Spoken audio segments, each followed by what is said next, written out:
Yeah, yeah. What up, man? Yeah.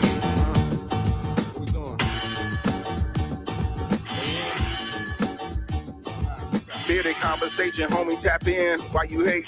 You already know we locked in. The world's greatest. Broadcasting live and they love it, but don't judge it. Off the block, giving it back. Bearded conversation, homie, tap in. Why you hating? You already know we locked in. The world's greatest. Broadcasting live and they love it, but don't judge us. Damn. Got it off the block, forming a dynasty from a rock. Laid back in the cut, press play, can't get enough. Yo, let's chop it up in every location. A bidded conversation, opportunity keep knocking like child support payments. Started from the bottom like basements, now we famous. Podcast official, the topic will probably hit you from a distance like a pistol. Subscribe so you can listen to survival of the fittest. We talking it how we living it. Rolling like a dealership, managing several businesses. T-shirts, podcast, no, you don't need a membership. Just follow us on YouTube, knowledge supreme, infinite. Chicago got a different exotic, let's talk about it. Going live, check your notifications so you can holler. Or leaving in the comments, debate it, just being honest. Chicago topics, worldwide views, we supersonic. Big Angus Congress, circle back round like every week. Tell a friend off the block, it's where we meet. Bearded conversation, homie, tap in. Why you hating? You already know we locked in. The world's greatest. Broadcasting live and they love it, but don't judge us. Got it off the block, giving it back to hood lovers. Bearded conversation, homie, tap in. Why you hating? You already know we locked in. The world's greatest. Broadcasting live and they love it, but don't judge us. Got it off the block, giving it back. Come on. The hood lovers, off the block, giving it back. The hood lovers, broadcasting live. Off the block, giving it back. Conversation off the block, giving it back. Conversation off the block, giving it back. Conversation off the block, giving it back.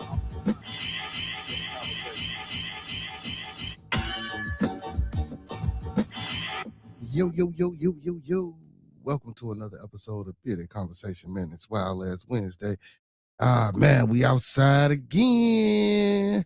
Man, what's going on, man? There's been a lot going on, man. We got some new information about the Nona Wells case and excuse me, all type of things coming out. But before we get into any and all that, let's do this, man. Y'all know how I like to start off every show.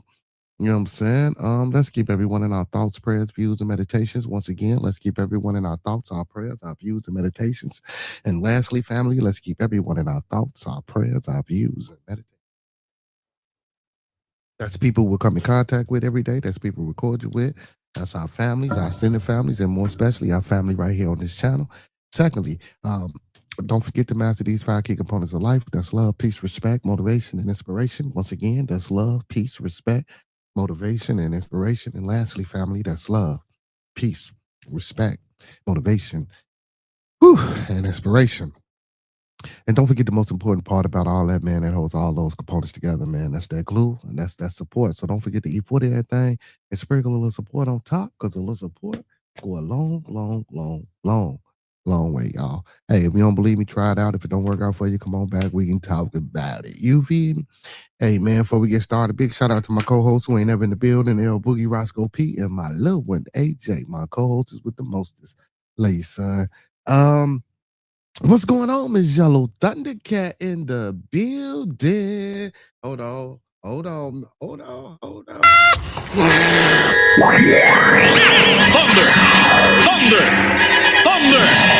Thundercats! What's going on, Miss Yellow Thundercat? How you feeling, beautiful? How you feeling? Yes, ma'am, all is well. Yes, ma'am, all is well. You see, I'm gonna take back. Oh, you on the clock? Okay. That's right. I forgot you did say you was, you know what I'm saying, doing your thing. I'm glad. Hey, man, what's going on? I'm glad to see you, man. I hope everything is going well with you at work. You know what I'm saying? Hope you had a beautiful day. You know what I'm saying? Now, to all my working folks out there, man, hope all y'all days been good, or if you're on your way to work, because I know some people do that, or if you're just getting off, because I know people do that second and third shift. You know what I'm saying? I hope everybody got a beautiful, productive day at work. Yeah, I'm doing good, man. I'm sitting here chilling, man. You know, my daughter came home from school. You know what I'm saying? She chilling for the summertime. You know what I'm saying? You know, shit, man. Man. Future looking bright. Gonna get my son transferred to another school, you know what I'm saying? So he can get his football on, you know what I'm saying? Get him out here to another school where he can get looked at a little bit more than what he already getting looked at. You feel me? So man, everything going great with me, man. I'm still in the crib, still chilling, still doing my thing, man. Trying to slightly get back on my feet, but I'm here. Shit, I'm most definitely here, man. Most definitely here. Most definitely here. Most definitely here. They say I had to let my coworker Tammy hear me call it. Shout out to Tammy. Big shout out to Tammy. What's going on, Tammy? Big shout out to Tammy. Tammy. How you doing? How you doing? Um, but yeah, man. Y'all, let me get to this disclaimer, man, because I want to get into this Nolan Wells case real quick, man, and I want to, excuse me, you know what I'm saying, speak on a few things. So before we do any of that, let's do this. So the thoughts, views, and opinions of Bearded Conversations are the thoughts, views, and opinions of me right now. The thoughts, views, and opinions of Bearded Conversations are the thoughts, views, and opinions of me right now. I don't mean to hurt, to harm, or to offend. Once again, I don't mean to hurt, to harm, or to offend. This video stream is for informational, educational, and edutainment purposes only. Once again, this video stream is for informational, educational, and edutainment purposes only, with the underlying and undertone on edutainment. So we do emphasize and stress edutainment. Please do not take any advice given or anything shown on this video stream for face value without consulting the proper professional that suits your specific needs. Please do your due diligence. Please do your proper vet work and research. And like I always say, don't forget to get that second, third, fourth, fifth, and sixth opinion. Because we don't want you going out here robbing no banks, starting no revolts, telling your boss what he or she can take, how they can turn it sideways, and where to put it. You know what I'm saying? Because we don't want nobody coming over here suing a little small channel, you know what I'm saying, and trying to get down on us. We don't we don't want none of that. You know what I'm saying? Because I know people out here, they excuse me, they sue rate. Uh, but yeah, oh, no problem, Thunder K. I love your girl. And again, big shout out to Miss Tammy.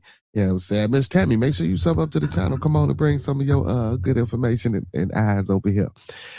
So yeah, man, there's been some new investigation and some new things coming out, I'm sorry, with the Nolan Wells case. I've been watching a few content creators. Before I went live, I was just watching another content creator, and everybody was trying to figure out who this Bart is and what's going on with the Bart Edmonton guy. So Bart Edmonton, man, he's a young guy.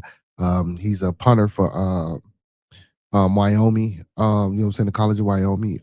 He's 21. He's a junior. His father's a doctor. His father played with the Florida Gators from '92 to '96. He was part of the championship team, but now he's a pain specialist doctor. Out there where they at. Um, hmm. Now, I want to make this clear. I'm not saying that Bart had anything to do with the young man's death. Now, let me get this audio. Let me get this audio.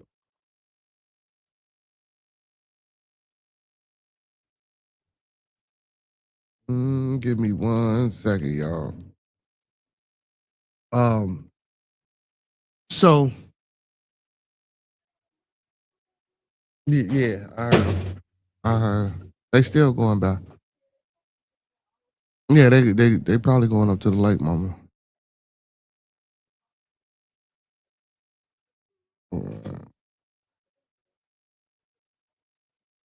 That's them going to the lake. Uh,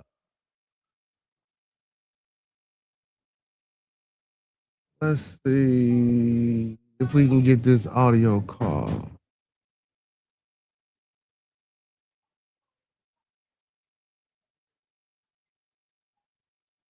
No, that door locked. Don't close it all the way. He ain't gonna be able to get out of there. That door locked. Don't close it all the way. He ain't gonna be able to get out of there.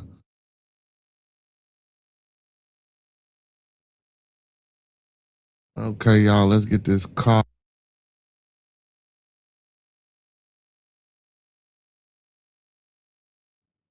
Okay, y'all, let's check out this call real quick.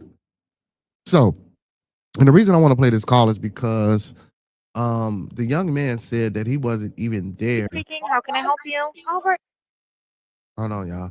So the young man said he wasn't even there when let me see. God damn it. What's going on? Okay.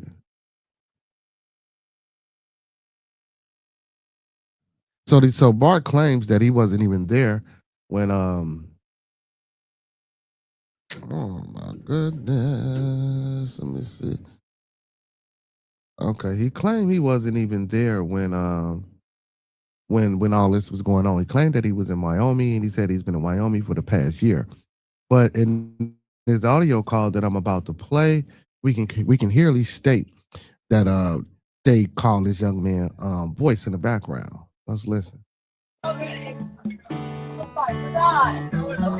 Detail assistant, Vicky speaking. How can I help you? All right, of course. How far is the word coming up, sir?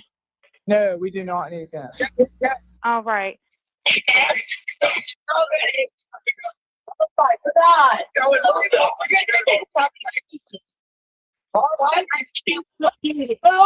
shut the fuck up. No, we do not need that. Now, there are other parts of the audio where Now I didn't even know he said, "Yo, shut the fuck up." I'm see. So certain things you can make out clear, certain things you can't make out clear, right? So I'm not going to sit here and what's the word I'm looking for, wholeheartedly or just what I'm saying, come out 100,000% and say these are the things that were said. But some things you can hear. You can hear, oh my God. I clearly heard him say, "Shut the fuck up." people think they hear the words check his chest or wake up. One thing you can definitely hear clearly is the guy who's calling the tow company says, shut the bleep up.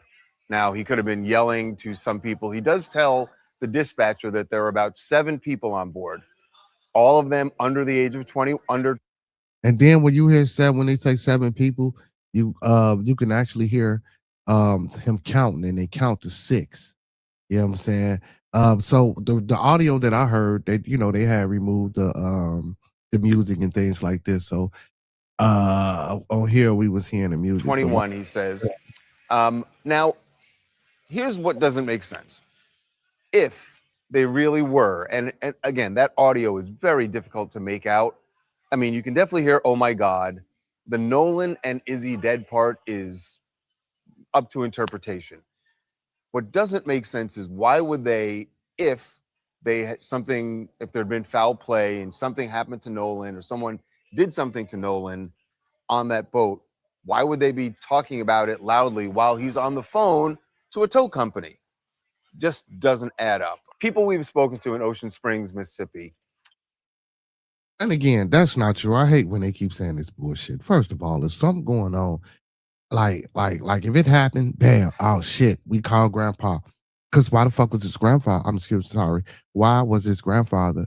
Why did his grandfather just get off the phone with the captain and say they don't need any assistance? So first of all, let's just say I'm on the phone, some shit happened and I'm on the phone, right? And I'm making a phone call and we got people in the background. See, they hysterical, right? They going, whatever they going, they don't know what's going on. So of course they're gonna be still doing their activities in the background, regardless of whether you was on the phone or not. Because if some shit happened, regardless of whether you're on the phone, like if a motherfucker do like if my homie on the phone and I just still off a motherfucker, there's a lot of commotion, you're going to hear that, man. Even if you're going to hear that. So now I get what he's saying. If they just did this shit, why would they call alibi?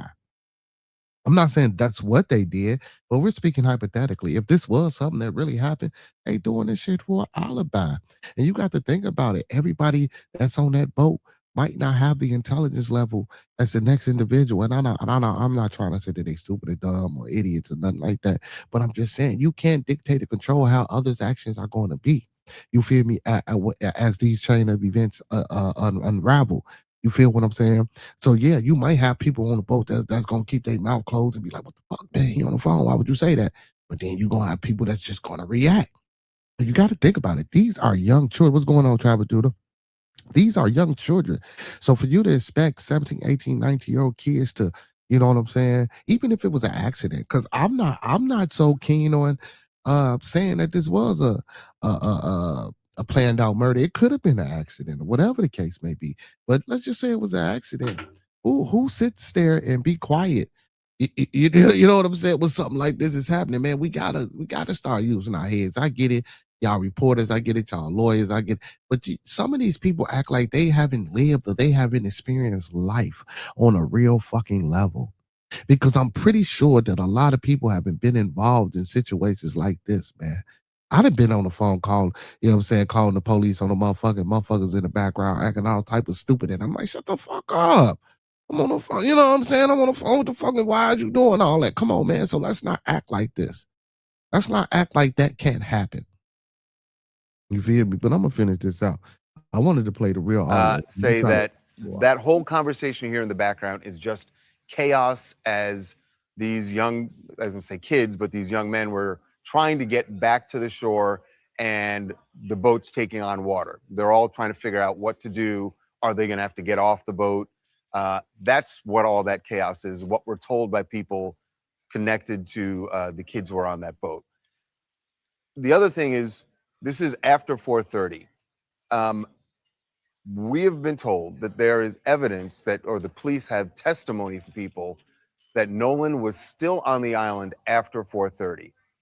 That would track with what. Now here we go. So, and now see a lot of shit changing. That phone call was made at approximately 4:01, according to some sources, and they didn't leave the island till 4:31.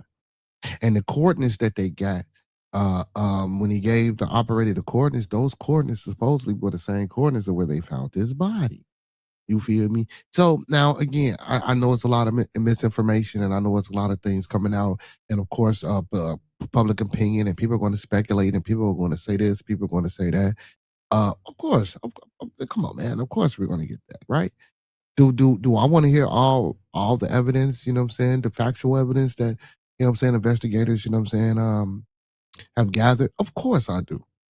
But that doesn't mean that me hearing a case that, now whether it's wrong or right or whether it's your opinion, that doesn't mean that I can't make an opinion about something that happened, right? You know what I'm saying? Like, even if something happened in my neighborhood and I don't know exactly what happened, I can still be like, oh, okay, well, this, that, and the third. Now, for me to spread that information, like, okay, maybe I get that, because if you're spreading the wrong thing, you don't want to spread the wrong thing, right? It's all about how you say what you say.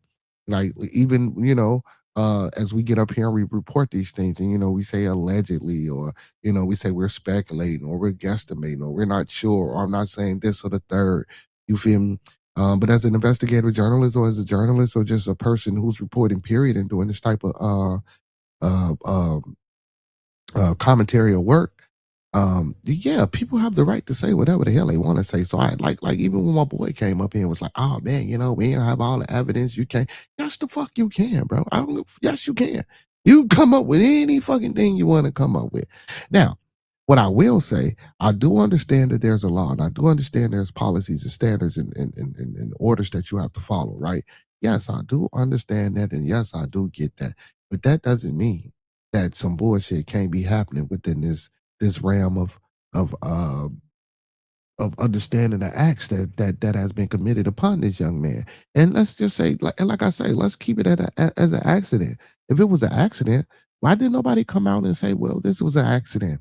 Look, woo out the bam, this, that, and the third. Now, a lot of people have been trying to figure out, well, who supplied the alcohol? Where did they get all the party favors and shit from? How did they get it? So supposedly this 21-year-old guy, and I'm not saying that he did or he didn't, but it's easily can track if he paid with it with a credit card, or if he paid with it with cash. You can find the store and you can find out what he purchased, and you can see, what I'm saying, woo up the bam, right? And again, they say they was friends. But again, like they say, Bart said he was in Wyoming. Bart said he hasn't been there within a year. So if that's the case, I wanted to get to the, let me see if I can find a better audio where they holler out his name. So now it goes from you being in Wyoming for a year and you were never on Horror Island, to them calling out your name, to your name being on some documents that, matter of fact, his name was on, they say his name was on, I believe it was the boat report. Let's see. Let me see if I can find that whole audio. I played it the other day.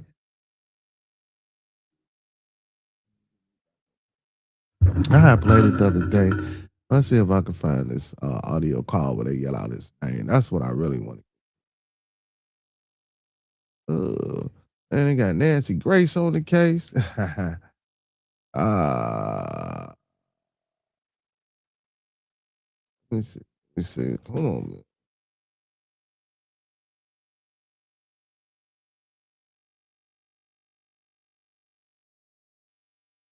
To form your LLC, it's called Taylor Brand. Let me see. Give me 1 second. I'm sorry. I apologize.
Oh no, this is a horrible.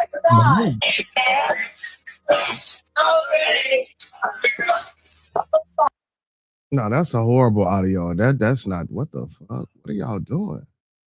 See, I know what they doing. I know. I should have said that shit. I know what they doing.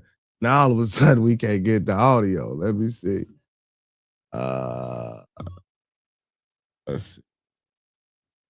Now this audio is just hard to find, right?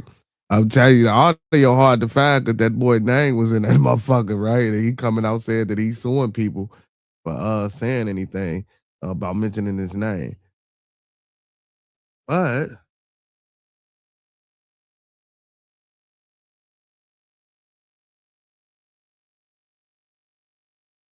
We're at the west tip of Horn, and our bilge pump stopped working. We're sinking. This morning, more audio of the frantic call from the boat Nolan Wells was supposed to have taken to shore after celebrating July 4th with friends on a remote barrier island off the Mississippi Gulf Coast. And what do you want to do? Do you want to be towed back? I want to get this boat unsank and towed back, yes. The caller told the dispatcher everyone aboard was unhurt and noted he and the passengers were young. There are 0 adults on board. Nobody here is over the age of 21. Documents obtained by ABC News show that boat set off for Horn Island just before 10 a.m. the morning of July 4th. Wells and his friends arrived at 11:14. For the next 5 hours, the boat was stationary until it left at 4:31 p.m. without Wells, moving at no more than 4 knots. Whatever problem the teens reported was resolved about an hour later at 5:25 when vessel regains normal operation and begins accelerating at 30 to 35 knots. Friends said they did not abandon Wells. Rather, the Mississippi Department of Marine Resources reported his friends saying Wells was in the company of an unknown female and that he chose to remain at the island. As searchers began scanning the island and surrounding waters, this email obtained by ABC News shows the preliminary information they were given, describing Wells as a black male, 6'1", 180 pounds, wearing shorts only. The Marine Patrol listed his alcohol intake as heavy. The state's autopsy, including the results of toxicology tests, is pending. As long as we continue to remember him, his light will continue to shine through us all. this is crazy, y'all, that I can't find this audio is just the audio. Like, this shit is crazy. I'm telling you, the audio, man, it had the man name in it. Anyway, I heard the audio and I played it. And when they said Bart, at that time when I played the audio, you know, when it first happened, at that time when he said that Bart, well, nobody thinking about Bart, but a lot of people were saying, well, who the hell is Bart? Where did Bart come from? You know what I'm saying? So who the hell is Bart? So Bart is supposed, and I don't listen, and again, I don't know this to be true. I don't know this to be facts, but apparently Bart is 21 years old. Again, he goes to the University of Wyoming. He stated that he wasn't even there during the time of this, but you can clearly hear in this audio, and this is what I want you guys to hear. You can clearly hear his name being called the fuck out.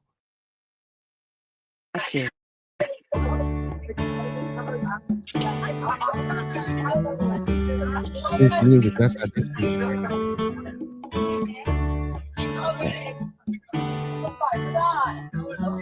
Detail assistant, Vicky speaking. How can I help you? Hey, we're at the west tip of Horn, and our bilge pump stopped working. We're sinking. Can y'all please come? We have a membership. All right, of course. How far is the water coming up, sir? Can you give me a description? Ankles? Right there, right after he said, man, shut the fuck up. And then you heard a motherfucker say, damn it, Bart. You go back just a little bit. Water coming up, sir. Can you give me a description? Damn it, Ankles? Bart. Hello? Two wheels, what up, Yeah. Bart? Yes, how far is the water coming up, sir?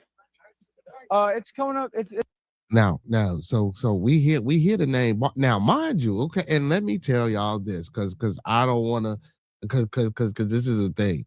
Like when they came up with the name Bart, he's not, of course, you know, because they gonna say this. He ain't the only Bart in the fucking world, right? So just because they said the name Bart, don't mean necessarily that they was talking about this Bart. You know, because they could try to play that.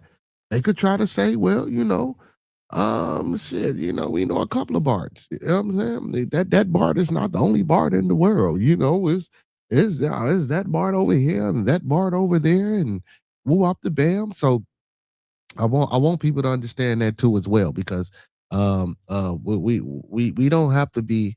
Oh yeah, we back in here. We back in here. We back in here. What's up, little bro? Two Hills is in the building. Hey man, let me apologize right now to my little brother, man. I want to give a public apology, man, to my little bro Nike fam A1, J Dub. And also, man, the brother PJ Ellis, man. I wasn't there yesterday doing the show or the interview, man. But I hope, man, if y'all locked in with us, man, like I say, make sure y'all tap in to our wrestling program, Two Hills STS, most of the time every Tuesday, 5 p.m. Central Time. Little bro, make sure you put the link in the chat so if they ain't watched the interview, they can get back to it and watch, the show, the interview and the show from yesterday. And tell John, no, I'm still messing with y'all, man. You feel me? It ain't like that. Oh, man. But yeah, man. So, and again, like I was saying, he ain't the only person named Bart, right? So I just don't want to assume that he's the guy. And again, just because his name is mentioned, I also want to state that that doesn't mean that he's, the person that did anything. So supposedly Bart helped a guy named Bart helped him, saying with a toe or whatever the case may be. So again, if Bart helped him with the toe, this is what I want people to understand. If he's helping them with the toe and he's calling from his boat, Bart wasn't on the boat with them. Bart was in his own boat. So for people to think that Bart could have possibly did anything, I want to try to stop that or shut that down right there. Because if Bart was on his own boat coming to assist in the tow, now here we go, because we can paint this picture. Well, we don't know what happened before the phone call was made, and maybe the boats was already linked, and then and Bart jumped on, and Katie. I mean, because what I'm saying is because even my blooder man Monk was trying to say, man, I told you, man, it could have been about this girl. He just sent me a few clips. You know what I'm saying? He got at me earlier today. You know what I'm saying? About, what I'm saying, because we had this conversation prior. Now people trying to make it seem like Bart and this girl Katie had a thing going on. Which again, I don't know that to be true. The young man has came out and said that I don't know that young lady. Also, it's been came out that Austin's mother said that she has no ill will towards Katie, and that Katie, who stays 17 miles away from Nolan Wells' home in Ocean Springs, that she's, throw parties and kickbacks and shit like that, what I'm saying, for their friends and stuff like that. Hey, man, big shout out to Two Wheels for that super chat donation, man. Big shout out to my little bro Two Wheels in the building for that $1.99 super chat donation. Two Wheels. Appreciate that, my boy. Appreciate that. So again, she stayed 17 miles away from Wap the Bam. So the mother said, oh yeah, I know Katie.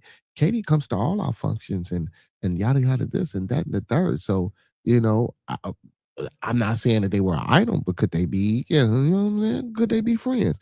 They're saying Bart and Katie used to date or currently dating, right? So, and again, even with that Tribe, so Tribe, if you notice, it's always been some contention with Travion or Trayvon, whatever the fuck the dude name is, and then Warren.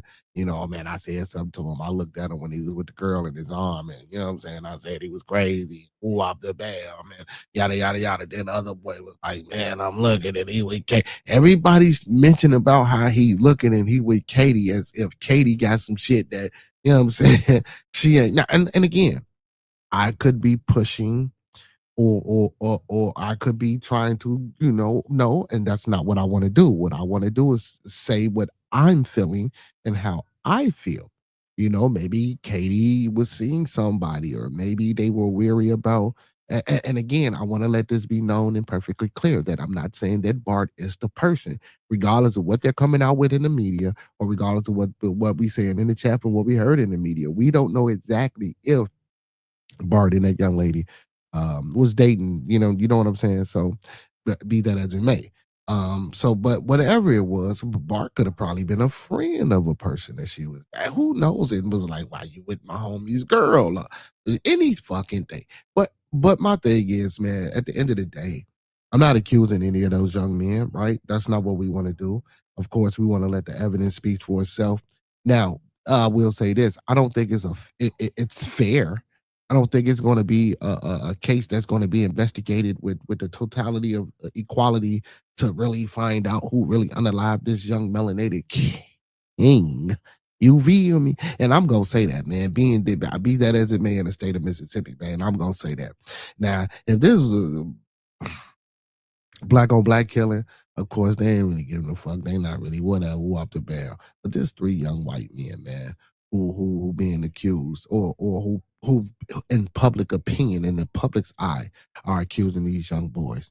You feel me? Or and speculating and guesstimating and coming up with all type of theories and things, or who up the bam, and try to connect the dots and trying to figure this out, right? I get all that. So I want to make it clear that we don't know yet. You know what I'm saying? Fully if these young men had any involvement in the murder. But what I want to do say is that I think somebody knows something, bro. Like, and regardless of whether they did it or not, right? But what about the inconsistencies? What about the young lady saying that? And everybody got all these fucking talking points and want to talk around and shit and go off the bam. They say they sent that boy at 3 o'clock, right? With this girl. This girl say, no, he left me and went with his boy. So what? Well, why ain't nobody trying to figure that shit out? Who lying on that? Like, did he go? Did he stay? And now all of a sudden, since they got this Bart dude involved in it, and I'm not saying that the Bart guy is the Bart from Wyoming, right? Let's just say, because again, it's plenty of Barts out there. I know a motherfucker named Bartholomew. You feel me? But his name is Bart, not Bartholomew. But they call him Bart for short. But now, all of a sudden, you get a couple of witnesses that saying, "Oh, well, we seen him on the island." So who are these? Well, and again, they not gonna bring these witnesses out to the public because they claim all these people is getting death threats. They claim everyone is getting death threats. Where are the death threats at, man? Like, we gotta be for real, man. We gotta be for real. We just gotta be for real with this shit. And I do want to look at all the evidence if it's available to the public. You know what I'm saying? Other things that they gather right now that the police can actually say that's factual. But I doubt if they submit anything again because they waiting to give it all to the grand jury. That's the channel right there, y'all. Make sure y'all tap into Two Hills STS, man, where we talk all things WWE. I didn't miss the last 2 shows, but my boy A1, my boy J Dub, man, they always hold it down. So make sure y'all go check in. And listen, man. Hey, listen, we got segments for, even if y'all don't keep up with the current wrestling, man, we got segments for y'all, man. We just added a segment for the people that like the old wrestling and the old nostalgia, where we pick a certain year and we go in about, you know what I'm saying, the wrestlers or the things that happened within that year. So, man, check us out, man. We do good work, man. True work and square work, man. So make sure y'all tap in, man. Make sure y'all tap in. And also, we're trying to do a watch along.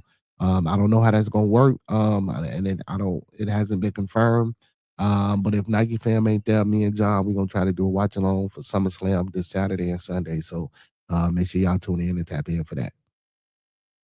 Yeah. You say great conversation the other night, my brother. Yeah. Trav say I agree. What's going on? See, I like it, man. I like it. Miss Cuban Jen, what's going on, Goddess? How you feeling this evening, Miss Jen? How you feeling? How you feeling? Um, he say, Mr. Get your roll on in the building. Oh man, he say always a good time with my boy from Chicago. Here's to more great conversations. You feel me? Hey man, big shout out to my little bro, man.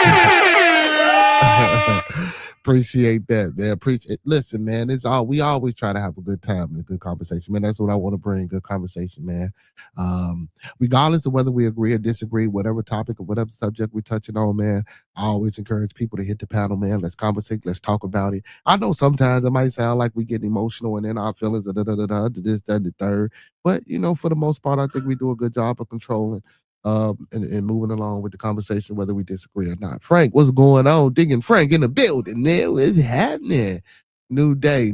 What's going on? New day. What's going on? What's happening? What's happening with you?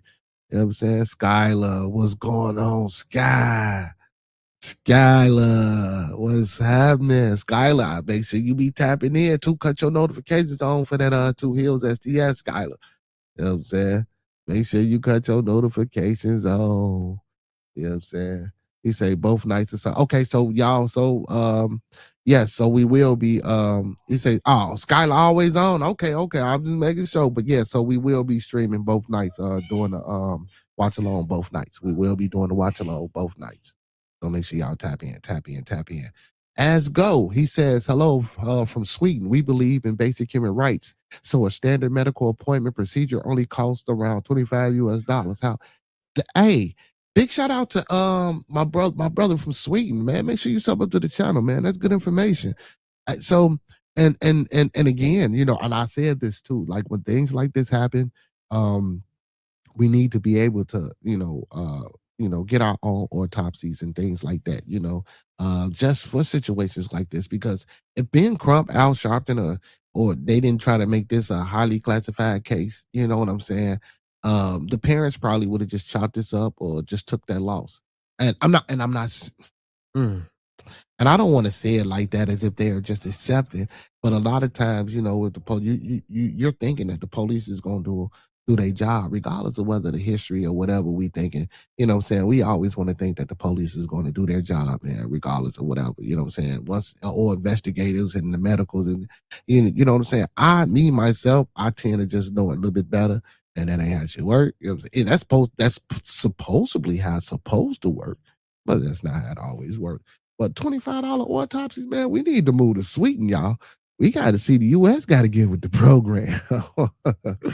Miss Jen said, Khan, I usually go and sub to every channel you recommend, but I noticed their topics are mostly man interest subjects. That's not true, Miss Jen. Because I follow a group of young ladies, the ATD, and they do a podcast on wrestling, and they're a group of women. There's 3 women, and they have a podcast for wrestling. And Miss Monty Bubba, and a few other ladies, that come on. And even women watch wrestling. You know what I'm saying? Women watch wrestling. Now, I get it because, you would think it's a man thing, and little boys like wrestling and stuff like that. But no, young ladies watch wrestling too. You know what I'm saying? Young ladies watch wrestling as well. Monk Channel is definitely not man-based. Monk Channel is just life-based. But we're not going to get off into that, Miss Jen. That's your perception, and that's understandable. Miss Jess, what's going on, Queen? How you feeling? I'm sorry, scratch that, Queen. What's going on, Goddess? How you feeling this evening? Man, grand rising, grand evening, grand afternoon to everyone. He says, you are your own first responder. That's facts. That's facts, right? That's facts. But now what I will say about this Nolan Well case, man, now we know alcohol, and again, the toxicology report hasn't came back yet, right? But I can almost guarantee you that it's some drugs involved, right? You know what I'm saying? In this type of situation, man. They partying on Horn Island, they doing shit. And supposedly they was at the tip of West Horn Island. And again, I wasn't there. I don't have any video footage. I don't know how many boats was at the tip of West Horn Island, or did they travel to West Horn Island just to do whatever the hell they did. But it has been stated that where they made that distress call from is where his body was found, damn near in the same region. You know what I'm saying? So again, it's just too many inconsistencies. And again, so I don't want to just speculate and say, okay, well, and again, maybe maybe that was the place where he said he wasn't getting on the boat. You feel what I'm saying? If whatever the case may be. But my thing is this, right? If everyone's leaving this island and you didn't go with your friends, you didn't go with the young lady because the young lady said you went back to go with your friend. You mean to tell me that out of everybody that was on that island, right? They gonna leave you on this island. You ain't got no phone, no nothing, no communication, and you just left on this damn island by yourself. And everybody that had a boat got the fuck up out of there and just left you. Then nobody see a young drunk black, young man, and nobody say, well, let me assist. Or man, do you need a ride? Or are you okay? Man, come on, brother, get on the boat. Or he didn't ask nobody for no type of assistance to try to get back to the mainland so he can get back to his family. Let's just say if he was intoxicated to the point, let's just say this. Let's just say he was so intoxicated and told them that he wasn't leaving, and he went and found him a spot to lay down in, right? And went to sleep and tried to sleep it off. Did he go to sleep in the water? If they giving it up as an accidental drowning, like could he have been that intoxicated that he fell out in the water and just sat there and just like fuck it, I'm gonna go to sleep? Like I highly doubt that. I highly doubt that. Now, don't get me wrong. When you're a Liberator, you can do things that, you know what I'm saying, you can black out and you don't know anything. You hear me? Like, you don't know anything. So, again, when they were, so if we ask these, where was he when he told y'all that he wasn't getting on the boat? Was he on shore? Was he in the water? How far was he in the water? Like again, this is what was, because even if he was waist deep, you feel me now? If he laid down in waist deep water, yeah, the water will cover him. I just can't see nobody just falling out, going to sleep in the middle of the fucking water. You know what I'm saying? I'm just saying, but this Bart, so like they say Bart is supposedly, an NFL prospect, be sponsored by ESPN. Um, a lot of people trying to make him out as the plug, you know what I'm saying, so to speak. I remember when Monk was trying to make he was trying to make Nolan the plug. So apparently Nolan ain't the plug. If they trying to make this guy out as the plug. And when I say plug, y'all, and not in that sense, but yeah, it's in that sense because so apparently someone had to be avaged by the liquor, and apparently if it was drugs involved. But see, I don't believe that part neither because 18, 19 years, yeah, y'all know somebody, man. Y'all can go get whatever y'all need and you feel me? You know what I'm saying? Just start partaking and participating. You feel me? You don't need nobody, you know what I'm saying? Like shit. You feel me? Like these motherfuckers sell to a 12, 13, you know what I'm saying? Don't matter. As long as you got the money, motherfucker gonna get here. You feel me? So that part, no, but somebody had to buy. And then even with the alcohol, that's kind of hard because, you know what I'm saying? Like a lot of time, I ain't gonna say a lot of time because when I was a shorty, I might have to send an older motherfucker in the store to, you know what I'm saying, get what I need or whatever the case may be. But after a while, shit, you can go in there and get whatever you need. By the time you 16, 17, shit, you can get what you need on your own. You gotta think about it. It's a small town, bro. Motherfucker know everybody. Yeah, man, they ain't need. So, and I want to say that too, because I don't want to make it seem like Bart, you know what I'm saying, supplied them with shit like that. Now, I don't want to make it seem like states ain't doing their job, and how dare I say that they just selling liquor to underage kids and shit like that. You feel me? No, that's not what I'm saying. I am, in a way, but the kids can be resourceful, man. They can find ways to get this alcohol. They can find ways to get these drugs, you feel me, other than using Bart. So again, I do want to make that known, and I do want to put that out there, you know what I'm saying, for people and other content creators as well. And again, I'm not saying that I'm taking up for nobody, man. So what I like to do is I like to look at this shit from all different areas and aspects. You feel me? Because them kids could have got whatever the hell they needed on their own without Bart. You know what I'm saying? So I mean, again, I don't want to say it's a reach and a stretch like my boy Nike fan be doing, but I'm just doing it from all sides of this. So that's just like a stretch to just say we're going to attach Bart to this. You feel what I'm saying? Like we just can't. Now, don't get me wrong. I'm not saying but again, the inconsistencies. He said that he wasn't there. He said he was in Wyoming. You know what I'm saying? But you heard them call his name, right? But that doesn't mean that that's that Bart. You feel what I'm saying? And but again, also, the tow report. Let me see if I can pull up this tow report.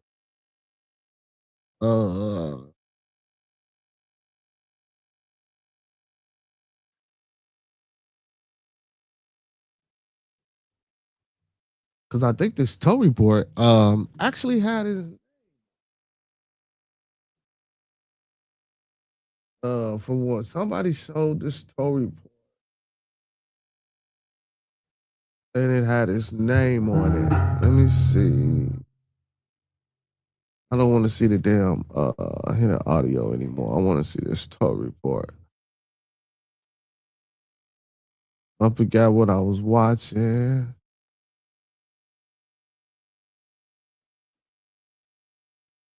Yeah, but let's see if I can find it. But yeah, but Bart name was on the damn tow report. And again, as we know, I don't know if you guys seen the interview with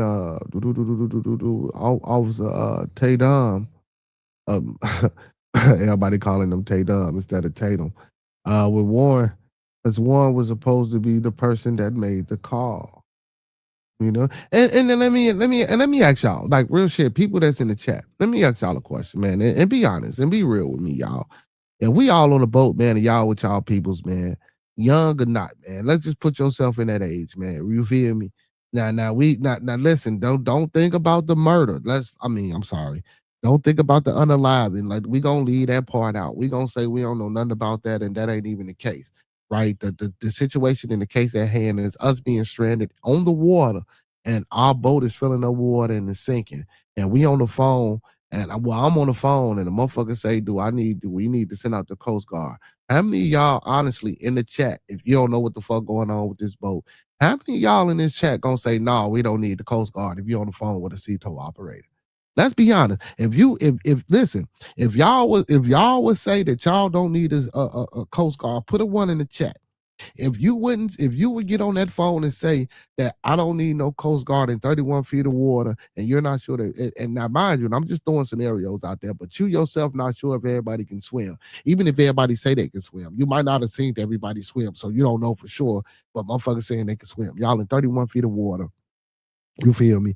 The it's filling up with water fast. The boat. You telling the operator that you're sinking, right? But so now mind you, but apparently this boat is still operable, right? So if the boat is still operable, why not just drive back to shore to get out the fucking water? Is what you know what I'm saying? So you're gonna stay out there and wait for a tow while your boat is filling up with water. And mind you, the pressure from people standing up in the damn boat or being on the boat is going to help the boat sink and fill up with water faster if it's a hole or if it's coming up from the bilge pump in a certain area. Because the bilge pump is supposed to, of course, water is going to get in the boat, but the bilge pump is supposed to pump the water out the boat as excess water come in the boat. You feel what I'm saying?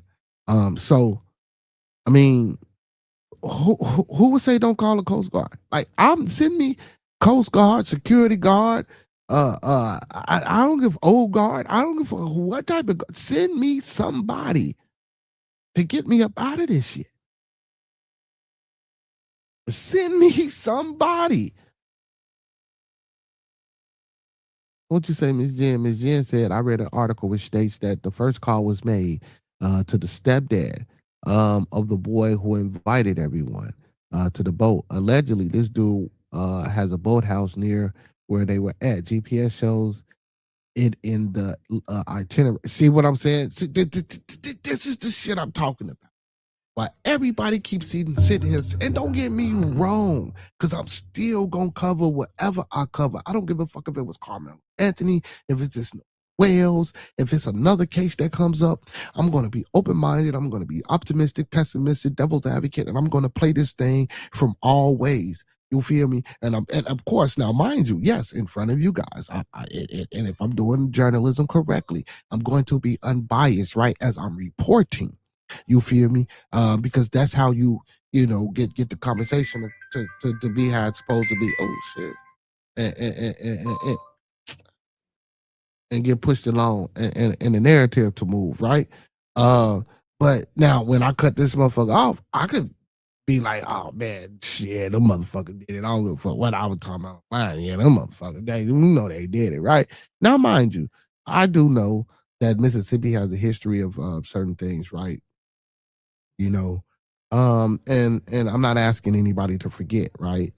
Because we know these things. But what I will say, me personally, that doesn't always mean that everyone, what I'm saying, is going to be that way, or even now that everyone is that way. Now we know racism exists. We know it's alive between everyone, what I'm saying, out here, right?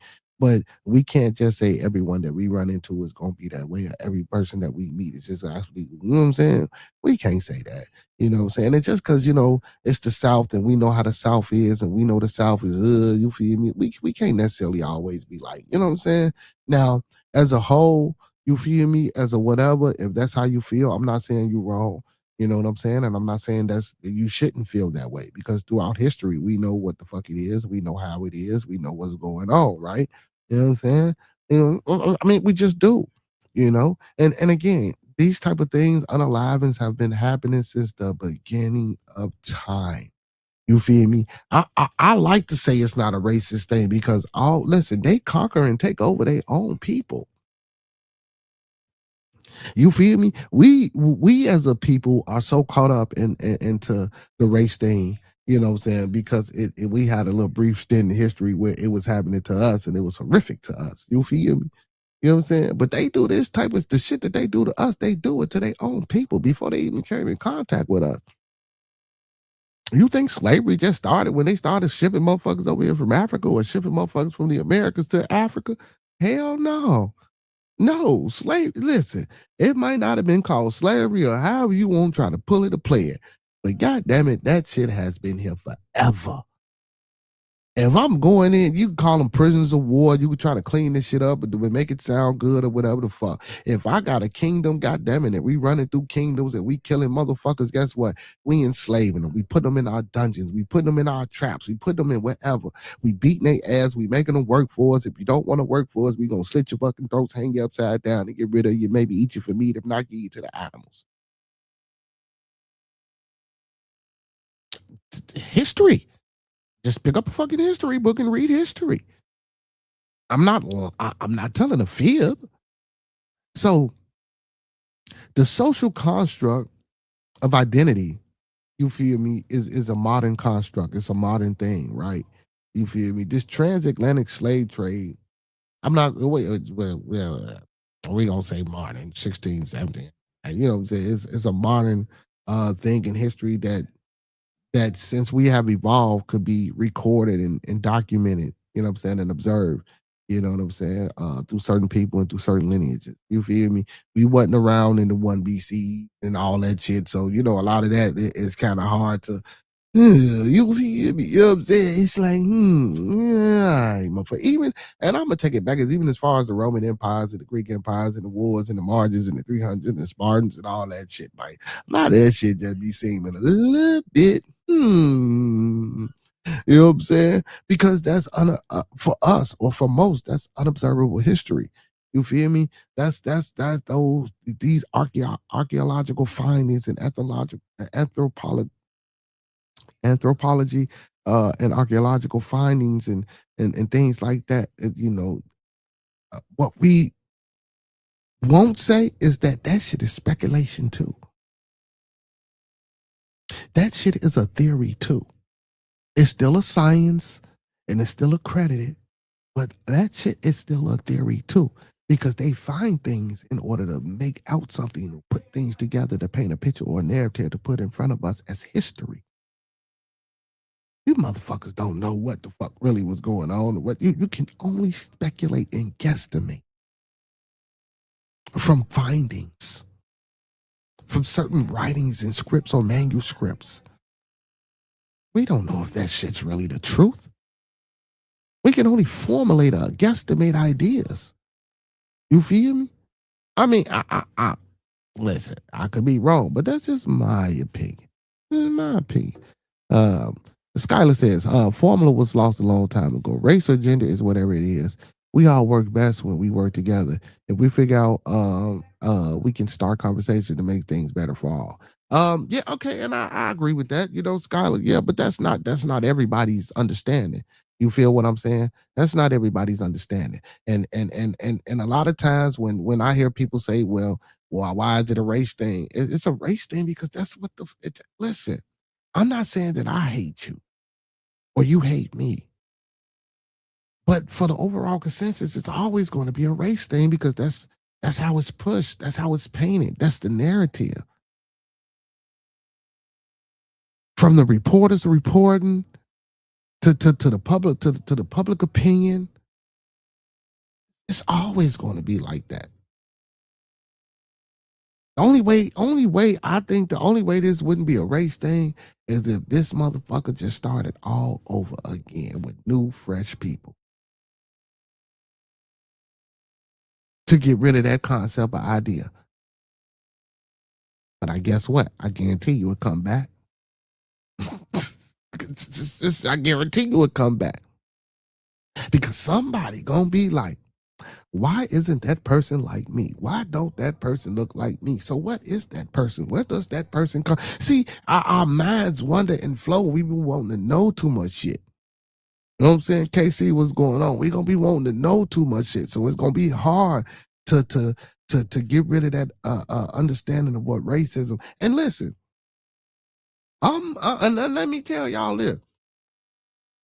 I don't have a problem with being a racist.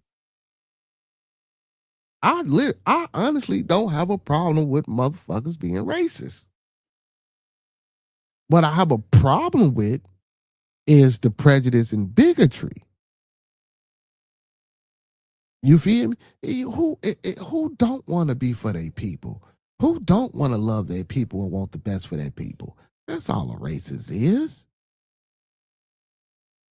An actual definition, if we break down the word raw and ist,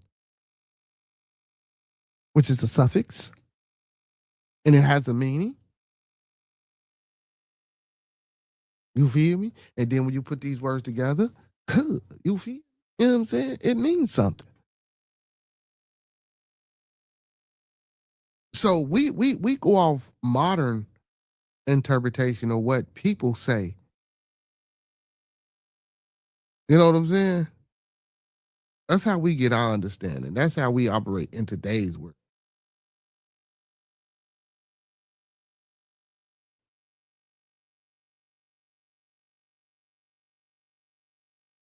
So, IST most commonly function as a suffix meaning a person who practices an art, holds a belief, or works in a profession.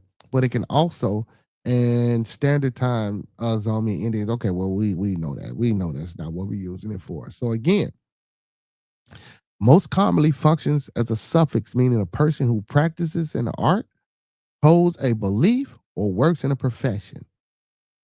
Job and skill, a person who does a job or plays an instrument, an artist, a dentist, a pianist, you know what I'm saying, a scientist, you know what I'm saying, a biologist, you know what I'm saying, beliefs and ideas, a person who follows a specific system, political view, or religion, scientist, Buddhist, socialist, behaviors, a person who shows a specific bias trait, racist, sexist, right?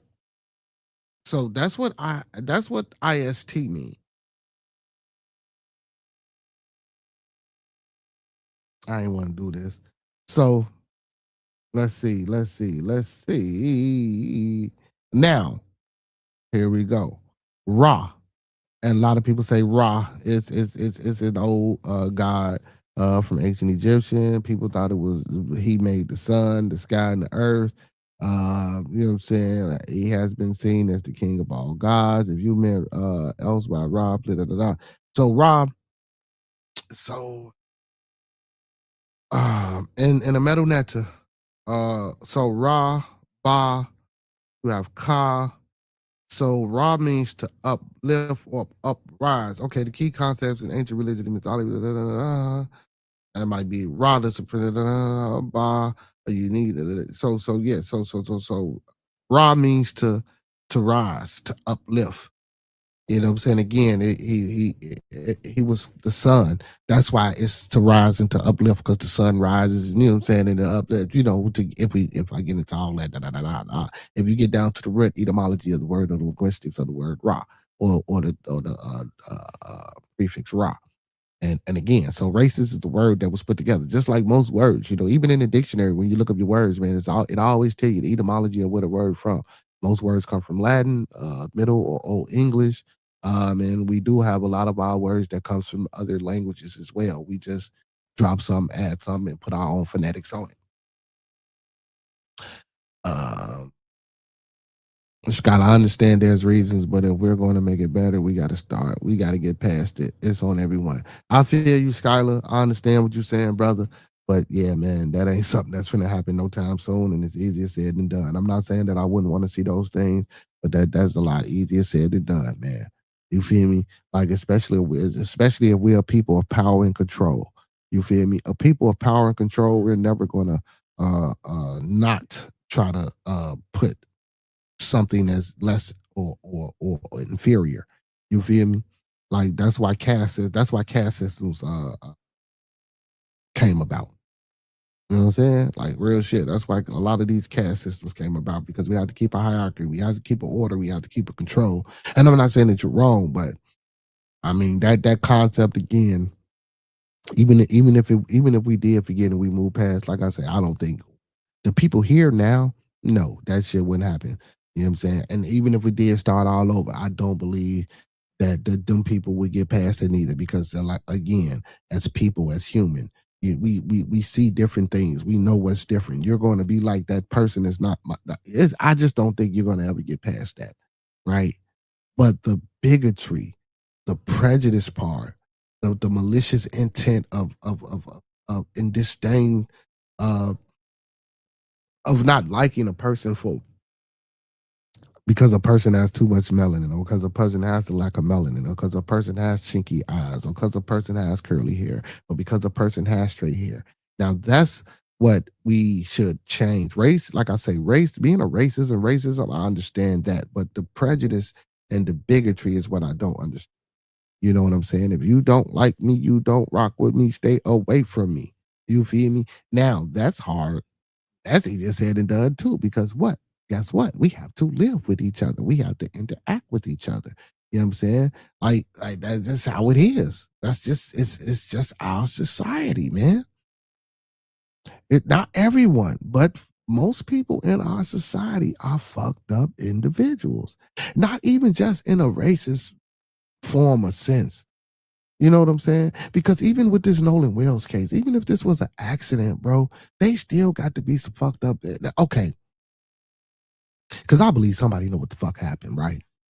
But let's just say, since we're not accusing these little three white boys, or we're not accusing Bart, because I don't think Bart really had nothing to do with it. Only thing Bart could have probably potentially had to do with this was maybe supply, you know what I'm saying? If that, you know, that's the story that they pushing. He might have supplied some alcohol. He might have supplied some drugs. You feel? He might have did some shit like, oh, he might have came and helped with the tow. You feel me? But with these three guys, man, if it was an accident, right? As a people, why not say it was an accident? Why not say what we was doing and he fell the fuck out and we threw his ass in the water because we didn't know what the fuck was going on? Like, honestly, I can understand that, bro. And I wouldn't lock no kids up for that shit, because I know that type of shit do and can happen. But to say they don't know nothing and ain't nobody seen shit. Okay, and then these two witnesses that say they seen them after the island. Where did they see them at? What was they doing when they seen them? How did you see them? How far, how close were you when you seen them? Are you sure there was Nolan? Can you give a description? And I want to dispel this too, man. A lot of people keep saying that Bart was 6 feet, 200 pounds. Man, stop that shit, bro. Stop that shit, bro. He wasn't no goddamn bully. Nolan Wells was 180 pounds. He was 6'1". So this wasn't no bully shit if this was a one-on-one situation. So stop that shit. Don't push that dead tail like Bart was just a motherfucking bully. No. No. Let's not do that, man. Let's not, because I've been seeing a lot of that bullshit too. So I wanna talk about that too, man. Let's not do that bullshit, man. Oh, he was 6'3", 200 pounds. Look, we ain't finna do that Carmelo Anthony shit, bro. We not doing that shit, bro. The Nolan Wells was 6'1", bro. He was 6'1", 180 pounds, bro. You feel me? We seen him with his shirt off, bro. He wasn't no slob, bro. He wasn't no slouch, bro. You feel me? So let's not do that, bro. You know what I'm saying? Now, unless y'all saying it was a bunch of motherfuckers, but no. We only talking about one person. You feel me? If this was a situation with him, then come on, man. We got to stop that shit, bro. Now, unless it was some intoxication or some other shit involved, yeah, we need to stop pushing that narrative and stop saying that Bart was 6'1", 200 pounds when Nolan Wells is 6'1", 180. Feel me? He clearly had a reach and a height advantage on him. You feel me? Now, 20 pounds, that was, but still, that don't mean shit, bro. We got to stop that. We have to stop that. You know what I'm saying? We always go there. Don't get me wrong. I know people be reaching and stretching and trying to just put things together, and you want to formulate opinions and ideas about the case, but let's not do that. I totally disagree with that. You feel me? I totally disagree with that. You know what I'm saying? Like, you could say I'm a cooning or whatever the fuck. I just totally disagree with that. You feel me? Like that part there, I just totally disagree with how people try to push that narrative about him being big. No. We're not gonna do that.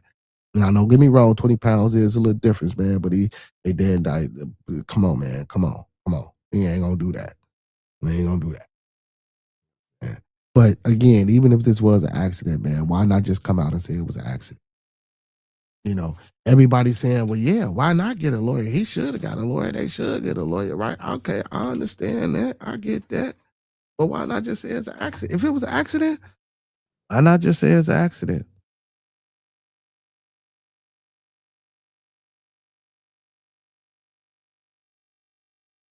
The only reason I would think that we wouldn't come out and say, and mind you, this is our best friend. It's our best friend.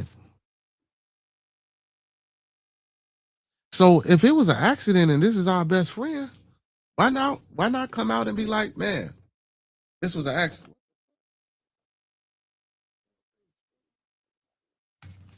My bad, y'all. I'm sorry. Yeah, but if it's our friend, why not just come out and be like, oh man, this is our boy. It was an accident. This happened, man. We was fucked up. Yada yada. This done the third. Woo up the bam. It's that easy. It's that easy.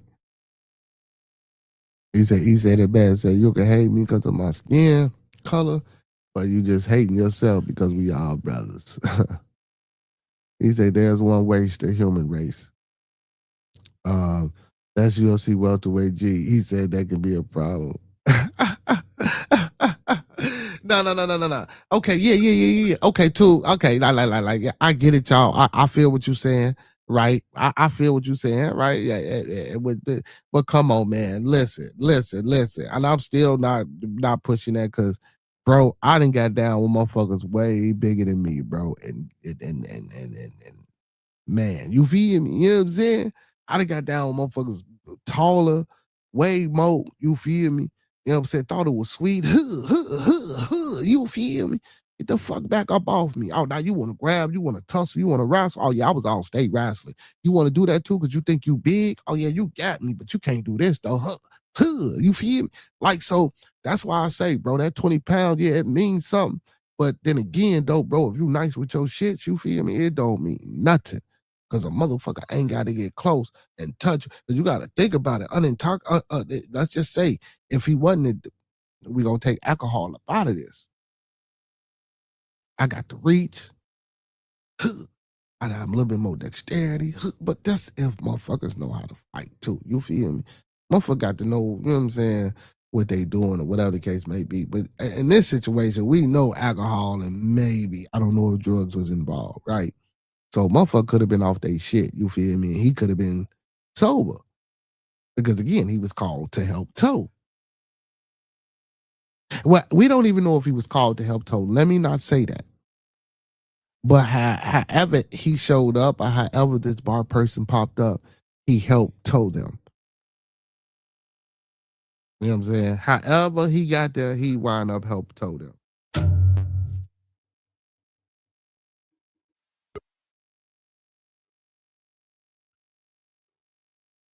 Mm. What's going on, random Australia? How you feeling today, my boy? Good man. How are you? I'm good, and you? I'm good, and you?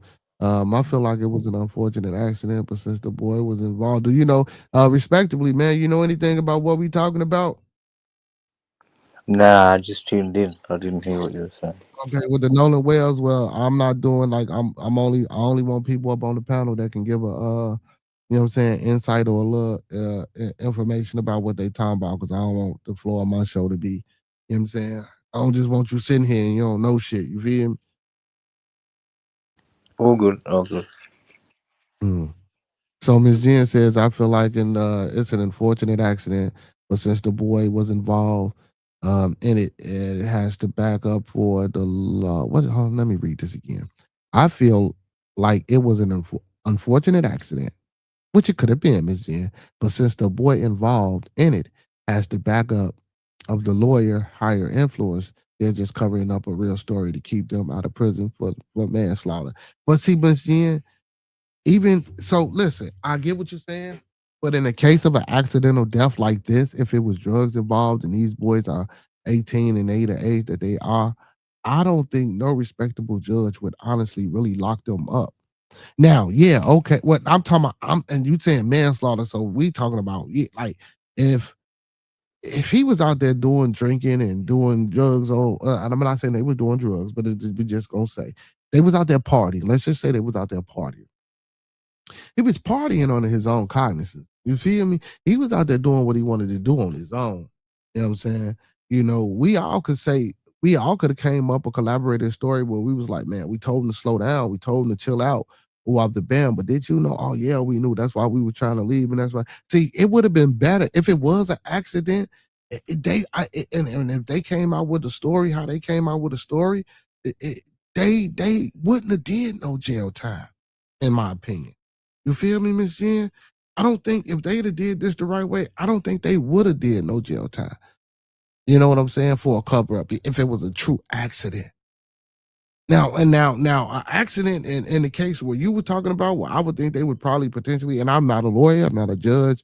So, I mean, I'm not saying that, what I'm saying is all the way completely true, unless they was in an altercation with each other and the motherfucker pushed him and he slipped and hit his head and that type of, yeah, I can see how, some things can be misconstrued or how some things can be taken the wrong way. You feel what I'm saying, Ms. Then I can see how that could be.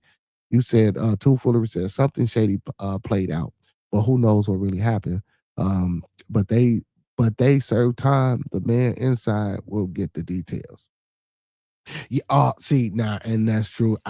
See, and that's a lot of see, and a lot of people don't know that YouTube. I mean, YouTube too, foolery. When they go to jail, yeah, a lot of them do a lot of talking, and a lot of shit do come out. But see, but then after a while, though, a lot of times, a lot of that information ain't really.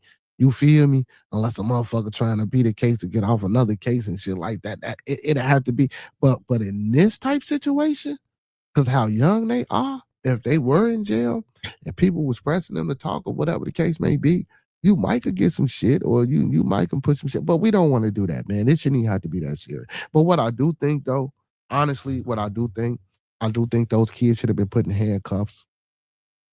I do think they should at least when I'm saying you went down to be questioned, because I'm gonna tell you, man, like we keep saying this race shit. If it was three black boys, them boys would be in jail right now, regardless whether if my mama was a judge or my daddy was a lawyer or my father was a doctor. They'll be in fucking jail right now. We'll be talking about this same case about them three melanated young men being in jail while they investigating the case. Why aren't these boys locked up? Why aren't they putting pressure on them? They still living their lives, doing what the fuck they want to do. They probably outside partying, kicking it right now. I guarantee you that's what they doing. All this about they getting vector, man, they in Ocean Springs, they in their own fucking community, man. Let me, what is the population of black folk? Let me see. Hold on. Now we know 38.7 is the population of black folks in Mississippi. Let me see, what's the population of black folks in Ocean Springs? Just to be, let me see.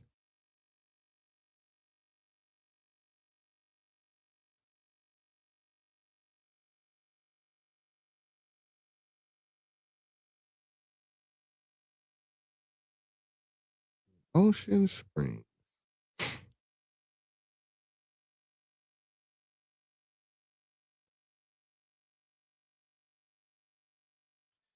Black or African American population in Ocean Spring, Mississippi, out of 100 is approximately 7.4 to 7.9%. The total city population translating to roughly 1,380 to 1,420 residents based on recent U.S. Census.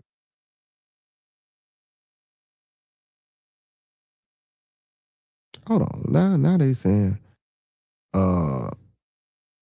okay, so that's about, okay, so what it is, okay, I get what they said. So that's about, so that's how many black folks it is, roughly about 1380 to about 1420, out of 18,646 residents. That's the total. The total city population is 18,646 residents, and it's approximately, and it's anywhere between 1,380 to 1,420 black folks that stay in Ocean Spring. Now who the fuck is sending death? Big Stacks, what up? Who the fuck is they getting these death threats from? Can we come on, y'all?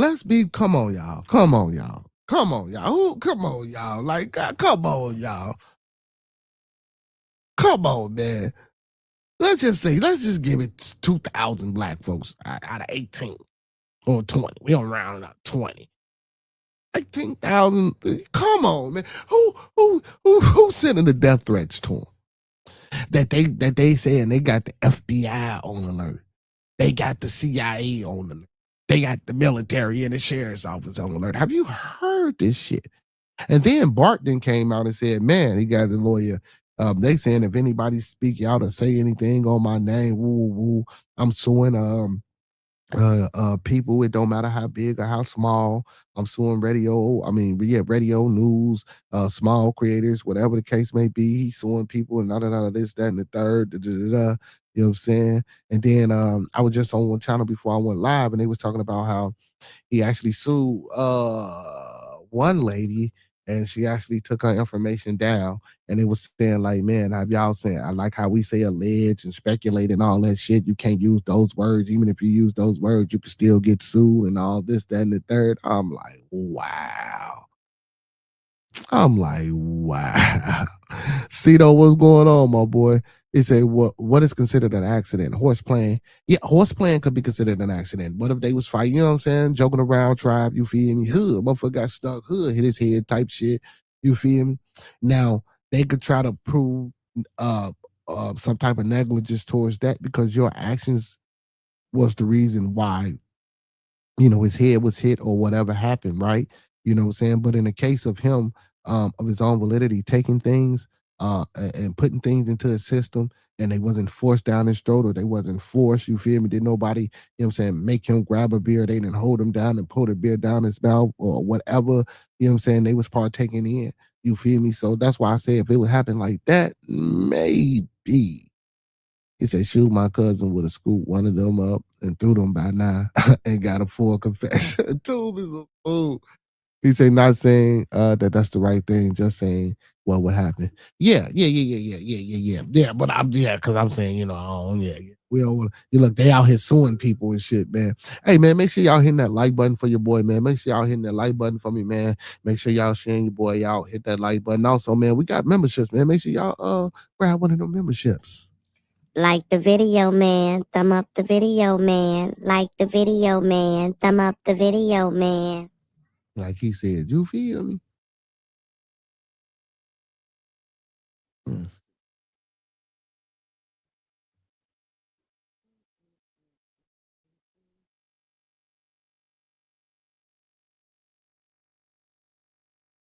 Let's listen to some of it.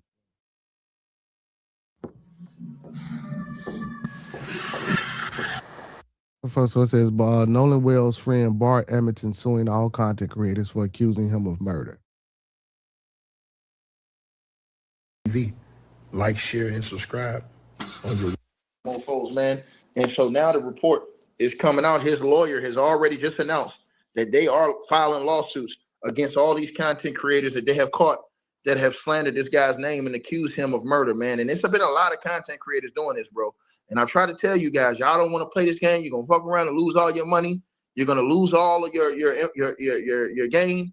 And they've already been screenshotting these people and getting these people. I'm telling y'all this. And the fact that they're willing to sue lets you know that they feel confident that they did not have anything to do with any type of death of Nolan Wells, because in court, that would mean that they would have to show absolute proof in court. You understand what I'm saying? And Nolan Wells' mom is not suing them yet. Nolan Wells' mother has filed legal paperwork to get subpoenas from everybody's personal information. That is not a lawsuit yet. They're only filing demand letters. Hey, big shout out to Tool Foolery, man. Appreciate you. Thank you, Tool. Thank you, Tool. Big shout out to Tool Foolery, man, for getting one of them membership jobs. And subpoenaing people's paperwork. That's different from a lawsuit. Bart Edmondson, his lawyer just announced they're filing lawsuits against the people that who have accused him of murder online, the content creators and those people. A lot of people getting ready to lose a lot of fucking money, man. Because they're gonna lose all this little money they earning on YouTube. You know what I'm saying? All the Weezy Wonders, all the people, all the dudes that's been out here saying this shit without no evidence, going off internet rumors and speculation. It's not gonna work, man. It's not gonna work, man. And they're gonna have to prove that. Your facts. All these people who are saying this kid murdered that dude, they're gonna have to prove that in the court of law or pay this dude his money, man. That's the effed up. That's why I told people. I said y'all need to wait till Ben Crump and the independent investigators, along with the FBI, come out with their findings before y'all run on the internet and say shit. Everybody got mad at you, no ticket, but you ain't. All right, now for me, okay, now I haven't really heard anyone say that's what he did. And like I say, as I started my program, when we talk about this Bart, like I don't know why. Again, that just because they said his name, he's not the only Bart in the world, right? And again, if he was towing the boat and if they was making a phone call, right? If Bart was towing the boat, that don't mean he was on the boat when that shit happened. If he was pulling up to tow the boat, but he said Bart pulled the plug, so maybe he was just arriving. Listen, I don't know. And again, who's to say that it's Bart Edmonton that they're talking about? Now, again, I haven't heard any content creator said that he was a murderer or that he did it. Now, what I have found is that people try to make it seem like him and this young girl Katie had a relationship, or that they knew each other, and things of that nature, and that he could have been, the man of the town, because he a future NFL prospect. He 21. He plays football. But Nolan played football too. Nolan was in college playing football, doing his thing as well, and he could have been popular. And then, if Katie was the prize, who listen, we don't know if Katie was a prize. You know what I'm saying? That's what I'm saying. So everything is all speculation. You feel me? So that's why I'm saying I'm not necessarily saying that these young men, had anything to do with the death, but all I'm saying is that somebody knows something. Now, again, regardless of whether but the inconsistencies, bro, like the inconsistencies that's steady coming out about the damn case, bro. And of course, and like I stated earlier, regardless of what the fuck he's saying, you know what I'm saying? Because you just can't say people can't. Now, if it's just the public opinion, yeah. But now it's different. When you cut this camera on or you cut this audio on and you get on here and you just get to spewing things out your damn mouth, yes, you do have a freedom of speech, right? You can say what you want to say, right? But you do know defamation of character, slander. There are a lot of things that you can get held to. Even some of the words that we spew out and we say on here before, we get to really get into what we like community guidelines on YouTube. So it's a lot of things that you can and can't say. So freedom of speech is not really, of course, we know that, right? But again, but if you're doing that and you getting on here, man, and now if you just reporting and you being, again, open and, trying to play all ways, and yes, but accusing without actual proof or evidence, again, because we are not police investigators. We are not the police. We are not the medical examiner. You know what I'm saying? Now, what I can and what I will say is that, and even within this, because you're not the person, like, I know doctors, I know lawyers, I know plenty of people that can come up here and speak on this, right? But if they're not the ones that's handling the case, they can come up here and give me 1,001 observations about cases that's similar, or cases that they didn't had and tried, or people that they didn't seen or examine. But if they didn't examine his body, or if they are not working on this particular case, I don't give a fuck. because they don't know. And it's kind of crazy to say that and to try to dispel public opinion when we still don't know because we not the motherfucking investigators. Then who's to say that this so-called, town in Mississippi isn't one of those type of places where, hey man, certain things get swept under the rug. I'm just, come on. We just don't know that. Now we do know the history of the state of Mississippi. We do know what go on in the state of Mississippi. We do know how they living in the state of man. We just the other day when we was having this conversation, I had a brother come up here and said, man, he had some people that he knew went to Mississippi, and he said that they said it was just like going back into the past. Now I didn't ask him or get into the specifics of what the but I knew what he meant when he said that shit. And now don't get me wrong, I ain't saying he went all over Mississippi, right? Because yes, well, guess what? You go to some places it ain't like that. Come on, man. We know that, man. Come on, y'all got to stop with that shit. But we gonna stick to the places where they said they went. He was like, it was like the past, bro. And I knew what he meant when he said the past. He didn't have to come out and specifically say, you know what I'm saying? I know what he meant when he said the past. So when it comes to public opinion on these matters and equality not being had when it comes to, investigating the case, we know this.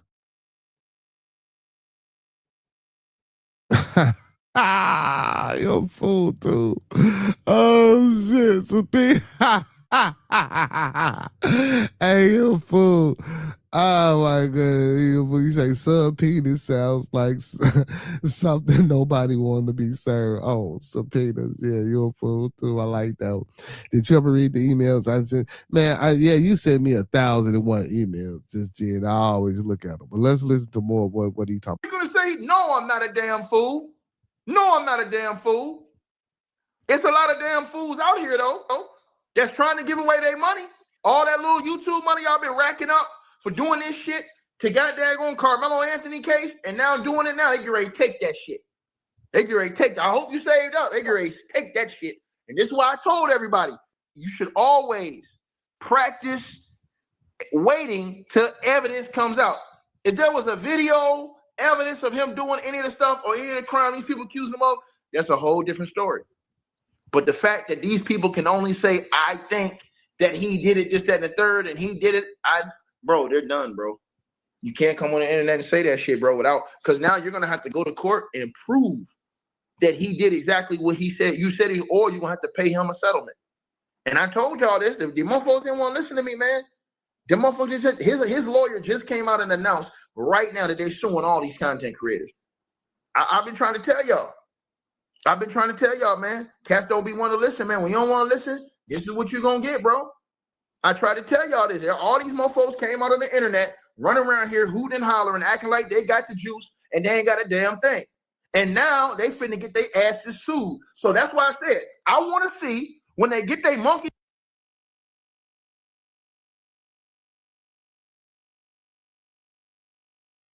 Yeah. He going off into some other shit and all that shit and da. But yeah, but apparently Bart can put some shit out about, you know what I'm saying, people talking and speaking on his name and saying that, you know what I'm saying, that he was the one that unalived the man or that he had anything to do with it and people calling him a murderer.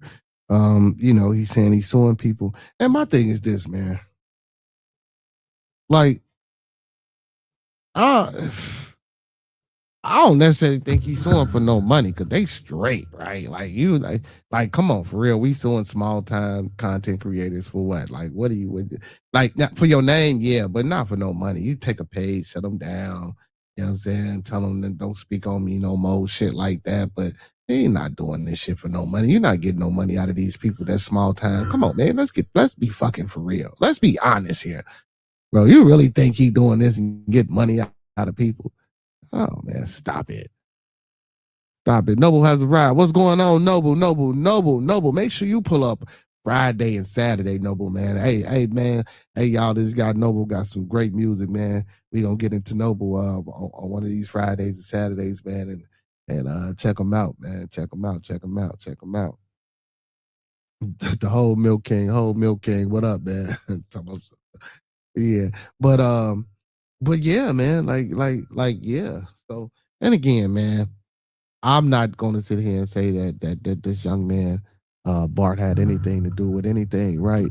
But again, my whole thing is still with the people that he went to the island with. That's my whole focus right now. Like, and this young girl, Katie. And then these other two witnesses that they saying now that they didn't came out with, they say they didn't found two other witnesses that saying, that they seen him on the island, saying around 5 or 6. And so they apparently left the island at 4:31, according to the GPS coordinates. But a lot of that shit is just like it's getting it's so much shit is changing, man. So much shit is changing. And again, that's why you do want to wait. But then that tends to make you believe, like, you know what I'm saying, what's going on. You know what I'm saying? What's going on? Let's check out Nancy. Let's see what Look Nancy. here. This isn't just an ordinary denture, but Let's see what Nancy got to say. I usually don't like Nancy Grace. But let's check out Nancy. Let's see what she got to say. Night in the last 24 hours, Nolan Wells's family hits social media giants, subpoenaing Nolan's accounts. I'm Nancy Grace. This is Crime Stories. I want to thank you for being with us. Phone, and he had left it in our possession on the boat. Asked for Nolan's phone. Right. Was there a struggle over it, or did you guys no. hand it over? I mean, just handed it over. I mean, we didn't think anything. So she playing a little bit of the Officer Tatum interview with Warren. No, that she asked for Nolan's phone. We knew they were close friends with, the Wells family, and my buddy went out to his truck. Man, listen to this shit. Listen to how he telling this fucking story, bro. And who is his buddy? Handed the phone over. No complications, no issue, nothing. But I mean, I told Miss Christine that we had his phone and he had left it in our possession on the boat. When did you talk to her about that? When I was on, no, I didn't talk to her once. It was 12:30. I mean, I might have texted her a couple times and talked briefly about a couple things, but I told her on the phone before I called the Coast Guard that we had Nolan's phone before I called Miss Christine. I like what you said there, Ms. Jen. Ms. Jen said that's bullshit. You can say whatever you want, freedom of speech, but we don't really have freedom of speech. We got to know that too. And then again, you have to be careful and cautious of the things that you say. You know what I'm saying? You most definitely have to be cautious and aware of the things that you say. You feel me? Like I said, do the defamation of character, do the slander, and do the Information Acts and other type of policies and things that stand from, you know what I'm saying, the speech that you think is free that you have, right? You know what I'm saying? So you have to be careful. She said, if it's true, he's trying to get a couple of YouTubers to be quiet. It's crazy. I'm sorry, it's quiet. He's trying to get a couple of YouTubers to be quiet. It's because they might be speaking some real stuff. It could be potentially, you know what I'm saying, lead to, people investigating him more, getting more on his coattail about the situation and about him being involved in the case. That could be true too, and he could send some cease and desist letters, you know what I'm saying? Don't talk about it at all. But by now, you know what I'm saying, the damage has been done because as information comes out, people report on it, people talk about it. But again, it's how you say it. Like if you're coming up here like me and you're saying, well, I don't really think, or I don't really, well, no, he, just because his name is Bart, he's not the only Bart. You can say certain things and get your point across that way. And of course, you could be sarcastic, or you could be spewing out rhetoric, of course, and and at the end of the day, you could really be meaning that you know what I'm saying. But see, but when you play it like that, you really can't say, or you really don't know, and you really can't be like, okay, well, I need you to stop talking about me or saying anything about me in that way. You feel what I'm saying? Versus a lot of these other content creators, they're really trying to draw information and correlation between him and this Katie girl to say that they was in a relationship, and maybe that was the reason why when he pulled up to help tow the boat and he seen dude on the boat, maybe a motherfucker told him about it. See, I don't know. See, I don't even know. Now, this is me just throwing what I'm throwing on there. You feel me? Like a motherfucker probably told him that he was with he got on the boat, and it was bam. So you just never know. But let's listen to the rest of this shit. Well, none of us had a reason to go through Nolan's phone. I mean, there's multiple phones on the boat. Why would it be? And the boat was having issues. Why would our concern be getting on Nolan's phone or something? I mean, I don't even know Nolan's password. None of my friends do. We had no reason ever to get on Nolan's phone and look at anything. I didn't even touch Nolan's phone. None of us touched Nolan's phone until somebody took it off the boat and put it in White's truck, and then no one touched it until we handed it back, to the mom that was at my buddy's house. Also, listen, man, if anybody, heard anything or got, something they want to say about the Nolan Well case, if you know anything, I want to apologize to Random Australian. One trying to get rid of you, buddy. It's just that, holding the panel down. I didn't really want to do that, man, unless, you know about the case or you want to add to it or speak on it or have an opinion on it. You know what I'm saying? I want to reserve that space for people to come up. We're not going to be all night with it. I don't want to be long-winded with it, but if you do want to say something, or if you do have an opinion, or you do or you heard something, I'll let you come up and speak about it, and then we're going to, try to move it along or push it along, because I don't want to be too lengthy with everyone's conversation on it on this day. We could say that for another day, but for right now, I just want to let things play, talk about it, hear people's information. Big shout out to my little bro 2 Wheels too, man, for getting that membership. Big shout out to my brother 2 Wheels and YouTube Foolery. Let's get back to it. That is from the Officer Tatum show. He has interviewed several of the young men that were on the boat when Nolan Wells was taken to Horn Island. They say he was not on the boat on the return trip, although audio seems to suggest otherwise. Listen to the Mississippi Department of Marine Resources call. Imagine being able to build an app with your name on it. My bad, y'all. This is Nancy Grace, Let me see.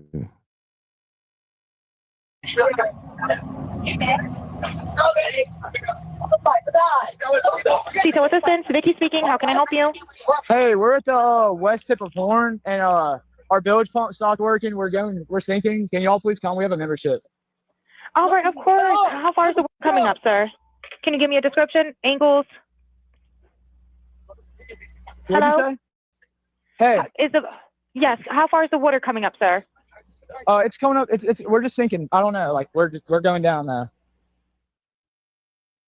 All right, well, let's get you going. Membership number or phone number listed on the account, sir? I don't know the phone number. It's either, I think it's, try that. All right. I know we have a membership, like, guaranteed. I don't have the tag unless on you have a membership off. number or anything, it's okay. I'll get you over to the captain. What's the best phone number to reach you at? Reach me at particular phrases in that call. If it's to be believed, Nolan, don't die. Sure, he's dead. Is he dead? Nolan, OMG. Wake the F up. It goes on. I thought he was on the check his chest. That, if it's to be believed, suggests that Nolan was on that boat. Tatum says the witnesses are clear. He was not on the boat. Tonight, we learned in the last 24 hours, the Nolan Wells family hits social media giants with subpoenas for all information related to Nolan's phone.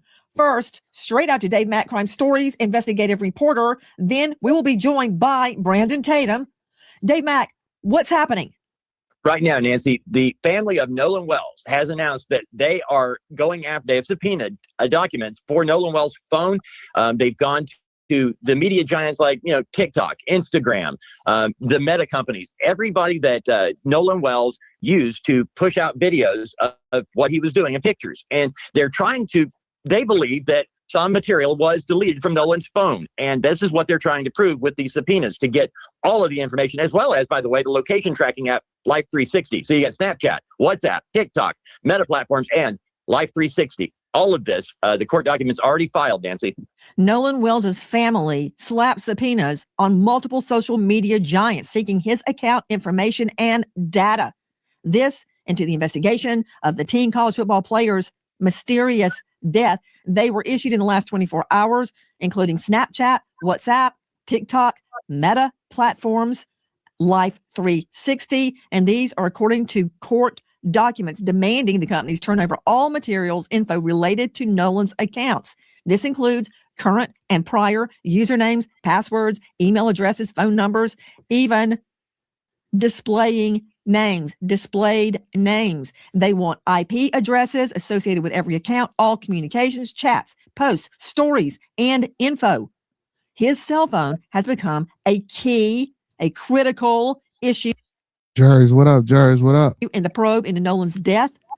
What happened to Nolan? Now, his mother, Christine, says when her son's phone was brought to the family, they had concerns because there were no pictures or videos on either of his Snapchat accounts. Triggering their fear, items may have been deleted. That's what's happening. There's been a lot of controversy. Were photos, were texts deleted? Were snaps deleted? We've been trying to figure it out, but we're seeing through a mirror darkly. We don't know. But according to experts, a trail will be left if anything has been deleted, even if you delete it from the deleted file. Now, joining us, special guest, Brandon Tatum. You know him well. He's a former police officer with Tucson PD. That's what impresses me. What impresses a lot of other people is he is the star of The Officer Tatum. Officer Tatum, thank you for being with us tonight. Question to you. You interviewed, as we played at the get-go, several of Nolan's friends. Did they show you photos, videos, snaps of that day on Horn Island? Well, thank you so much for having me on. I spoke to 4 of the boys that are originally accused of being involved in Nolan Wells' death. And they did show me a lot of evidence. I want people to be very clear with this. I spent my career putting people in jail. My career is based on getting justice for people who have been done wrong. I've never been a defense attorney. So me going out and doing this was to find out what happened to Nolan Wells. And in talking to these young men, the burden of proof is they're going to have to prove to me. I'm not going to listen to what they say out of their mouth. They're going to have to show me. And in many cases, they showed me videos of Nolan on the island. They showed me videos of the boat when they were getting towed out, which is consistent with, kind of similar to what the phone call was. I mean, they showed me pictures of them with Nolan. They showed me phone records of them calling Nolan's mom and all of the above. So they seemed very consistent. They seemed very genuine. And they also proved to me some of the things that they had told me in the interview that I had with them that I have uploaded on my YouTube channel. Officer Tatum, are you telling me that they had reception on Horn Island? Because many people are saying, well, the reason that there's nothing on Nolan's phone of that day, like there's no pictures, there's no snaps, there's no text, there's no anything, not because it was deleted, but because he didn't have reception. But you're telling me the other boys did have snaps, photos, videos, and reception? Yeah, no, Nancy, let me clarify this for you.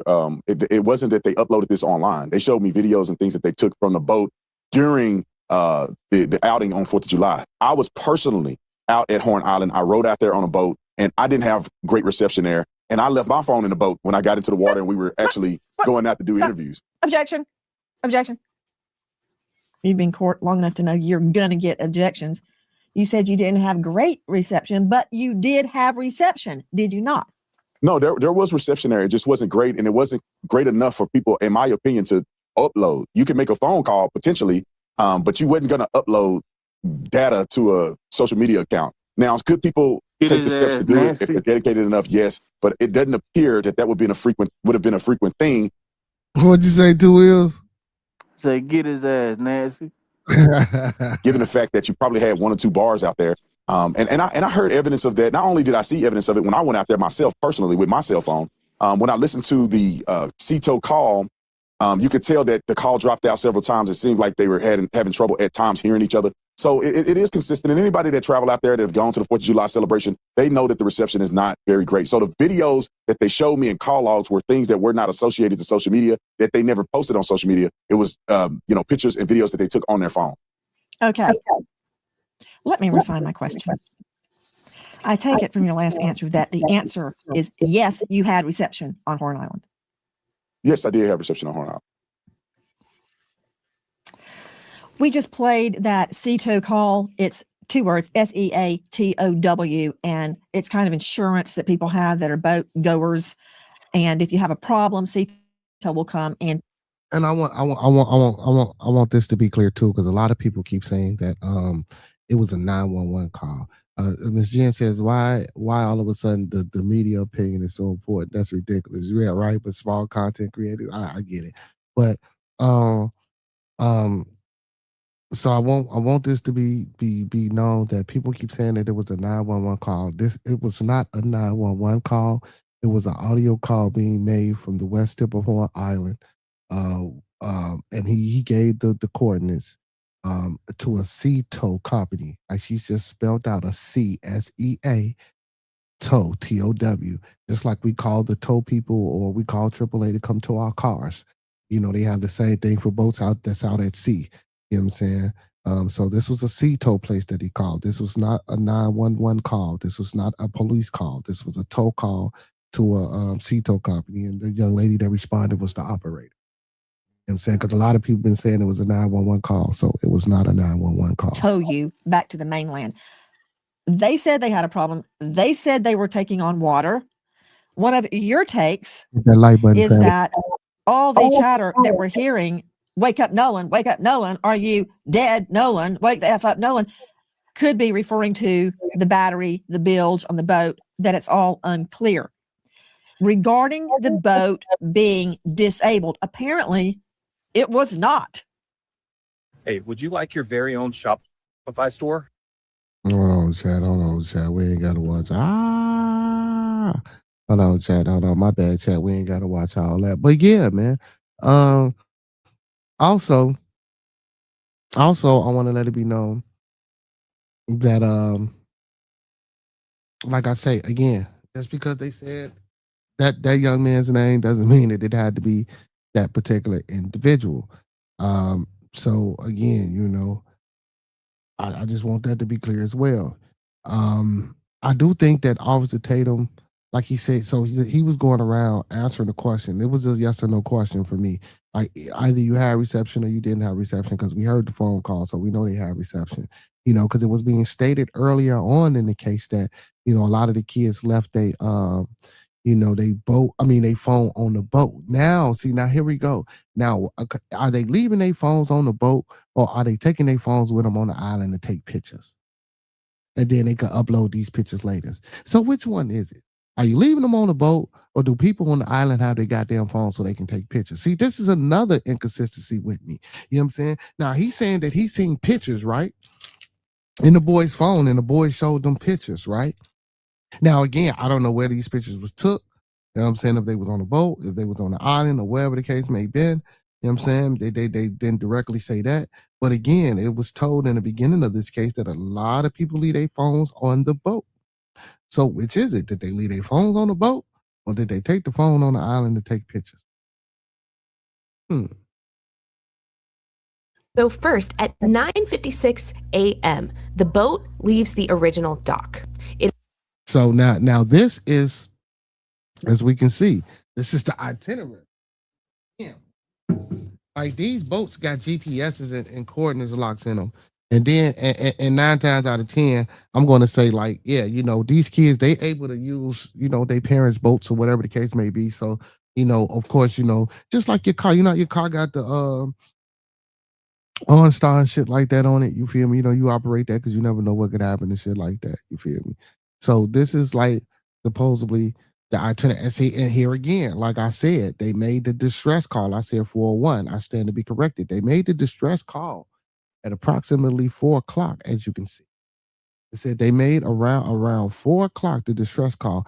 They didn't leave Horn Island until 4:31. So you mean to tell me they sat in that water for over 31 minutes with water filling up in the boat? I think not.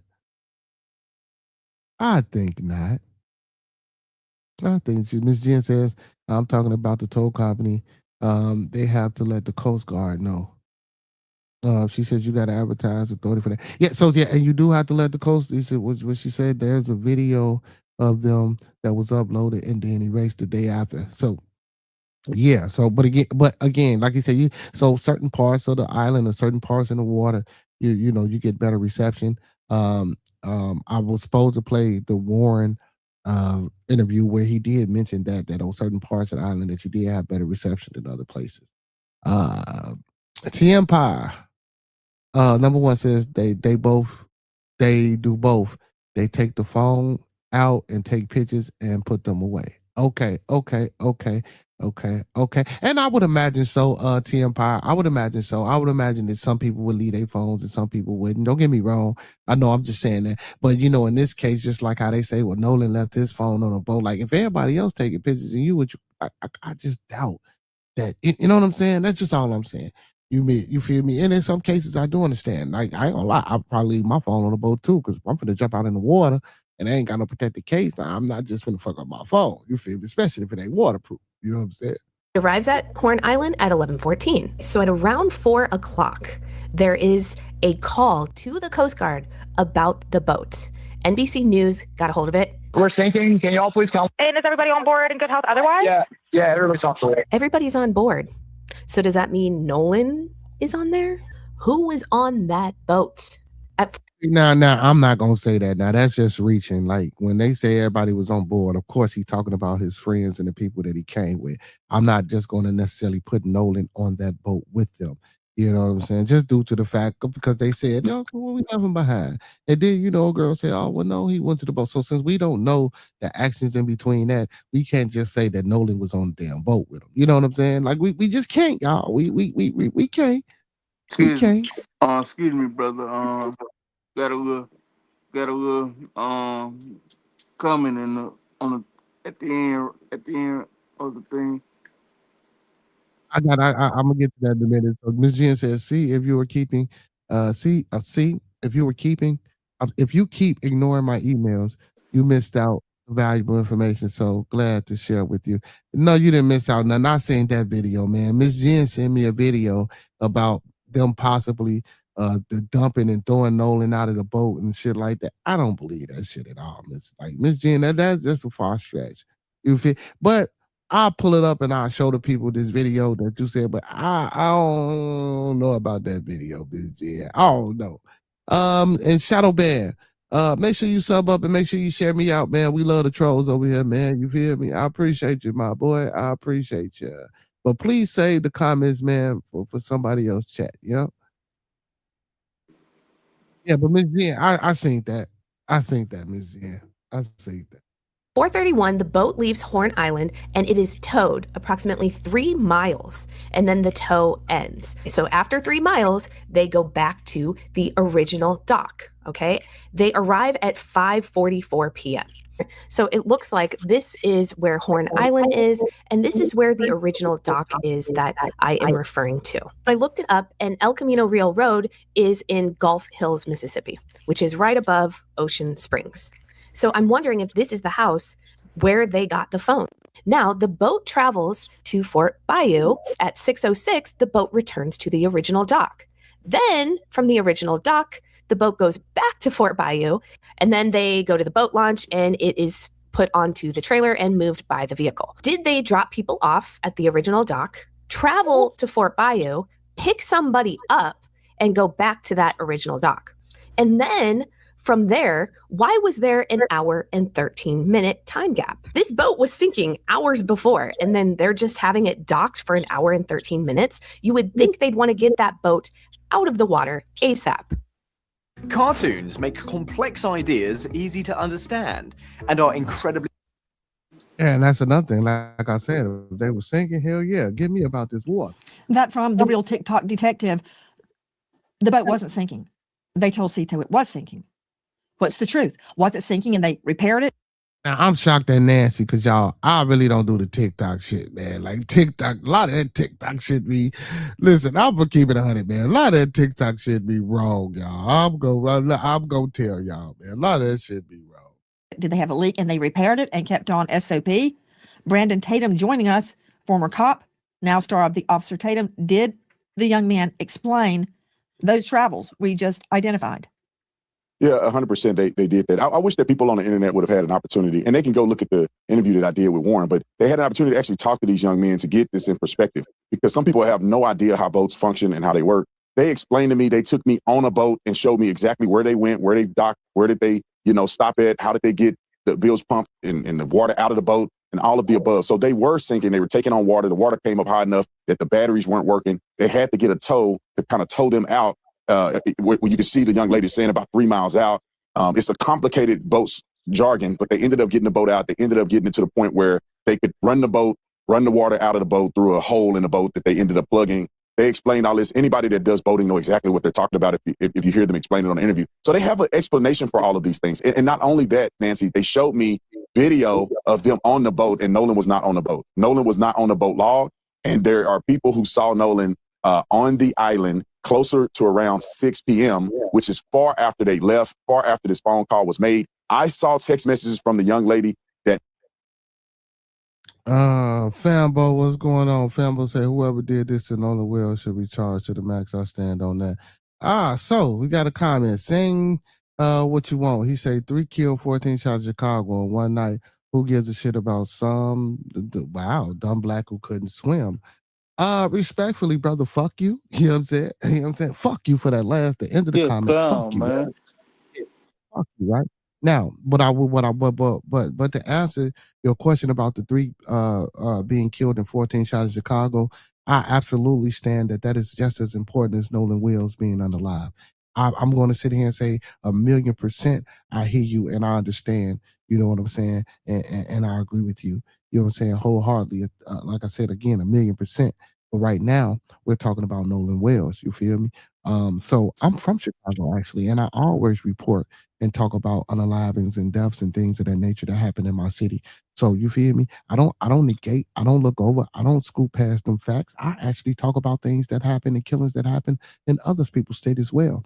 I get what you're saying because it was 14 people shot and 3 people were unalive, and it was just like a mass shooting over the weekend between Saturday and Sunday. I know that this is my city. I can report that. You feel me? We'll get into that, but right now we on Nolan Wells, respectfully. So just stay with the content. If you don't want to stay with the content, you can always move along. But don't forget to hit that like button for me. Thank you. What's up, Wills? Hey, Billy, he don't care about that. That's just a way of him. That's just a way of him to be racist and say bullshit. He I don't know. care. He don't give a fuck about that. I know too, Wills. I know. You know I know. I just want to be, you know what I'm saying, politically correct after I said told the man fuck you and just respond. You know what I'm saying? We still want to keep the show cordial, but let's move right along with Nancy Grace. Sorry. No, you ain't doing nothing wrong. You did absolutely nothing wrong, brother. Hit that like button for me, chat. Let's get back to this Nancy Grace. Nolan was with the young lady named Katie. I saw her text messages. In her text messages, she said that she heard the boys yelling for Nolan to get on a boat. He did not. She said in her text message that she did not see Nolan get on the boat he came on, which was Wyatt's boat, which is the boat that was sinking and they ended up leaving on. So it wasn't just a statement that they made on a podcast. They were actually showing me evidence to the contrary of what the mainstream YouTubers and some media outlets are putting out to people at large. And so I wish that people would go watch the interview or at least take some time to listen to these boys' statement. And I'll say this, Nancy, too. I wish that the family would have taken the time, or at least Benjamin Crump would have taken the time to reach out to the lawyers or reach out to these young boys to get their statements so they're not wasting their time sending everybody on a rabbit trail when they could have just talked to these boys. And they could have, but they refused. Because I saw a message from Warren where he called Nolan's mom twice.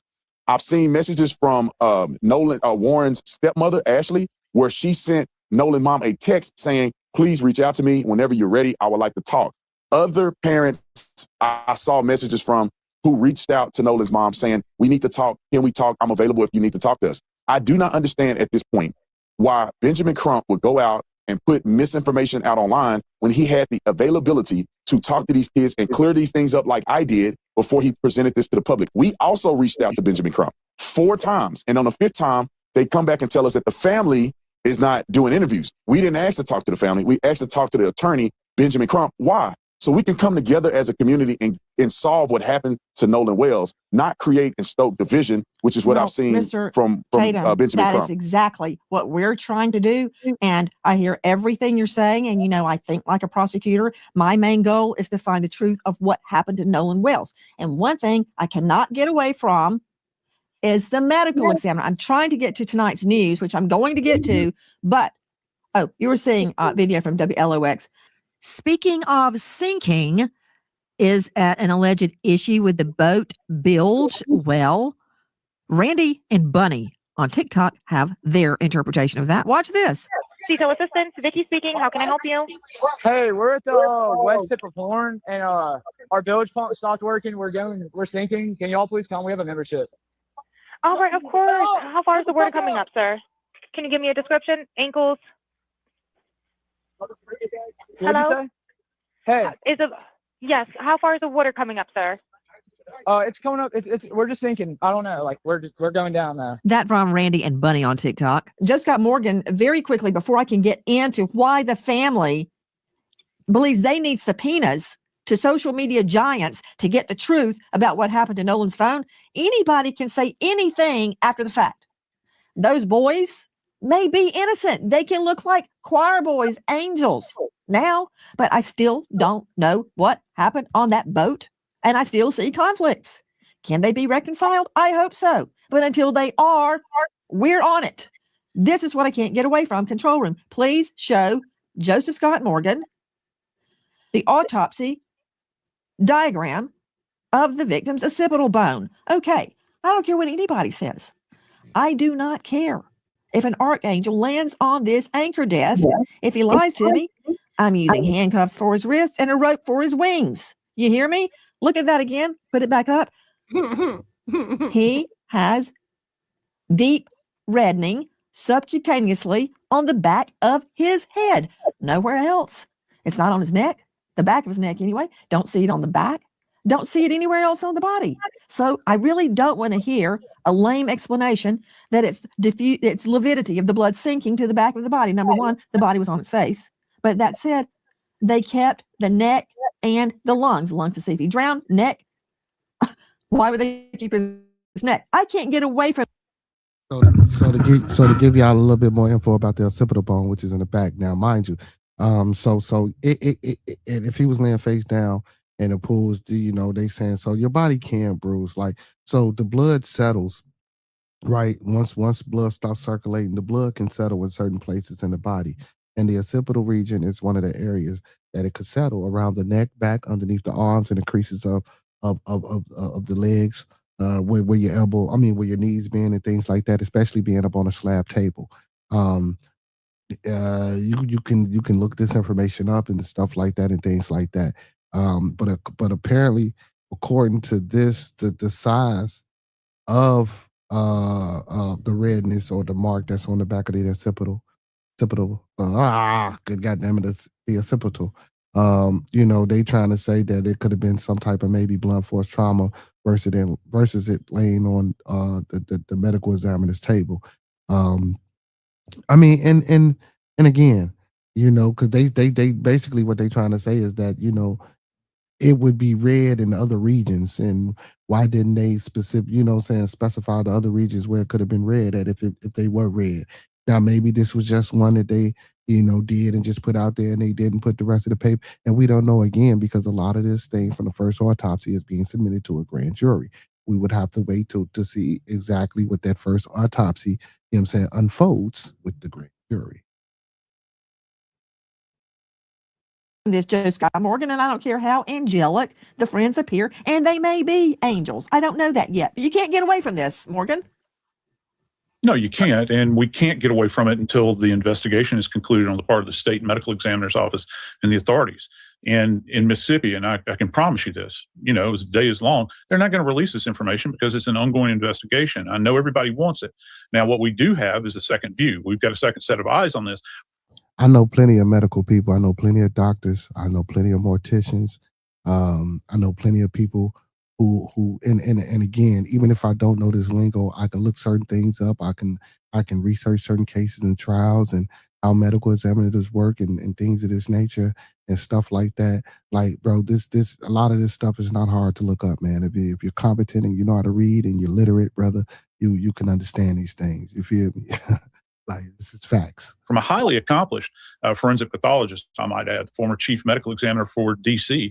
And he went over Nolan's body very, very thoroughly. And he in his statements relative to this area states that he cannot make heads or tails of it at this point in time because it's compromised, this area I'm referring to in the occipital area of the head, because it has been compromised through decomposition. Now, he did a multi-layered dissection. And what that means is layer by layer, the skin, subcu fat, down through the muscle, which had not previously been done in this manner, according to him. I don't even know if it's annotated in the state medical examiner's report because it hasn't been released yet. They're still waiting. It's pending multiple things. How many times have we heard this over the years? They're doing their own histological studies, which means the tissue samples. And also the big part to this, Nancy, is going to be the toxicology. And we know that that takes some time. And it's not just going to be about alcohol. It's going to be everything in the spectrum. This might be the only delivery service that actually feels. And again, you know, certain things we can look up. We do know that it only takes 2 to 4 hours to perform an autopsy. This is public knowledge. Now, when they're doing microscopic things or toxicology reports, we know that can take 6 to 12 weeks to come back. You know what I'm saying? So we do know this. So again, for people saying that, you know, why aren't they releasing this and why aren't they releasing that? Well, of course, if we want to get, you know, our full report to be recorded and everything with the autopsy, again, we have to get the toxicology reports back. We have to get the biopsies back. So that way, when we see this red thing, we can really, okay, well, this could have caused that or that could have caused this. Okay, well, maybe this is why it's red and things of that nature. So that's why, you know, they waiting for the toxicology and the biopsies days to come back. You feel me? So they can fully give a proper diagnosis on the autopsy. You feel me? So carry on. Hi guys, Nancy Grace here. If you are a homeowner, you've probably thought, should I call American Financing to refinance and pay off this debt? But you don't because of your low mortgage rate. That low rate, it's not saving you if you're drowning in credit card interest. People are calling American Financing, and American Financing is saving customers an average of $800. That's not in all, that's a month, by using their equity to pay off the credit card debt. Using their home equity to pay off 88.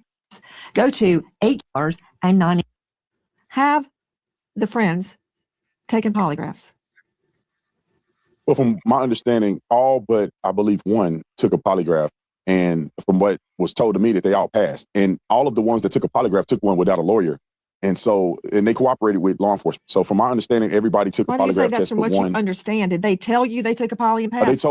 Yes, ma'am. They told me that they did it. I wasn't there. So that's what I'm saying from my understanding. They told me that all the boys except one, which is Warren, I believe, took a polygraph test. All of them did not have lawyers and did it and cooperated with police. Warren also cooperated with police. I just believe he didn't take a lot of the test, but Warren is the young man that I interviewed. So according to what they told me, they all took a lot of tests and passed. And it's an equivalent of a lot of test. It's not a traditional lot of test, but it's the same theology of trying to get to if a person is lying. I don't know the name of it. It's an equivalent of a lot of tests. It's a different methodology.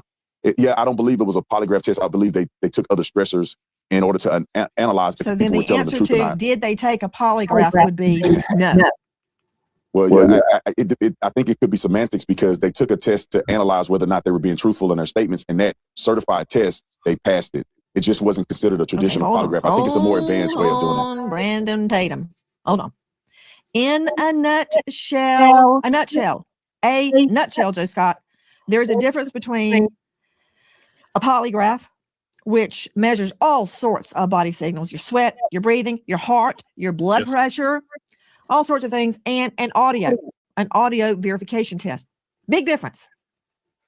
Yeah. So the audio is, you're looking for stressors in the voice, and these people are highly trained to do this. And you know how the courts feel about these tests. Are they admissible or not? But I think that, going to Brandon's point, the fact that they have taken these, at least those named allegedly have taken these, according to him, I think that that's significant. Now, whether or not that this is going to be usable, a usable investigative tool is hard to measure. I didn't ask you if it's going to be used in court. That's a whole nother animal. We'll burn that bridge when we get there. Okay. There may never even be a court case.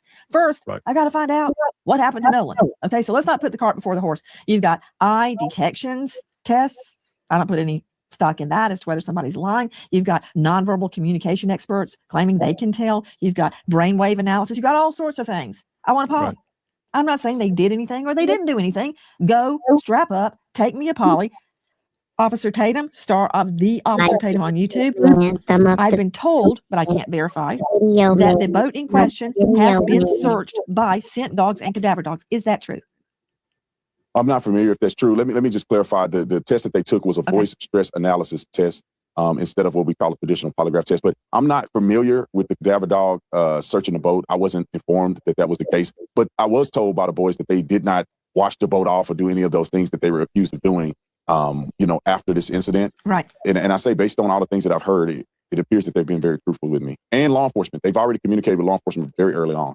Okay, Officer Tatum, coming from you, I do give that credence because you were a Tucson PD. I've had people sit down, look me right in the face and lie, and they are so convincing. So I don't know who's telling the truth.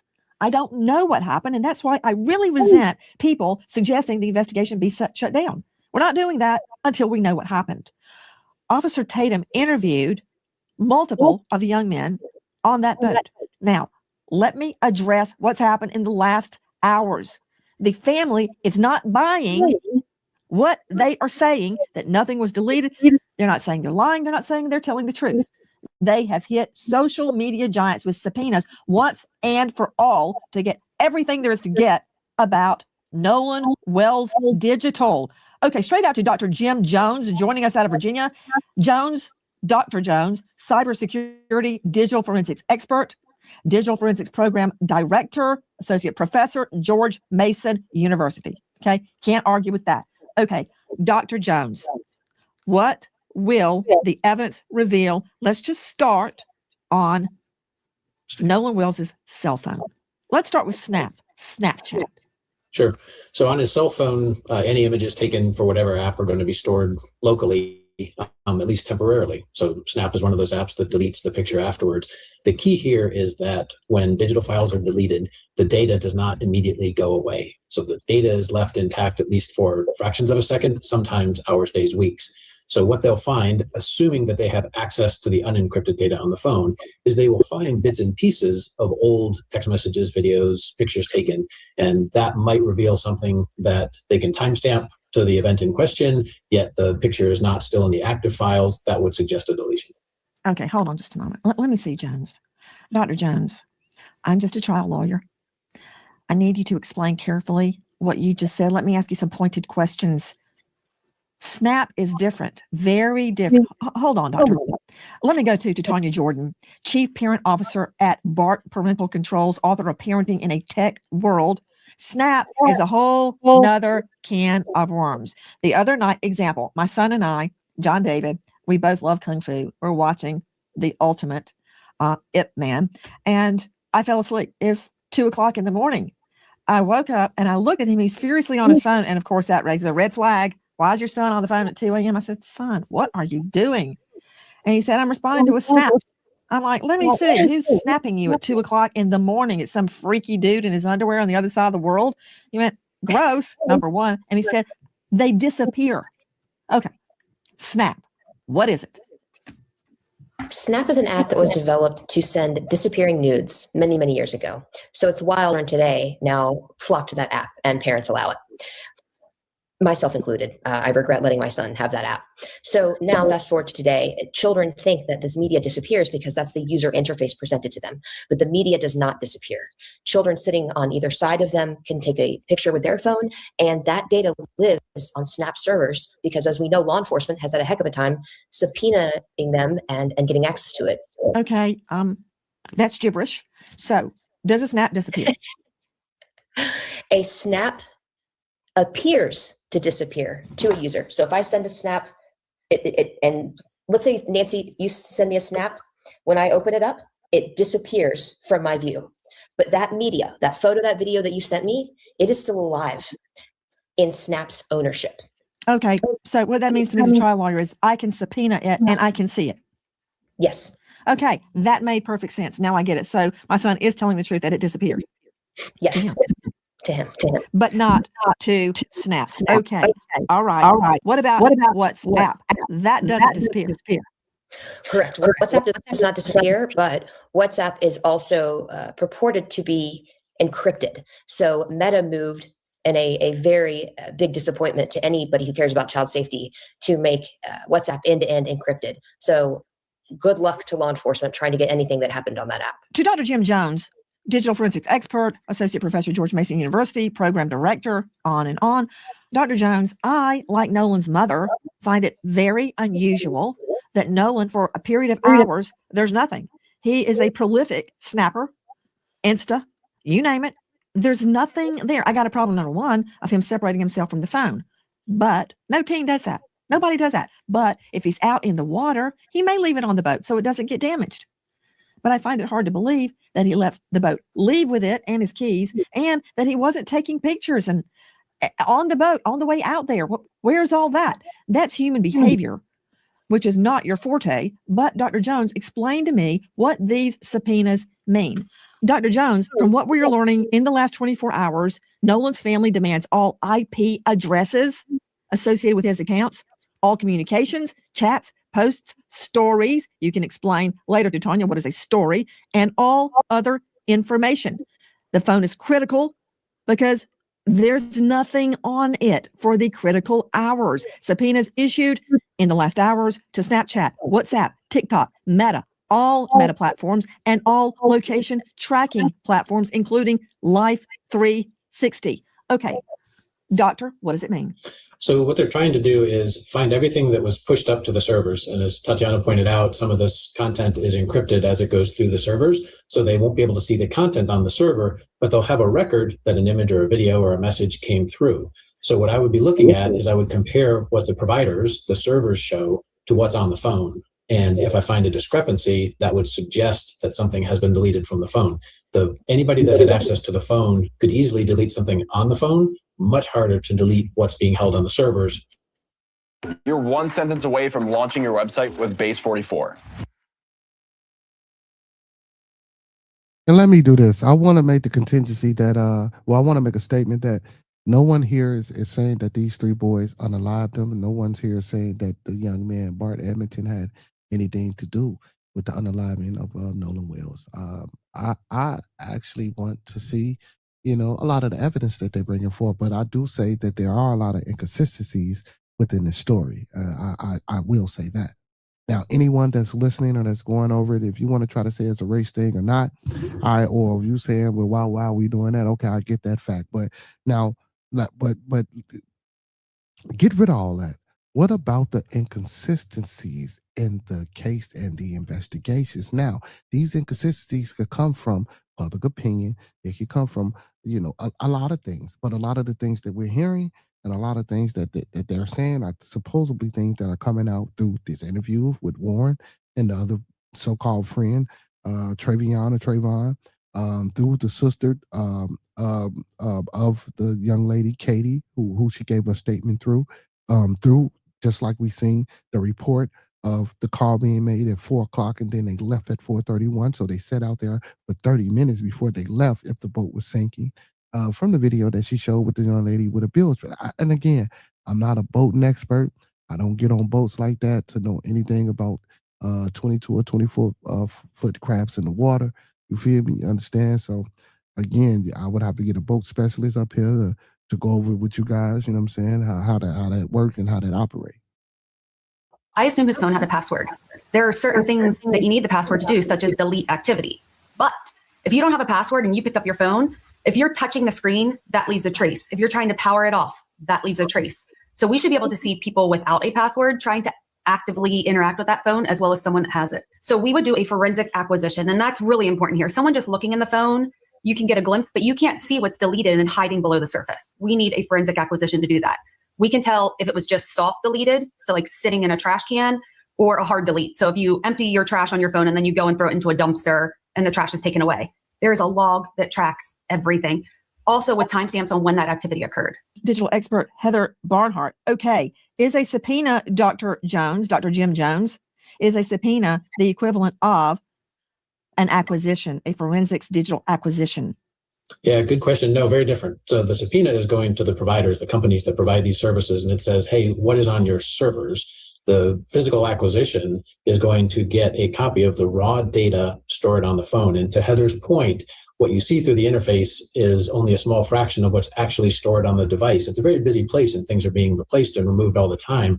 The physical acquisition will take a snapshot in time of anything that's left, in particular, the fragments. She also made a very good point about the logs.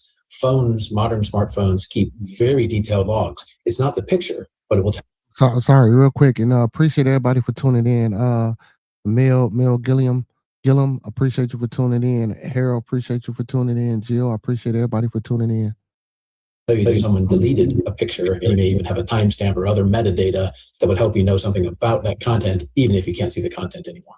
So, Dr. Jim Jones, if I delete something, let's just pretend it's a text. We delete a text. Then you go to the deleted file and delete it from the deleted file. We can't see it, but there is a record of that, and it is very likely revivable. Yes, to the record, for sure. There's a record of that action happening. Revivability depends on how long it's been since it was deleted and what else the phone has been doing. So it's a very unpredictable process. Think of it as something that decays over time. Sometimes that decay is very rapid, sometimes it's slow. And we know there's a difference in retrieval time on an iPhone versus an Android. It's a very delicate process. John Mobley, veteran trial lawyer, South Carolina. What is it Nolan's mother wants from social media giants? Everything. That's what they want. And I've been saying this from the beginning. These are the types of things they should have been doing from the beginning. Not press conferences, not grandstanding, not the all show no go, but getting the actual data from the phone so they can get real answers to put all the information regarding what happened in context. They will know if anything was posted, if anything was deleted, if it was communicating with someone. This is the real work that needs to be done. This is how we all get answers. Hi, guys. American homeowners. The FBI has been warning about a type of real estate fraud called free title history report plus, or just. They could, based on timestamps of things that got pushed to the server, that would say he did have service. The absence of those records doesn't say that he didn't have service. However, the cell phone provider through the tower records could show that, because every time a cell phone talks to a tower, a record is created. Excellent. The ping trail. Okay, back to Officer Tatum, star of the Officer Tatum on YouTube. Did the young men you interviewed, I believe it was 4 of them, state that Nolan did not have reception, or did they explain why there are no pictures, texts, instance, nothing on his phone? Did they have an explanation for that? Yes, ma'am. They didn't mention anything about whether Nolan had service or not, but they articulated the reason why Nolan may not have, certain pictures on his phone. And they had mentioned because Nolan spent the night at their house the night before, because it's traditional for the last few years that they actually went to Horn Island together. But they were saying that they had taken pictures at the house. Some of the pictures that you've seen float around online were pictures that they took on the boat, but they didn't take those pictures when they got out, out there to Horn Island, because they were having fun. And I would argue that they were drinking, and I couldn't imagine that they want to get underage drinking on camera. So what they had articulated to me, that it wasn't abnormal for people not to snap and not to do a lot of pictures and things like that, because they were focused on. But you told me they showed you pictures and videos. Yeah, so but they it's did not take uploaded. pictures and videos. No. It's not a lot of pictures, and they weren't uploaded. So when you're talking about Snapchat, you're talking about a platform where people are uploading images and pictures to produce to the world. What they showed me were things that they had recorded on their phone, and it wasn't a lot of different things, because most of what they did was drinking and having fun in the water. And so, what they had articulated to me as well is that it's not abnormal for people not to snap. It's not abnormal for you not to have your phone. And Nolan wasn't the only person that left his phone on the boat. They also mentioned to me, and you can see it in the interview that they did, was that they had no reason to touch Nolan's phone. They weren't thinking about Nolan's phone when they thought the boat was sinking. And when they got to the house, it was no incident when it comes to Nolan getting the phone back to the friend and parent. I dare you to let me build you a completely free e-commerce store. Sorry. You're going far afield from my question. Let me redirect you back to their phones. Nolan has nothing on his phone. They have pictures and videos on their phones. You told me that they exist, whether they posted them or not. So they were taking pictures and videos. Don't you see why Nolan's mom is concerned? There's nothing on her son's phone. Well, Nancy, it's unclear exactly what the mother is articulating. because at one point she's concerned that there's not a lot of Snapchats or social media posting. She did not articulate, or the Benjamin Crumb did not mention that there's nothing on his phone. So they're not saying that the phone was wiped and there's no images or anything. She was concerned about his social media frequency, which I believe after talking to the boys, it was consistent with what they said, and it was consistent with basic deductive reasoning that maybe he didn't post a lot on that day. So what remains a focus for me, and if I was investigating this Not case, talking about I posting. would want to know. Not talking I about would whether he want to posted, know- officer. No, He didn't what even I'm saying take is that anything. There's no pictures. There's no it- anything. That's what the mom is saying, but we haven't had an opportunity to either see or hear exactly what she's trying to articulate. Some of the things that she said in the media is that she's talking about posting. I don't believe she said that there was nothing at all on his phone, no pictures, no nothing. But I wasn't able to verify that. So if I was able to see Nolan's phone and the mother was able to show me exactly what she's articulating, I'll be able to have a better perspective in comparison to what Warren and the other boys were telling me. So at this point, I only have one side of it, and then I have a fractured perception from what the media or what the mother is saying in the media. So when the police officers look at his phone and they do a forensic extraction, if they're allowed to do that, they will see plainly if Nolan was on his phone, if he had taken pictures, and if they were deleted. Now, I'll implement this as we begin to try to guess and figure out what was happening on that day. It doesn't seem to be reasonable to suggest that the boys were in his phone deleting things. Now, after hanging out with the boys and getting to know them well, they're very intelligent young men, very savvy, and they were raised well.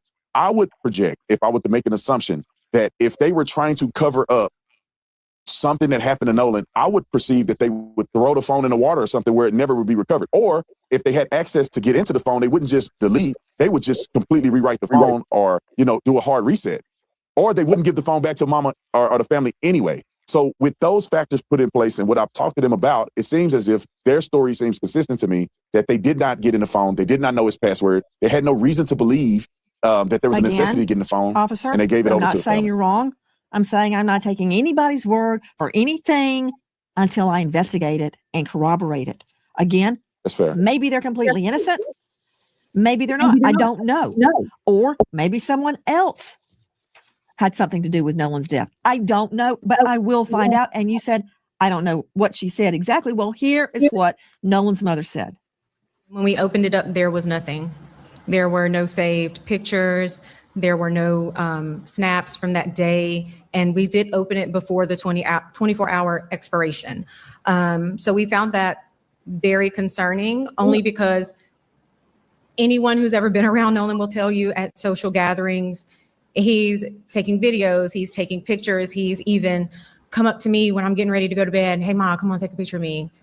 Like that was Nolan. So that's why we feel that things may have been deleted, was because of the fact that there was nothing in either one of his accounts. Okay, to Tanya Jordan, Bart, parental control officer and author. Do you understand what she just said? I do. Explain it. Absolutely. When a child dies, every second, every hour, every day matters. Families and investigators need timely access to lawfully requested evidence so they can find answers and hold the right people accountable. And Snapchat claims to respond to most legal requests in 2 to 3 weeks, but critics say some investigations have taken months, which delays justice. Meta, Instagram, right? There aren't many kids on Facebook these days. There's no public average for subpoena response times, but it varies. It varies. And investigators have criticized delays in some really high-profile child safety and teen death cases. WhatsApp, we talked about that earlier. Even with a warrant, Meta generally cannot read or produce message content because it doesn't have it. That's what we were talking about with the challenges with encryption. It's not a response time thing, it's the encryption. So I don't know if I answered your question, but I just felt it was really important to be very clear about what we need for justice and what social media companies are not providing in a timely manner. You're very clear. I want Tatum to be right. I want this to be easily explainable when we know all the facts. But we will not stop until we know the facts. If you know or think you know anything regarding Nolan's case, please dial 228-769-3063. If only I could put a keg of dynamite under the social media giant's rear end and get those answers now, I would. There is a $125,000 reward for information leading to the truth of what happened to Nolan. We remember American hero trooper Micah May, Nevada Department of Public Safety, killed in the line of duty, leaving behind a grieving wife, Joanna, and 2 children, Melody and Raylan. American hero trooper Micah May. Thank you to our guests for being with us tonight, but especially to you for joining us in our search for the truth about Nolan Wells.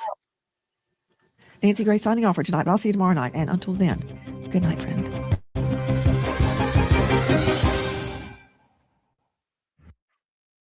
So that's what Nancy Wells has to.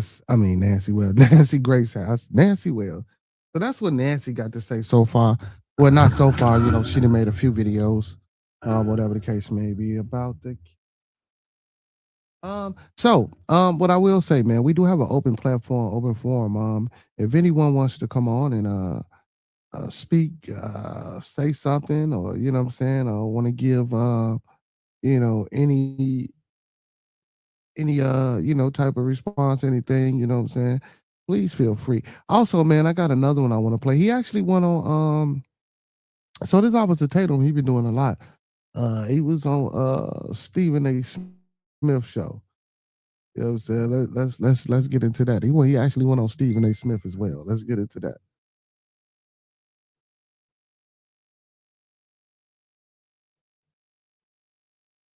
Prosecutor and host of Crime Stories with Nancy Grace, which streams new episodes weekdays on Fox 1. Please welcome for the first time the straight shooter, the one and only, Ms. Nancy Grace. How are you? How's everything, Nancy?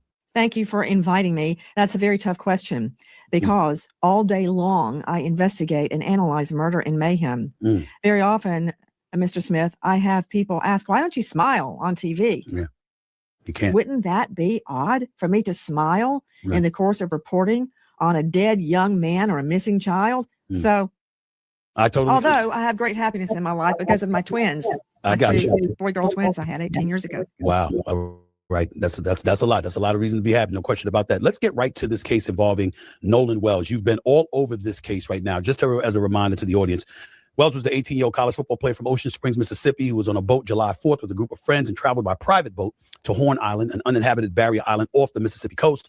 Wells was the only black person, so reported, on the boat. When the friends returned to the mainland, Nolan was the only one who did not make it back. Talk to me about this story, Nancy, and what do you make of it at this particular moment in time? I think that it is very murky, and I do not understand, Stephen, the demands on all platforms for the investigation to be shut down. Is it possible Nolan Wells died by accident? Yes, it's possible. Is it possible that there was foul play? Yes, that is possible. And I don't believe the investigation should be shut down until we know the answer to that. I have 2 children, both the age of Nolan Wells. I would be lying on the courthouse steps screaming for justice if the investigation into a death related to them was shut down before I had answers. So I don't understand where all the hate is coming from. Who specifically is calling for the shutdown of the investigation? Just to educate my audience. Well, go online. There's any number of people, thousands of people that think that, quote, this was an accidental drowning. Why are you doing this? You're a race baiter. You're fill in the blank. This has nothing to do with what color his skin was. This has to do with an unanswered question. During my prosecutorial career, I very often was the only white person in the courtroom. That has nothing to do with Lady Justice. What Lady Justice wants, what justice demands, is a full and fair investigation. And I'm also not saying that's not going on, because my boss, Lewis Slayton, the longest serving elected district attorney at that time, I think, Stephen, it was 37 years, was like a grandfather to me. He was very strict, no one to speak to the press. It could ruin the case. I always had the same answer when asked. I believe a Fulton County jury will render a verdict that speaks the truth. Because I did believe that. We are not owed an explanation from law enforcement as to what they are doing. However, there are a lot of questions, specifically, Stephen, regarding the autopsy. The initial autopsy has remained under seal. We don't know what the answer was. The family, understandably, sent Nolan's body hundreds of miles away for a second opinion. When that doctor got the body, the lungs and the throat were missing. I understand why the lungs were missing, because this could have been a drowning case. But why the throat? What was there about Nolan's throat that piqued the interest of the original medical examiner? That leads me to speculate. Was there bruising? Was the hyoid bone fractured? Was it broken? Was it dislodged? Is there possibly bruising on the strap muscles? Is it indicative of a blow? We know on the back of the head, that's your occipital bone on the back of your head, about where your hairline would start, that there is deep red discoloration under the subcutaneous tissue. What? Is it from a blow? Is it from diffusion of the blood post-mortem? I don't know. But none of it is good. So I need answers before any investigation is going to be shut down. What do you make of those who have said, I remember Officer Tatum, a conservative podcaster, very popular, over 3 million subscribers. He's been on a warpath going down, talking to some of the people that were there with Nolan Wells, white individuals. He's saying that evidence is showing that when they departed, Nolan Wells was alive. And you know what? They may have had absolutely positively nothing to do with this. The evidence shows that.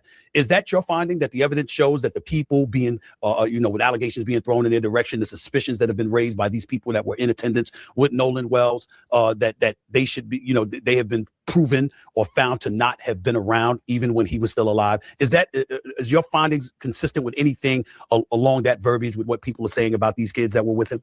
No. I don't know the answer to that. They say Nolan chose to stay behind because he met a girl he wanted to talk to named Katie. That girl has spoken through her sister, we are told. And she says Nolan told her, I'm going back with my friends. So who am I supposed to believe? I don't know for a fact that what the boys are saying is true. I don't know for a fact that what the boys are saying is false. I do know they called SEATOW, S-E-A, second word T-O-W, and said that their vessel was sinking. But yet they continued boating around in it for hours after. Is there an innocent explanation? Maybe. Maybe they thought it was sinking. They found the problem and they fixed it. Now, specters have been raised about audio suggesting Nolan had been on the boat on their return. I don't know if that was doctored. I don't know if it's real. I do know this. He went to Horn Island with them. They came back alive. He's dead. I'm going to investigate. You're darn right I'm going to investigate. And my wish is that his friends are innocent and that this was an accident. But it will be a cold day in HELL that I endorse closing down an investigation because somebody said, I had nothing to do with that. What am I supposed to go? Oh, okay. Case closed. Forget about it. And go tell the mom we're shutting down the investigation because so-and-so said he had nothing to do with it. Have you received any indication from law enforcement that is their intent, that their desire is to close down this investigation? Have you seen any indication like that at all? For businesses of all sizes, T-Mobile is reinventing business internet with super broadband. Sorry, y'all. Y'all know how they gotta get that command. I've been saying I was gonna pay. You know what? I gotta pay this damn Netflix premium. I mean, YouTube premium, so I ain't gotta go through this shit.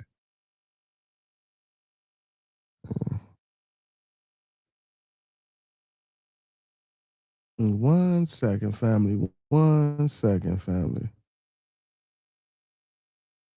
Well, maybe more than 1 second, but I'll get. And that emboldens me. That emboldens me because so far they haven't finalized this thing. As a matter of fact, the other day, a female journalist got a hold of law enforcement, the sheriff. He wouldn't answer any questions, which he should not have. And he stated that all questions were to be directed to the district attorney's office. I expect what they'll do is this, Stephen. I expect that they will call in a grand jury. A grand jury has two purposes. It can be a charging grand jury. I presented hundreds of cases to grand juries to get an indictment. It can also be an investigative arm. It can subpoena documents. It can call for witnesses. It can question them. It's an investigative, a fact-finding grand jury. They may do that, or they may be able to do it on their own without calling in a grand jury. But I believe that law enforcement will do the right thing. Much has been made of the fact that Crump, who is representing Nolan Wells' family, turned down a request, an offer to bring on scent dogs and cadaver dogs to the boat. Well, I've got to just swat that down right now. Crump, or the Wells family, doesn't have the authority to allow anybody on that boat. It's not their boat. I've also learned through the grapevine that the boat has been searched. I would like to get my hands on that GPS nav system. I would like to find out if cadaver dogs were brought onto the boat. I would like to get a hold of Katie and question her. And I would like to ask each one of the boys separately what happened. And I'd like to give them a polygraph. Is that so wrong? That's what I would be doing right now. Nancy, I don't think it's wrong at all. And with those questions that you're asking, I think all of those are very important, very, very significant questions that need to be answered. What's the resistance to getting those answers? Is it law enforcement saying it's an ongoing investigation, you're not entitled to know things until we tell you to? Is it the family getting in the way? Is it the Wells family picking and choosing who they want to investigate matters, and they're interfering in their own way? What's this mess that seems to have been made of this case? Where does fault lie, if any at all, in your estimation, as to what's impeding progress in this investigation from taking fold?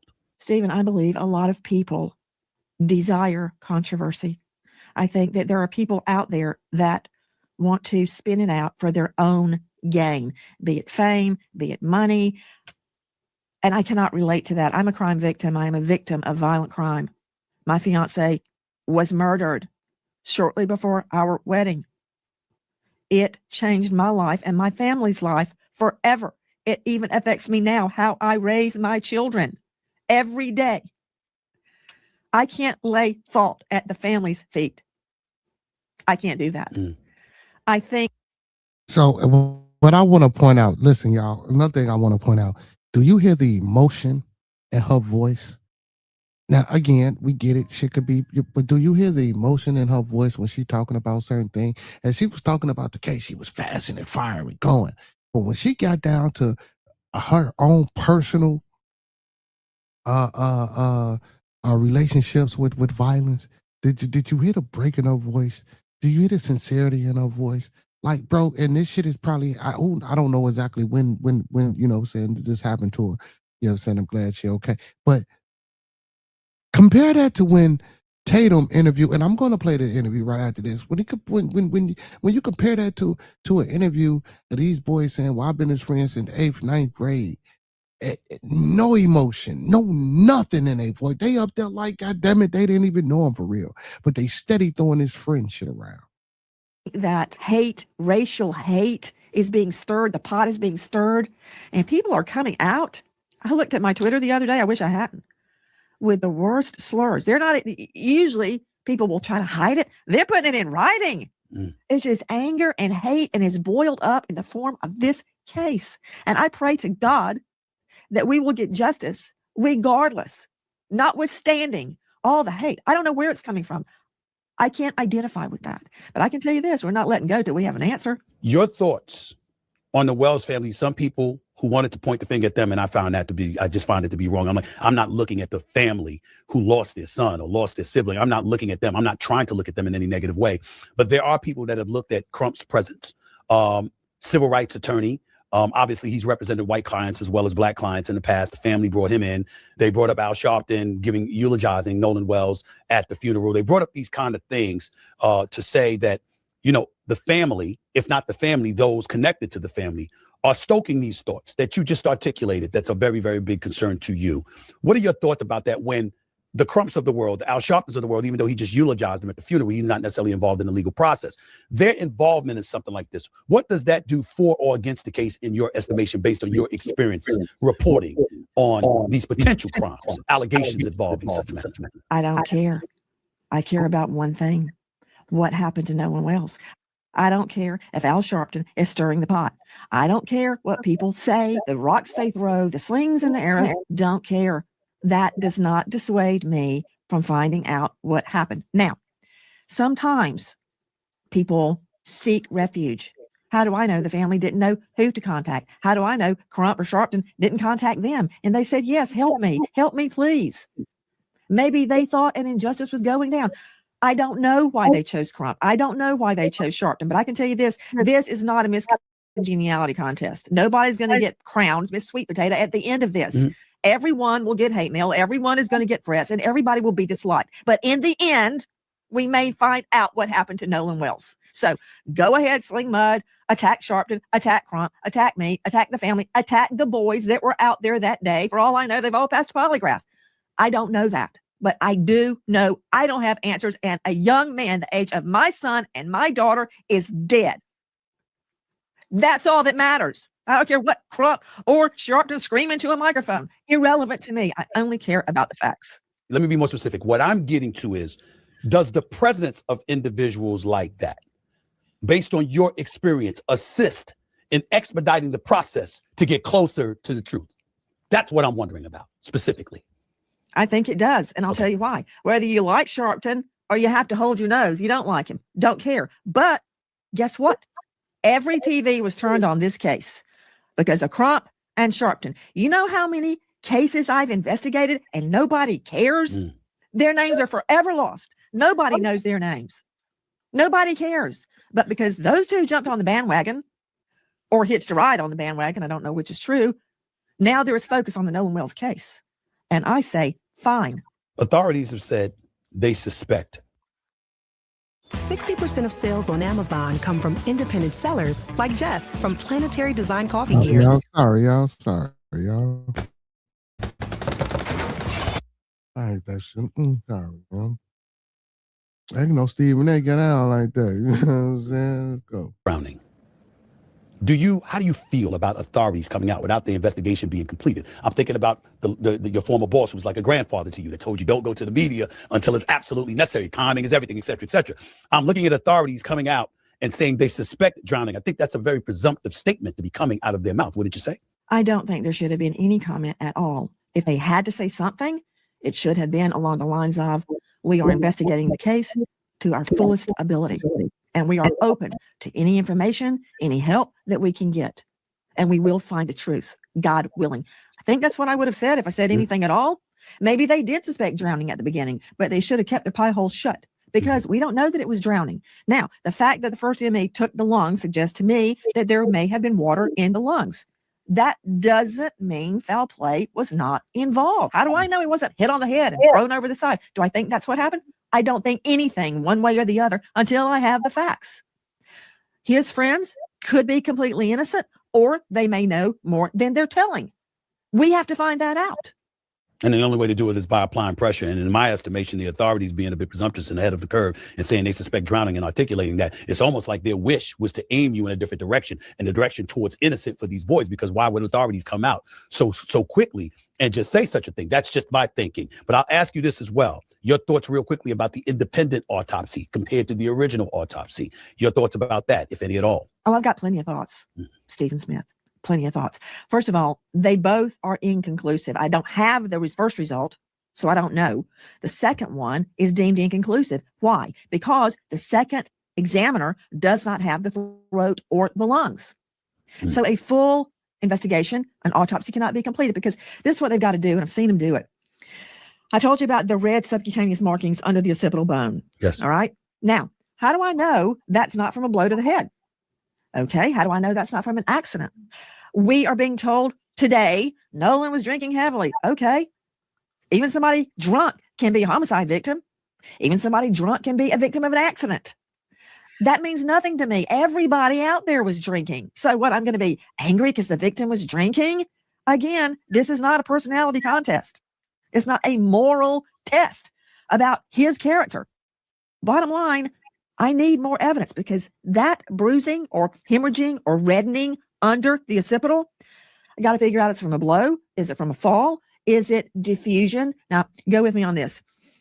When someone passes away, okay, and they're in a specific position, the blood Dr. Chocolate, what's going on, beautiful? How you feeling? pools. It's called lividity. The blood goes down. Like if I die on my back, my blood will go to the back of my head, my back, my rear end, the back of my legs. You turn me over, it'll go to my front. So is that pooling of the blood? I got into a full-on argument with a very esteemed medical examiner because he suggested it was pooling of the blood. Then why wasn't it anywhere else? Why wasn't there pooling on his back, on the back of his shoulders, his neck? Why is it just pooling here? So I've got a problem with that theory. Here's a problem with my problem. It's very complicated, Stephen. The neck, if it was injured, is very diffuse with blood. The blood from the jugular and the carotid arteries could diffuse post-mortem and gather there. So what they've got to do is get that tissue, the tissue from Nolan Wells's occipital bone around it. And they've got to look under a microscope and figure out, is this a result of a bruise or is this diffusion of blood or something else? See, it's very complicated. and very minute. So we need more evidence, is what I'm saying. I think it's very complicated for the average person out there. I don't think it's that complicated for you. I don't think it's that complicated for a medical examiner. If you have his body and you have that, you look at it and you can see what it is. To me, it just seems some resistance. I don't know from whom to make sure that becomes public knowledge. I think that's where I think that's where the challenge lies, not in figuring it out. I think the challenge lies in us getting them to articulate what they figured out, Nancy. That's where I'm at with it. Now, you're saying what they figured out, because I don't think the second examiner has figured out anything because he doesn't have the lungs or the throat. I'm talking about the first examiner. Highway bone. I'm talking about the first examiner. Okay, yeah. There's one holdout on that I could see justifying the delay, and that's waiting on toxicology. Were drugs involved? Because what if, and I have no evidence of this, what if he had used drugs, fell in the water, and drowned? But they didn't tell you that, Nancy. They didn't tell you anything about if he did use drugs, he could still be a victim. But they didn't tell you. I'm saying the average person, they didn't even tell you about we're waiting. You couldn't say we're waiting for the toxicology report. I mean, if you could sit up there and say we suspect drowning, couldn't you have said we're waiting for the toxicology report? You didn't hear them say that, did you? Yes, you could. I have not heard that, and you're very correct. That could be released with is pending toxicology or anything. Just tell me something. But we're getting nothing. And again, it's not their duty to tell us anything. So before I assign wrongdoing to the medical examiner or anyone else, we need more facts. But I find it very disturbing. They all go out, and he's the only one that doesn't make it back. The girl says he left with them. They say he stayed with the girl. And there were hundreds of people out on Horn Island. Nobody saw him. Nobody. I find that very hard to believe. And think about the last person that left. What, they left him there? I don't believe that. And he left, and he let them leave, even though his cell phone was on the boat. Okay. His phone, rather. His phone was on the boat or whatever, which brings me to this question, because there were some questions about these conflicting stories coming out in the case of him staying behind to talk to a girl, a cell phone date, and inconsistencies between Life 360 and Snapchat locations. Talk about that for a quick second before I let you get on out of here, Nancy. I certainly will. I've consulted with digital forensics experts, and they say that there can be a difference between Snapchat location and Life 360 location and your iPhone, Find My iPhone location. Yes. So we have to make these things jive, and we may learn something nefarious or not. Now, we're also being told that there was no cell coverage there. I don't believe that, because the young man out on the boat called CETO, and I could hear him just fine. So there was cell. So the mom was concerned. She didn't see any Snapchat or anything going on during this certain period of time. So we have to, and you can look, Stephen, even if you delete and you delete it from deleted and it's not stored in the cloud, can still find out if something was deleted, because it leaves a trail. Everything you do on your phone leaves a trail. Even if it's totally deleted and deleted from the cloud, you still leave a trail of your actions. But just human nature. I know my children, my son is a fisher. He would take his phone with him. He would leave it on the boat if he got into the water, but he would not let a boat leave with his phone. That would not happen. I'm just telling you that. All of this has just heightened my level of suspicion, to be quite honest with you. And the fact that you've said all the things that you said here in this interview, Nancy, has made me even more suspicious than I was before I started the interview, because I didn't know a lot of the details that you were kind enough to provide to myself and my audience. So I thank you for that. Hopefully this case, hopefully we'll reach a resolution with this case much, much sooner than later. I'm concerned. I'm praying it was an accident. I'm praying it was an accident. We can't bring Nolan back. That's right. We can find the truth. The best outcome would be there was no ill intent. Yeah. That is my prayer. Absolutely. Let me move on to this case quickly before I let you go, involving Brian Kohlberger. The case of Kohlberger is back in the news. He's the man convicted of killing 4 University of Idaho students in 2022, who now wants to take back his guilty plea and go to trial. Speak about that and somebody taking back a guilty plea and how that works for them. Tired of your missing teeth? You don't have to wait to get your I guess that's gonna be the next thing. That's crazy as hell. Take away your guilty plea. You're already in jail. But let's see. As I like to say, be careful what you wish, my dear, for you will surely get it. You know what? Fine. If I were the state, I would run back into that courtroom right now and say, "You're on, Kohlberger. Let's try this thing." I can just tell you, it's a technical legal term. The first prosecutor had no balls. I don't know if you're familiar with Latin or not. Okay. That case should have gone to trial. If there ever was a death penalty case, it's Brian Kohlberger to attack young girls in their sleep and stab them ruthlessly. Kelly Gonsalves's teeth were stabbed out of her mouth. And this guy is sitting behind bars and I'm feeding him with my tax dollars. Guess what he said? And I've read it very carefully. I got it right here. His petition, he wants a trial. He says he was misled about what prison would be like. Really? Jail ain't what it's cracked up to be? Boo. Those were his words. Don't Those were his care. words. Misled about what He prison would said be like. He was misled by his lawyers about life behind bars. Hey, so first of all, man, I don't know nothing about this case, but I'm gonna go look at. Well, I know a little bit about it. I'm gonna go look. Ain't no way in the hell you being misled about what the fuck jail is like. Period. Jail is jail. I don't give up. You stop it. Stop it. He thought he was going to have, quote, job opportunities. Well, he said bye-bye to all that when he committed quadruple murder. And I'm finding out a lot more. I just spoke with Kelly Gonzalez's parents, Christy and Steve. There are reams and reams of evidence. Yeah, he gonna have a lot of job opportunities in there. He gonna be working for like 30 cents a day. And I can tell you this, that DNA, deoxyribonucleic acid, is irrefutable. Irrefutable. So please give him what he asked for. Give him a trial. But this time, take it to trial and seek the DP. But hold on. That's why I was going, because the guilty plea that he originally provided, what he was saying is he knew he was going to jail. I'm assuming it's for the rest of his natural life since he killed 4 people. Okay. But it wasn't the death penalty. You're saying that now that he wants to take the guilty plea off the table and wants to go to trial, you're saying go for it because it's an opportunity to give him the death penalty, which the guilty plea would not have given him, correct? That's absolutely correct. And I don't care if you're pro or against the death penalty. I'm for it. By doing what he's doing right now, he's setting himself up for the death penalty. And I don't know what the prosecutor was thinking of, promising at the time of the guilty plea that there would be no appeals. That's not the law. I mean, I'm going to throw a U.S. Supreme Court case at you, and I just looked it up again to make sure it hadn't been reversed. Garza v. Idaho, that jurisdiction, you always have your Sixth Amendment right to appeal. The Sixth Amendment covers a fair trial, the right to call witnesses, the right to cross-examine witnesses, to have a lawyer appointed to you if you cannot afford one. It's been interpreted by case law, but that's the Sixth Amendment. You never give away your Sixth Amendment rights to fairness with your lawyer, ever, even if you enter a guilty plea. A guilty plea can be rescinded if it's shown you had ineffective assistance of counsel, if new evidence arises, if innocence can be proclaimed legitimately. There's a handful of reasons a plea can be reversed. If he's claiming his lawyers misled him and his word fabricated facts, fine. Give him a new trial, Judge. Don't be weak. Give the man what he wants. I just want to make sure before I end this discussion, Nancy, that we're correct in what we disseminate to my audience. Brian Kohlberger withdrew his guilty plea because he's saying he was misled by his lawyers who essentially fabricated what prison would be like. And he thought in prison he would have job opportunities. That is why this man is pulling back his reneging on his guilty plea. And he is saying he now part of the reason. Part of the reason. I've got it right here. Okay. What's the other part? He claims that, quote, my actual innocence is my truth. Now, first of all, right there, you got my hair on the back of my neck up.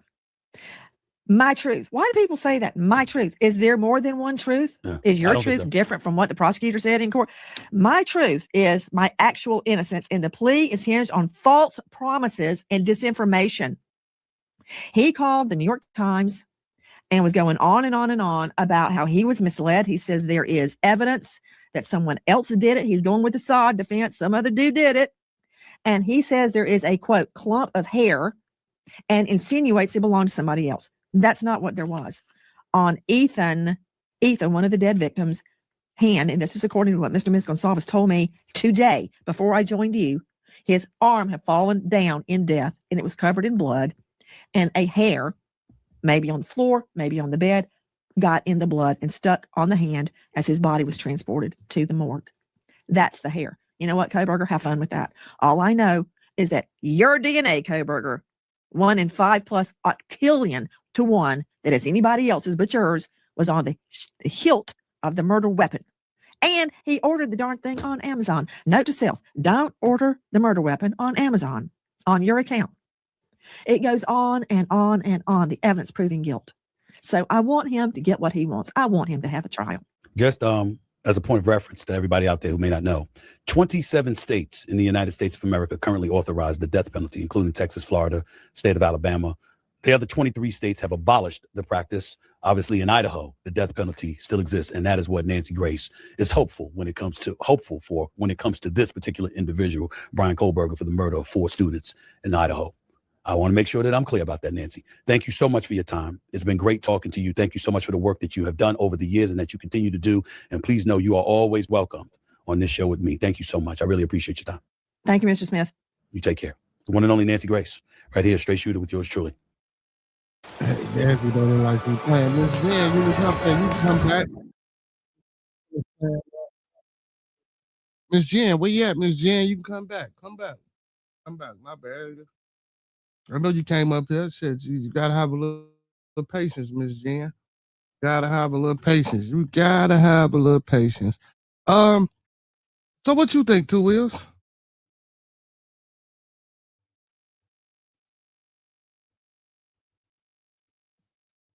Look at Two Wheels. Two Wheels then fell asleep. Oh shit. Nah, I'm up, bro. Just So and I want to play a little bit of this before we get up out of here all the way. I want to play a little bit of if not the whole thing. I want to play the interview which I never got around to with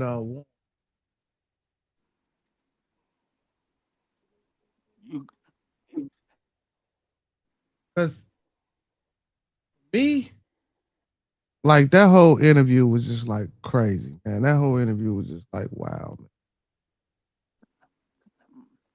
yeah, man. I couldn't. I was listening, man. I couldn't hear no more, bro. You say you could hear no more. I mean, you know, and that's okay. You know, I know a lot of people, you know what I'm saying, feel the way they feel about the case. So, you know what I'm saying, a lot of people, you know, might think Nah, race is involved. just some sketchy about them boys, man. It could be innocent, man, but I'm just saying, just some might be some sketchy about them kids. And don't get me wrong. And so, and now, and here we go. With you saying that, you know, now people or a certain group of people will say, well, why do you feel like that? Da, da, da, da. Well, there's no reason for you to feel as though, you know, he still got to be, everyone's innocent until proven guilty and all this. Man, come on, man. We know that's what they say, but we know that ain't how it is. It was, you know what I'm saying? That we know that. You know what I'm saying?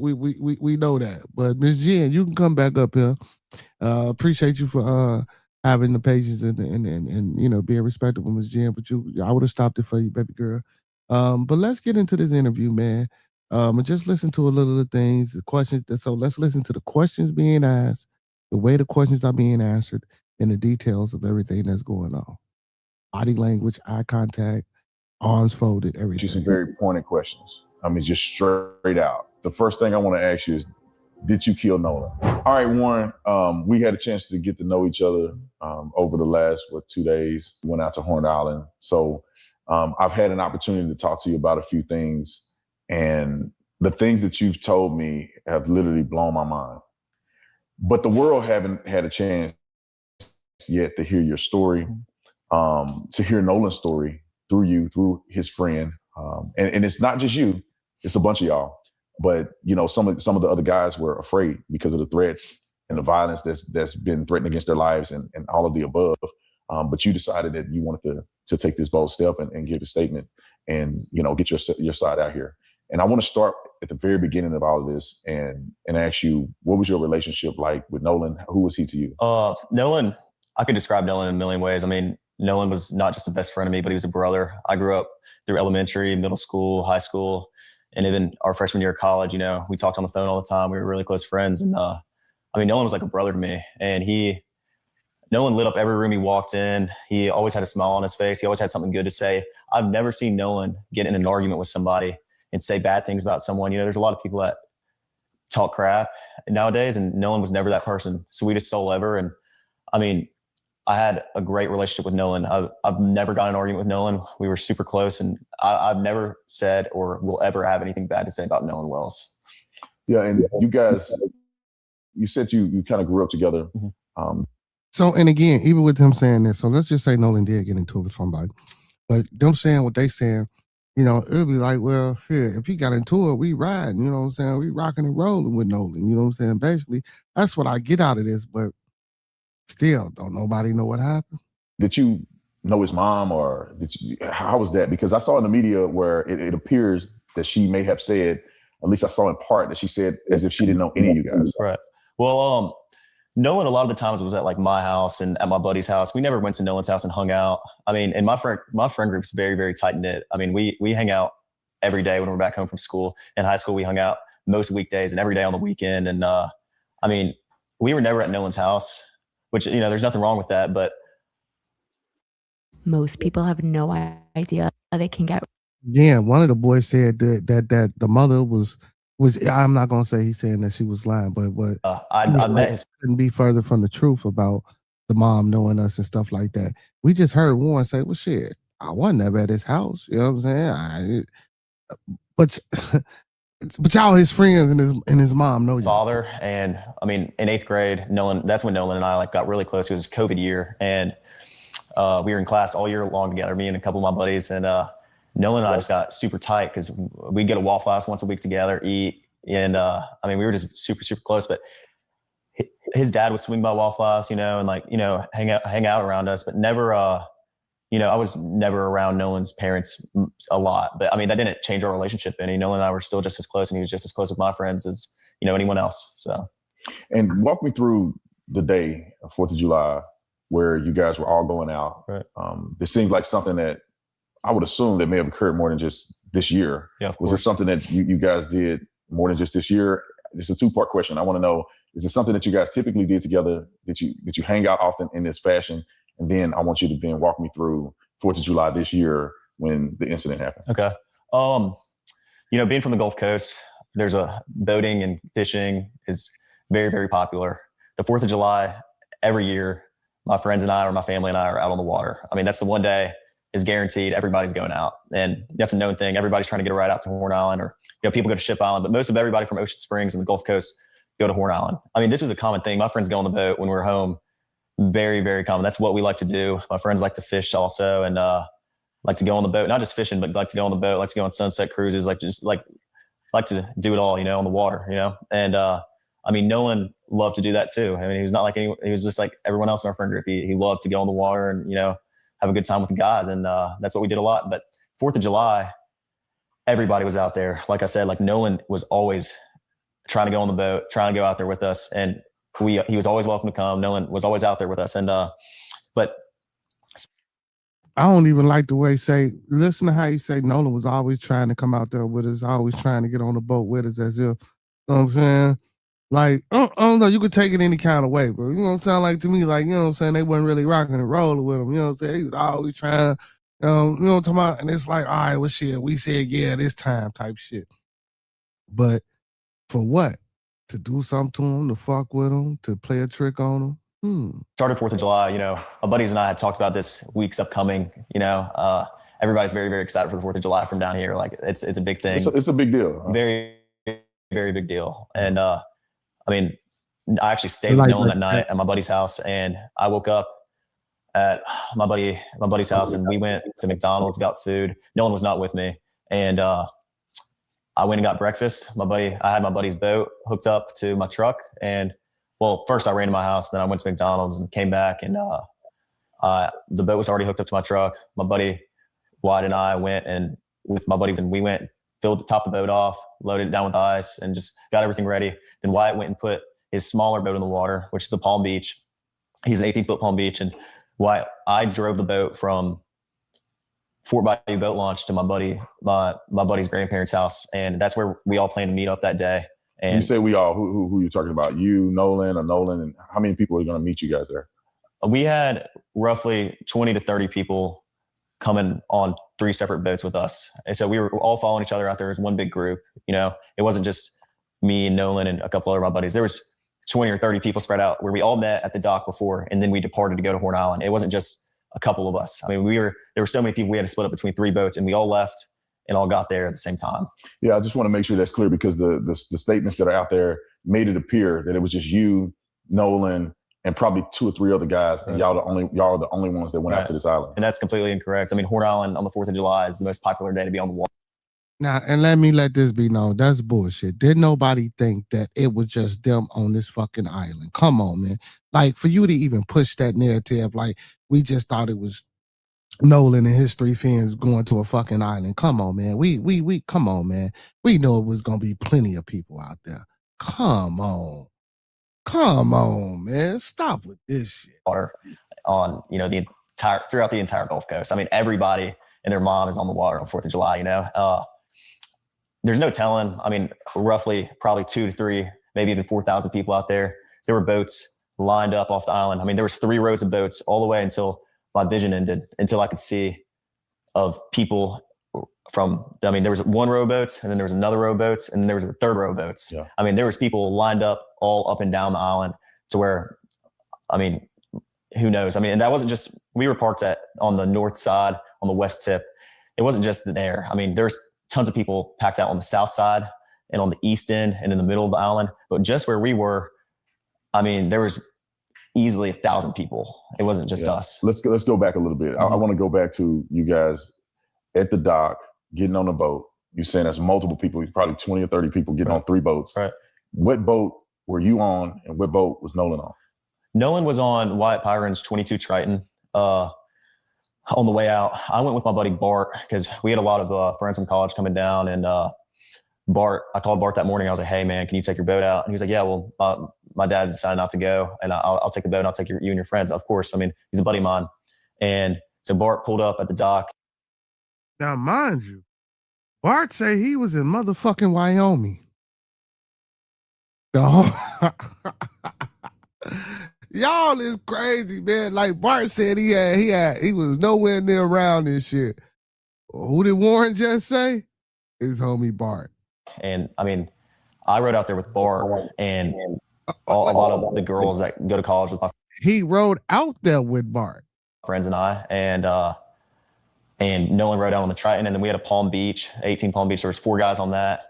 There was like 8 people on the Triton. And then there was 8 or 9 people on the Triton. And then there was the rest of the group, which was ranged from maybe 10 to 15 or 16 people on my buddy's tide line, which is 24 tide line. And so you guys get on, and I know a little bit more than the audience do because we went out there a little earlier, because I wanted to see exactly what the drive was like, what the dock was like, how far it is out there. Of course. But I want you to tell, the audience, like, what was this trip like? How was the waters? Did you guys do anything in between the time you rode and the time you get to the island? Was there music? Is it like a big party? Like, what is that? Yeah, well, I mean, obviously music's blasting. It's 4th of July, man. I mean, everybody's really excited. And I mean, we had a lot of people loaded down. So obviously our biggest, we're just trying to make sure everybody, gets out there safe. And so, I mean, on the way out there, it was pretty calm. I think it was blowing like 3 or 4 knots. I mean, the waters were clear. It was a great day to be on the water. Sunshine, not cloudy at all. And I mean, it was a great day to be out there on 4th of July. And so, I mean, we followed each other out, and I mean, it was calm. It was calm. On the way back, it was a little more rough, but it was not anything all my buddies' boats couldn't handle, or like, it wasn't like we were getting really beat up or anything. I mean, it was pretty calm. And so you guys get out there. I'm assuming that you line the boats up, because I'm envisioning the picture of getting out there, and there's hundreds of boats. Mm-hmm. There's thousands of people. Yeah. So it wasn't just you guys on a deserted island. Of course not. A few people. This is thousands of people out there. Right. And there's a lot of people doing what? What does it look like when you first pull up? I pull up, and we pulled up at 10:30. I mean, it wasn't, early afternoon. I mean, it wasn't, but 10:30 is, it's still pretty early in the day. And when we got there was already 3 rows of boats lined up all the way, like I said, until I could see. And when you say all you can see, you're speaking about miles. Yeah. A boat. When we went out there earlier today, when we went out there, the island is massive. Correct. I mean, it's just several miles long. Roughly 10 to 12 miles. I mean, it's. So you think that the boats were stretching from one end to the next, or just a small area of about a mile or less than a mile of boats? Well, I mean, I think there was boats all the way around the entire island, but I think some spots were more popular than others. Like the West Tip is usually very, very crowded on the 4th of July, and everybody knows that. So that's where a lot of people park, because they want to be around other people. And the East End's a little more, there's not as many people, but there's still a lot of boats out there. I mean, it's not like every area of Horn Island is covered 100%. Wow. So you get out there, y'all jump out. What do you do? When I say jump out, you're obviously not just sitting on the boat. The island is there. Like, what exactly are people doing there? Like, are you spending more time in the water, on the island, in the boat? Like, how is that look out there? I mean, everybody, as soon as you get there, I mean, there's people on boats, yeah, grabbing drinks and, food, whatever else. Like, I mean, everybody is fully prepared for the 4th of July. They bring, all the drinks and food that they need because, I mean, they've been preparing for 4th for a little while now. But when we got there, I helped my buddies tie the boats up because the tide line was right here, the Palm Beach was in the middle, and then the Triton was on the outer side. And there was about a drop off from where the bow was. I mean, if you jumped off the bow, you were probably about neck deep in water. But if you got off the stern, you were probably waist deep in water. I mean, but when we got there, we tied up, got, bow and rear anchor set, and we tied up all the boats, made sure they were good, and everyone just got on the water. Then eventually, next thing you know, it's our group. And then, next thing you know, there's 50 other people around us. And then it just grew and grew as the day came on. And, I mean, that's just how it was. Everybody's drinking, I mean, it's 4th of July. Everyone's just trying to enjoy themselves. And, it's a big party, basically. Big party. Yeah, so y'all pretty much having a good time. Just like anybody would imagine, 18-year-olds, probably 20-year-olds. First of all, he say they drinking and shit. He just a smiling his old goofball ass face off. How you come on Nancy Grace and say, well, I'm an ex-police officer and my job was to lock people up. Motherfucker, he's sitting there telling you that underage kids was drinking and you sitting there smiling like a motherfucker.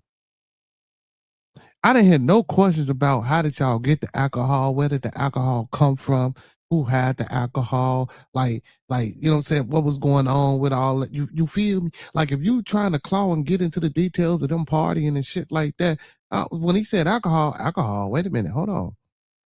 Oh, I get it, y'all 18, and don't get me wrong, yes, we do get it. I'm not saying that ain't how people party, bro. That's not what I'm saying at all. But as an ex-police officer and as a person who supposedly is interviewing these, young men and shit like that, and you hear things like that, like you don't get alarmed. I ain't saying you got to prejudge or anything, but you don't get alarmed, no suspicion get raised, no questions are getting asked about none of that. That's crazy. Bros, college students, out on the island, women. You probably had alcohol, so y'all having a good time. Yeah, of course. And so where's Nolan in this? You guys out there, the friend groups are out there. Three posts full of people that came out there that seem to be the closest friend group. Right. Where's Nolan in this in comparison to where you and others are at? Well, I had a couple conversations with Nolan that day, and I talked to him and a couple of my other buddies. They in a group. I was not focused on anyone solely, like looking and pointing anyone out, because there's so many people out there. I mean, I was talking to my friends that I haven't seen in a while from high school. I was talking to people I knew from college. I was talking to, everybody my age and even people older than us were, over there. Like, I mean, it was just a regular thing. We're all used to this. We've been out to the islands before. My buddies don't just go out to the island on 4th of July, but they go out, every weekend. Like I fish the islands. I don't just, fish around Horn Island. I fish around Ship Island too. So I'm very familiar with the islands. And don't get me wrong, I get what he's saying too, because when you go places, man, if you know a certain group of motherfuckers, don't get me wrong. Yeah, y'all spread out a little bit. Yeah, you gonna rock with, you know what I'm saying, who you rock with mostly, and then your other homeboys, they gonna rock with who they rock with mostly. But if y'all came out there together, 9 times out of 10, y'all gonna be moving and gravitating towards the same crowd. You know what I'm saying? Or even like I say, even if not, if y'all rock with whoever y'all rock with, but y'all still gonna come back, you know what I'm saying, to each other and end the day off, you know what I'm saying, pretty much, in my opinion, in the same group, you know what I'm saying, that you started out with. I feel like it was just a big, I talked to Nolan and, Nolan was drinking. Everybody was drinking, most of everybody. And I mean, Nolan seemed completely fine every time I talked to him. We had just regular conversations and, Nolan was making me laugh. I had a couple conversations with Nolan and Javon, Nolan and my buddy James, Nolan. And I mean, I could tell you, I mean, I talked to Nolan a couple times, but it wasn't like I was strictly sitting there talking to Nolan the whole day. I mean, there was hundreds of people I knew out there. So, yeah. And Nolan said something interesting. You told me about this. I don't know if you want to share it, but I thought it was pretty funny. Yeah. He said something really unique. Yeah. Specifically, something he said to you, I would say would be indicative of y'all's friendship. Right. And then he also mentioned something to you about that particular day and what it meant to him. Right. And could you share that? Right. Yeah. So Nolan and my buddy Javon are talking, and I grew up with Nolan, and Nolan's just like I said, like just so joyful, like always happy. Like every picture I have with Nolan or picture I have of Nolan, he's smiling. I mean, like he's always happy. If I always need like a shed of light, I'm calling Nolan. And Nolan and I laugh and joke a lot. Like that's how our friend group is. We're really jokingly laugh. No one takes anything that serious. We we enjoy our time together. You know, I mean, there's never any awkwardness within our friend group. We're very, very tight. So if I ever need to get something off my chest or talk to anybody, I'm talking to all my friends. I'm not just talking to like specifically anybody. I would go out, like, even if I'm having issues with something, I go talk to my group chat, and my guys are there to, you know, give me a hand anytime I need it. And all my guys are, you know, all my buddies are the same exact way. You know, Nolan was the same exact way. If you ever need something, I'm here, man. Like, that's how he was. So we're in Mississippi right now. We're getting ready to recount the exact path that the boys took. Also with Nolan. Honestly, man, to me, and I'm gonna keep it 100, bro. It don't sound like Nolan was part of their friend group. Honestly, this shit don't sound like Nolan was part of their friend group, bro. He might have knew Nolan or some shit like that, but Nolan really wasn't part of their fucking friend group. That, I mean, just to me, this is what it sounds like. And him like trying to get up with him, and they not answering his phone calls, and like he said at the beginning, Nolan always trying to come kick it and hang out and out of this and shit like that. It seemed like they really didn't fuck with Nolan, man. You feel me? And for Nolan to tell him, you know what I'm saying, that, oh man, I appreciate you. This is one of the greatest times. Yeah, because they usually don't fuck with Nolan and let him out with them like that. You feel what I'm saying? Like that's what I get. Wells, from where they docked the boat at, all the way out to Horn Island and back. The boys are going to explain to me exactly what went on, how many people were there, how many boats were taken out, which I think the world is going to be completely dumbfounded when they realize what the truth really is, because the lies have been pervasive. So we're right here where Nolan left on the boat, and you'll find out how many people were there, how many boats, and then we're going to take that same path out. I'm going to go look at Horn Island and see exactly where they could have been to get a perspective that the media don't even care to try to do. And then we're going to take the trek back, and we're going to find out exactly what happened to Nolan. That's the reason why I'm here, man. I want you guys to have a voice. I want you guys to be able to speak out and show what the truth really is, and then let the world decide. I just don't want you guys to end up in a situation where your story never gets heard. Right here is where Nolan and probably 20 other kids got on the boat. So it's not just Nolan and 3 other kids. That was a lie. That was a myth. I'm going to prove that. Right here is where the kids were docking. We're going to show you a video that coincides. I'm going to walk at the exact angle that the video is being broadcast from, so you know that I'm exactly where I say I am. But the boys were here. Tons of people you'll see on the video is getting onto the boat, and they took 3 boats out.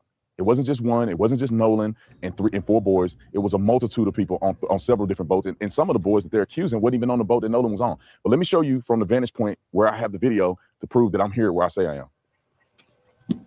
And so right now, here's the angle that you're going to see on the footage. You're not disputing. It's just from probably that boat to, you know, maybe about 30, 40 feet here to the right. And this is where the video is showing how many people were actually out there, actually getting on the boats. So therefore, it debunks very clearly that it was only Nolan and 4 boys going out here to Horn Island. You know that, man. Builders. It's not our job title. That's what's It's a killing mindset. me, man. He's trying to make it seem like, that's what killing me. He's trying to make it seem like we only said that Nolan went out with those 4 boys and there wasn't nobody else on the island but them, man. Stop this shit.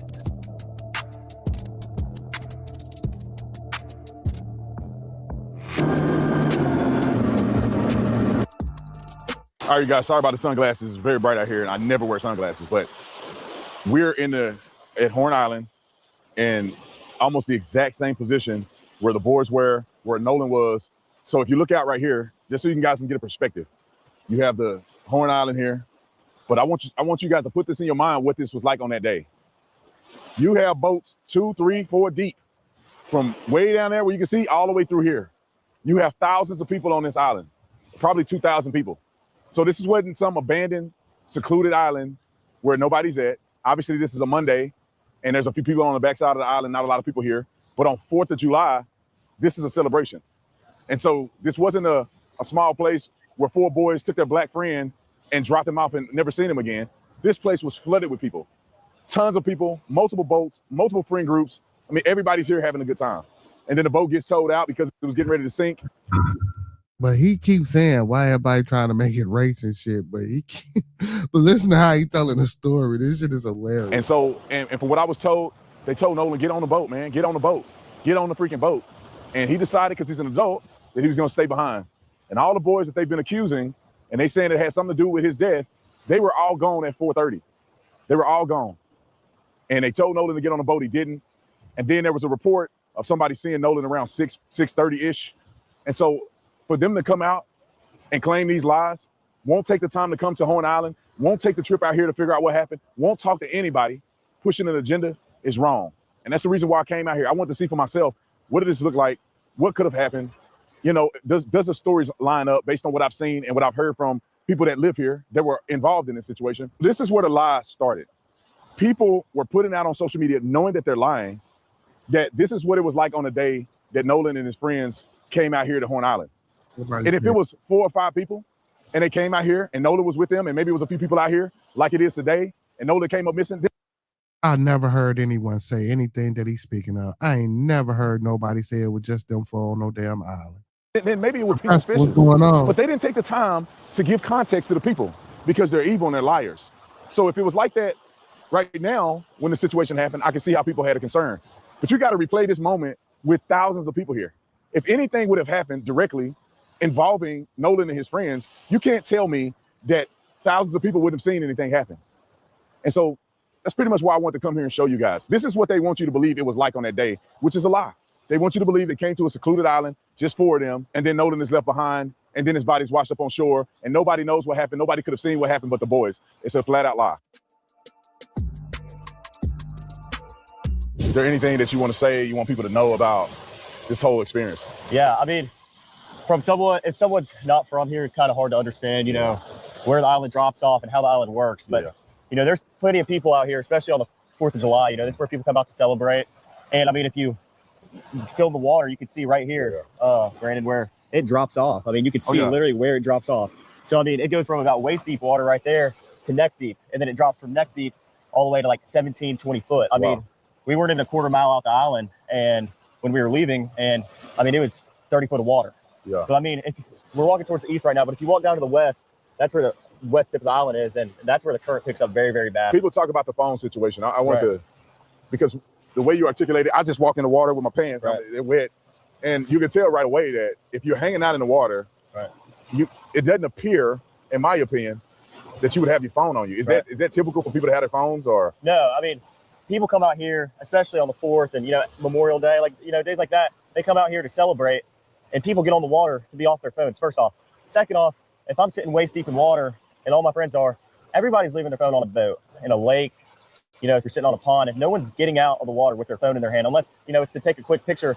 But most of the pictures taken on the 4th of July were on the boat. Yeah. I mean, and, you know, saltwater, if you drop your phone in saltwater, most of the time you're not going to get it back. Yeah. I mean, you know, especially the water's murky right now because there's been a lot of rain. You can't see, the visibility isn't good. The water isn't clear like it was last year around this time. And, you know, like no one has their phone though, usually. I mean, unless you're crazy. I'm not walking around with my phone in my hand and walking around the island. How many people left their phone on the boat? Was it just his phone when y'all left, or I mean, other people have phones on the boat? Absolutely not. Like there was at least, well, I rode out here on a different boat, like I told you, and I grabbed my phone when I left the Palm Beach to get on the boat with Triton. I mean, to get on the boat with Wyatt because we were having, you know, boat issues. And when I got on the boat, there was phones everywhere on the console.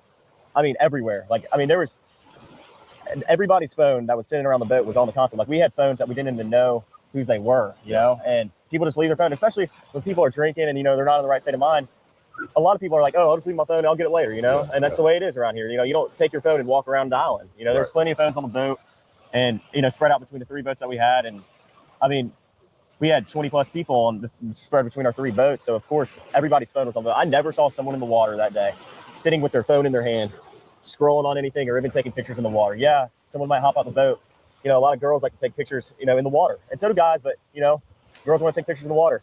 Half a second, you might hop out the boat and be like, oh, I'm snapping this picture of myself or of someone else. But as soon as I get back in the boat, I'm putting my phone up and I'm getting back in the water and I'm hanging out with my friends. Yeah, that's just common sense, man. And describe to me what the day was like. Hey man, come on, y'all. Listen, y'all. Y'all. Let's keep it 100, man. It's 2026. This is bullshit, bro.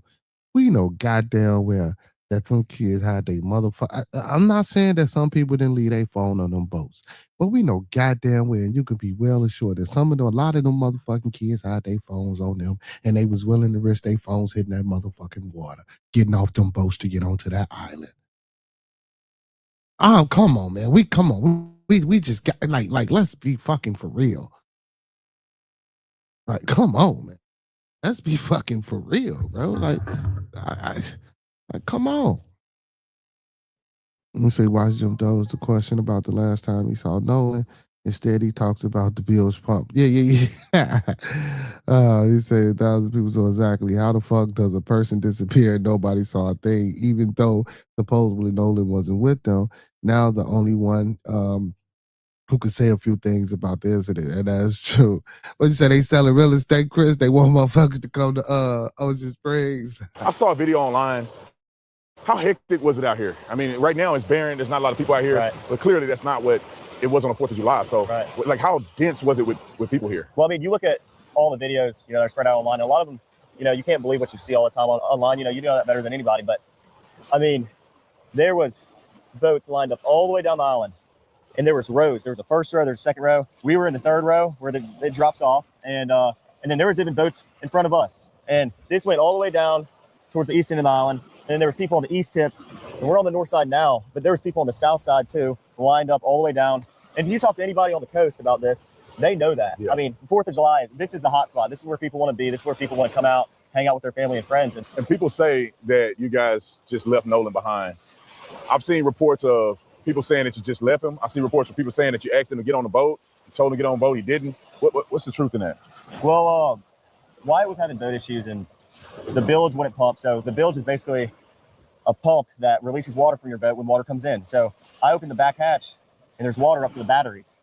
And that is obviously not good. There's water almost coming over the transom, which is where your motors sit, and which is by the stern, like in the back part of the boat. So obviously we were in an emergency. The boat, we're trying to save the boat. It's not like we didn't ask Nolan or we just left Nolan. Nolan decided to stay on the island with the girl that he was with, and the girl is a witness to that too. Yeah. I'm glad you cleared that up, because I think it's important for people to have the context of like what it was on that day, what happened, what. Hey, Chris, a fool. He said, "Man, my damn son wear headphones and." And right, man, like these kids keep their phones on them, bro. Like, come on, I guarantee you, was somebody ready to risk it all. He said, I got to threaten my phone. What he said, I have to threaten my son to get off his phone. Seriously, and I could believe that. He didn't answer the damn. He never answered the damn question, Professor. That's what I'm saying. He never do. Didn't happen. Listen to the interview, y'all. The beauty of all of this is that you guys have evidence to prove that, of course, you asked Nolan to come on and different things like that. So, but anyway, man, I appreciate you. Yes, sir. Giving me a rundown of kind of what it was like on that day. Right. And hopefully people can understand what the truth is and make their own decision on facts. Right. I mean, based off people. There's not a lot of people that are from the Mississippi Gulf Coast that don't understand Horn Island and don't understand the way boating works. And, boating is a tight-knit community. I like to fish a lot. And, there's, everybody, a lot of people know a lot of people. Everybody knows everybody. I know a lot of fishermen on the Gulf Coast. They know me and my buddies because we like to go in the water all the time. I mean, that's what we do in the summer. And, I mean, a lot of people from the Gulf Coast know the truth behind, you don't take your phone out the boat. The little facts. It's a difficult subject. This Horn Island's like 11 miles long, not to be exact, but around 11 miles long. It's not like this is a sliver of an island. It's a quarter mile. And again, we talking about seasoned fishermen, veteran fishermen, people who are older age. We not talking about a bunch of 18, 19, 17, 20, 21-year-old motherfuckers who trying to party and get drunk. Let's stop it, man. Like, you got to be fucking for real. What's going on, Miss Jen? What you got? What's up? Oh my God, this is so ridiculous. It gets me so freaking mad. Like the simple fact that they arguing about the stupidest shit. Like, ain't nobody talking about those facts. Like, who cares about that? Like, why are you trying to turn the conversation into those stupid topics? You know what I'm saying? Yeah. The way they're talking about is like the main worry is it's it's so ridiculous, and then the more they talk, the less sense that it makes, because especially if you start to convince him to live with you right before you left. Let's go. You think any teenager, me, anybody gonna be like, no, I'm staying, give me my phone, give me my shit? Right. That's, come on now. Like, really. And you're talking to a girl, you don't want to save her number? Right. You don't want to, you're not gonna be fronting, especially as your first time in a boat. Oh, here I am, bitch. I'm on a boat. What's up? I'm doing it. You know what I'm saying? Come on. And then we talking about kids at that. The shit, let alone because we know adults do it. I done came over here so many times and I told know. y'all about me going to work and how everybody head down and how everybody is in their fucking phone. Like, come on, I and you mean to tell me these kids party on the 4th of July on the island? You mean to tell me did not, like, come on, did nobody out y'all group risk putting their phones in that damn water? And then if y'all docking and y'all going on the and if y'all getting off the boat and y'all going on land, y'all want my fucking phone. They don't even sound that the one that was talking just now, he don't sound like sorry. You know, like imagine somebody died, even if you're not close to them, but you know them. I mean, it was partying with y'all, so you got to have some type of. I have friends that have access to boats and shit like that, and every time they had gone into parties, I'll be like, damn, I wish I would have been there. But since I don't really know the owners of the boat, I had never had the opportunity until one day a close friend of mine goes and like a friend of a friend, and I get to go. If you have a boat, number one, by law, you gotta have like you cannot put 20 people in the boat. Like everybody cannot be sailing unless you have but like your boat has the requirement, like all of the life you Life know what I'm jackets and saying? stuff like that. Yeah. Yeah, it's a certain amount of people, and especially those dates, the guards, the coast guards and all of that, they on top of all of that shit because they know people are going to be drinking. And on the ocean, I didn't know they're worse than the regular police on the street.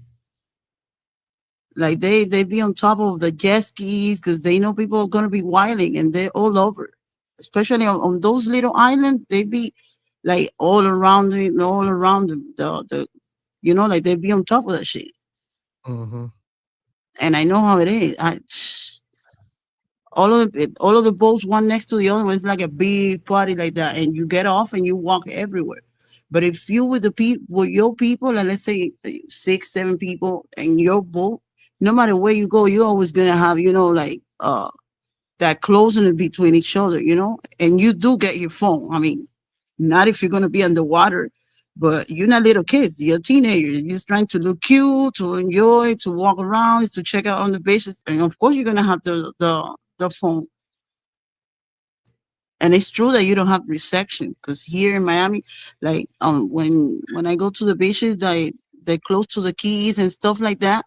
It's true that it's hard, but I do be taking pictures, and the only thing is that I have to post them after I leave the place Mm-hmm. because there's no reception if you're too close to those places. Like, but yeah, that's ridiculous. No. We take I take the phone to the bathroom. To take a shower, I take the phone. To take a shit, you take the phone. For everything, you take the phone. And that dude, oh my god, the one that said that he was a detective or whatever. Don't even Yeah. play the no, don't even play his videos. He was hired by that family to clear up the public the image of that family to the public. That's the only thing he's doing there. To You me, know, he could be doing that. You know what I'm saying? He could be. He could. definitely doing that. But playing his videos is for me is a help. Even if it's not a help for the people investigating the case. And of course, we're the It's a court of public confirmation. opinion. So, but since we're the court of public opinion, I like playing his videos because again, we can see or we can make our own assumptions from what the young man is saying versus him saying, well, I believe them. And, they showed me this and they showed me that. Because even the shit that he's saying, like no one ever came out on the web that I know of or ever said that it was only just them four going on the damn island. Like it was a Yes. 4th of July celebration. Like, why do you keep saying that shit? We can clearly see that it's more than 10 people on the goddamn dock in the video of them leaving. Why do you keep saying that shit? The point of Yes. contention is, how did he If it was an accidental drowning, how the fuck did he drown? If he did go out there on the boat with these guys and they said they left him, he was going to see a girl. Okay, well, what happened after that? Let's just say they left. But then the girl says, well, no, he said he was going back with his friends. Oh, so like too many inconsistencies. And now that this guy Bart, of course, here in this video, because he said the boy named Bart, and then in the phone call, you hear them calling a guy Bart. Now, I'm not saying that this is the Bart Edmonton. I don't know how they got word about or proof that this is Bart Edmonton. Like I say, because it's a lot of people named Bart, so we're not gonna do that, right? But anyway, they got this Bart fella involved, and supposedly this Bart fella was in a relationship with Katie or whatever the case may be, right? Okay, but now let's just say it was. But so what? Katie said he didn't leave with me. He left me. Then now you got two other witnesses saying that they seen him on the island Why at are they about not 6. interviewing them? But now you got two other witnesses saying you seen them on this island at about or around 6 o'clock. How close were they? Are they sure that was Nolan? How do they know Nolan? You know what I'm saying? Did they go to school with Nolan? Are they also so-called associates or friends of Nolan? How are they 100% sure that this was Nolan? And was it dark at that time? What was the lighting like? Again, how far away from you was him? Can you give me a full description? Like, you know what I'm saying? Like, of course, now with pictures and shit like that, the person can fake a description, but these are some questions that you want to ask. But again, I'm pretty sure if they asked these questions or these people came out, I'm pretty sure they investigated or whatever the case may be. We don't know what was asked to these people. You know what I'm That's saying? what I'm saying. If he's really trying to do what he says that he's doing, like clarifying the stuff, why he's not talking to the right people? Because they keep on mentioning a girl, but what girl? What's the girl? Tatum is not doing any investigation. Tatum is only talking to the boys and just giving his point of view. No, The no, no. other But he's supposedly trying to clarify what the people are saying in the social media. Yeah, he's just speaking out against shit. He's no one. He doesn't have a, you know what I'm saying, like any type of authority or any fucking thing. He doing the same shit that we doing. He's just attached to the case because he Yeah, got a little bit like that lady. right. But other than that, he's not doing no investigation. His investigation is just like our investigation. Like he just was able to talk to those young boys and be able to interview them and get what he think he getting from them. You know what I'm saying? Just like Nancy Grace or any other small or big time creator is doing. You know what I'm saying? He was just able to get in contact. So his word doesn't hold too much of water with the public opinion. But with those boys and with, maybe the court system or Ocean Springs, of course, like you said, it's trying to clear up their image. I'm not going to say that, but that's what it can seem like. It's obvious. Yeah, that's what it could seem like, or you know what I'm saying, that's what it looks like. Or I don't know if he was paid to do this. I don't know if he's just doing this out of bottom or the kindness and the deep You know why sincerity it's of his heart. obvious? Because even you, me, that lady, the public opinion, we don't know, right? We're just speculating. But we asking the questions that it's common sense. The first thing that come to your mind, like, where's the GPS of the boat? Why the phone doesn't have no, like the things that, okay, they're not guilty, but why are you focusing the whole, your whole personal investigation into something that's not important? Why are you turning everything into those stupid, like those stupid opinions? Like, why is the public opinion so important all of a sudden? Why he didn't ask the kid or that guy, oh, why you erased the picture? There's a picture that was taken like from afar that you can see like the whole shore and a whole bunch of people, and then you can see Nolan there, and it contradicts their statement saying that he wasn't with them the whole time. So that picture was taken off the internet like the next day. You feel what I'm saying?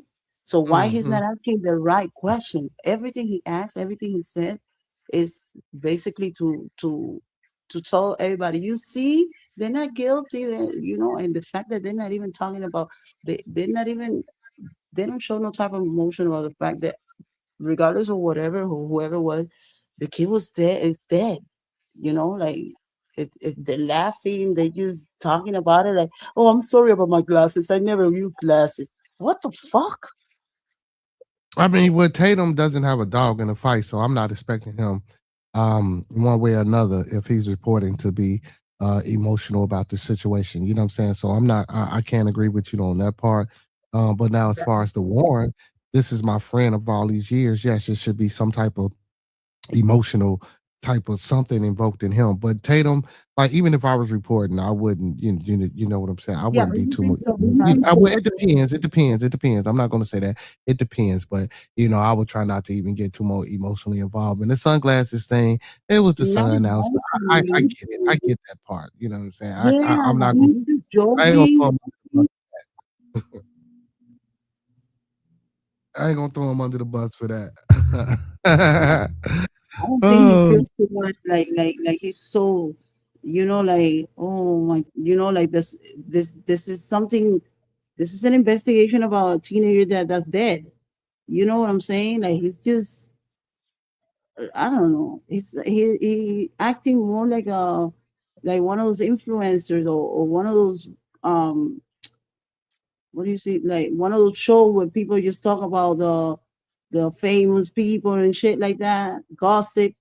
Like he's so too cool with it, you know, too cool with it. Like ain't nobody worry about okay the questions that Nancy was asking. Like anybody will be asking. What happened to the GPS of the boat that tells you exactly where those steps and all that, and why one of the steps was that guy Bart's house, which and, is and, and, and don't get me wrong, I totally agree with you because if you were an ex-police officer, like I mean, yeah. goddamn, bro, like come on, as an ex-police officer, man, like come on, you like you not. I don't even think that. Like, come on, if that was that once upon a time that was your profession for how many years, bro? Like, yeah, like I get what you're saying. Like, even within Yeah, that, man, you're taking you coming at seriously. and so it's like you're not answering or you're not asking, I'm sorry, certain questions. You know what I'm saying? Because you don't, but then again, you're not trying to incriminate. Of course, I'm pretty sure, some things were said that they could or that they couldn't talk about, or something questions that they couldn't ask during the interview. Of course, that was said. I mean, it would have to been said in order for, what I'm saying, a young man to come up on this platform and to speak out. So, and again, I see how a lot of people feel as though it's scripted because I don't want to say it was scripted, but there are certain things that they tell. Okay, well, look, don't say this. Look, try not to do this or try not to do that. And and you can see him fighting hard during the interview. That's why he got his arms folded. That's why he got his arms crossed. You know what I'm saying? He got his arm crossed for that reason. You know what I'm saying? Yeah. Yes. Okay. Yes. And he's not a detective, right? I understand that, but he was a police officer, Remo. Even police officers get trained in how to ask questions. You don't have to be a detective to ask Like Steve questions. Wilkos. You don't have to be a detective to know that, what I'm saying, if you chasing down a purple or whatever and you see motherfuckers, what you asking questions, bro. Like you can ask questions. Like, come on, if common folk can ask questions and you're proper and you were trained by a police department to, what I'm saying, to do certain shit, bro, you ask questions. Like, I get what you're saying too. He's not a detective. So I mean, yeah, he ain't asking detective questions, but he's still a cop nonetheless. He ain't even asking cop questions. You know what I'm saying? Yeah. He's not even asking Especially cop. you've been through a lot of cases and shit like that. You're gonna show some type of respect or remorse towards the case, towards the fact. You know what I'm saying? He's just there to clear up that family image. Well, no, I ain't gonna say that. Police don't show no damn. I I still disagree with you. Now, No, if you have you want watched the to, show 48 Hours? but Officer Tatum shouldn't be showing any type of emotional towards this case Not because of you. emotional, but more seriousness in the matter. Yeah, Okay, I mean, he's yeah, too even cool even with when it. the young man stated that they was drinking, he started laughing and said, "Oh yeah, Yeah, y'all was just partying and y'all was having fun." I'm like, "Damn, whoa, you ain't like, damn, y'all was out there getting fucked up. Like, how y'all get the alcohol? None of that. he's cool with None of it. that." Like he's just justifying everything. Like, yeah, it's cool. Oh, it's all right. Well, let's get back to a little bit more. It's like a sandbar. No, this goes on to, even if we came around this corner right here, Brandon, we couldn't even see the end of the island because Oh, really? it's that long. Really? Yeah, I mean, I thought that was the end right there. no. I mean, it goes all the way down there, and I mean, it's a big island. There's a lot of people out here. Playing on an iPhone? Now you can play Unlocked on PC with Google Play Games. And I mean, that's the truth. That's the way it was. I mean, Nolan was like a brother to me. Nolan lit up every room he walked in. 4th of July, everybody was out there. Nolan rode out on the Triton, and then we had a Palm Beach, 18 Palm Beach. There was 4 guys on that. The rest of the group, which was probably ranged from maybe 10 to 15 or 16 people on my buddy's tide line. Yeah, so y'all pretty much having a good time. And then you guys get ready to leave prematurely. Right. And like, explain that, because you guys got there around 10. Yeah. It's now 4:30. Right. People are still out there partying and Correct. they're having a good time, but something happened to where it necessitated you guys to get the boat up and running. Can you explain that? Yeah.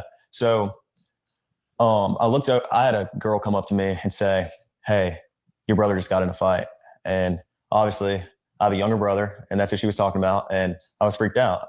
So I walked over to the beach, and I didn't walk over. I ran over. I made a beeline. I didn't talk to anybody, put my drink down and walked over there.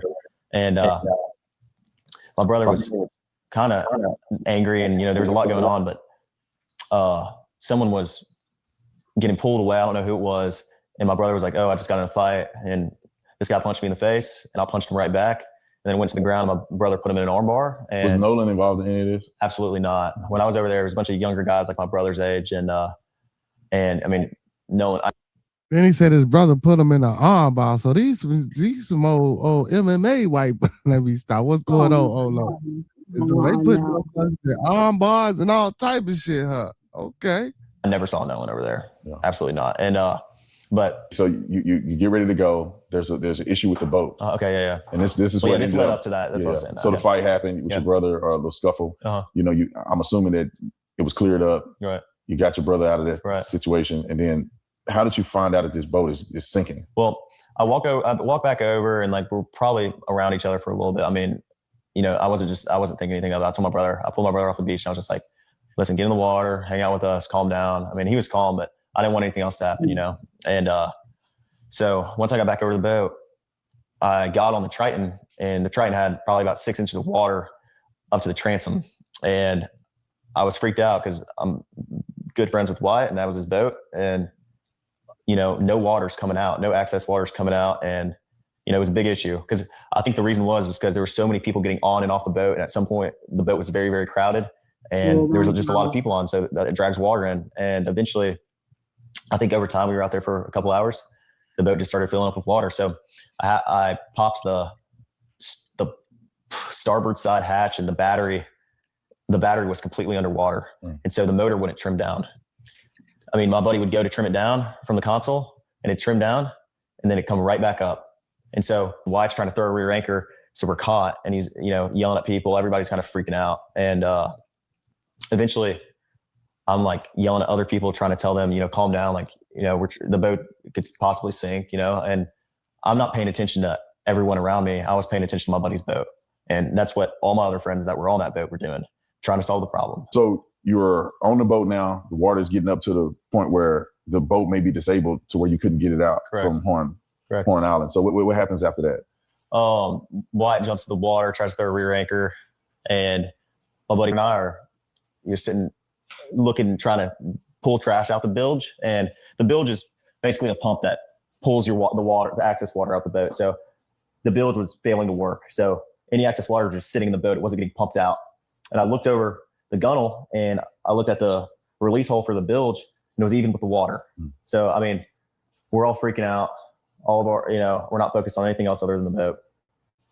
Well, then eventually my buddy Bart on the tide line is like, "I'm going to pull y'all out to where we're out of all this, all this chaos." Because we left at 4:30, and there were still just as many people there, if not more, than when we got there. I mean, probably around the same amount. I mean, it was crazy. Like, there was a lot of people. And mind you, there go Bart's name again. Bart said he wasn't nowhere around. Bart said he was in Wyoming.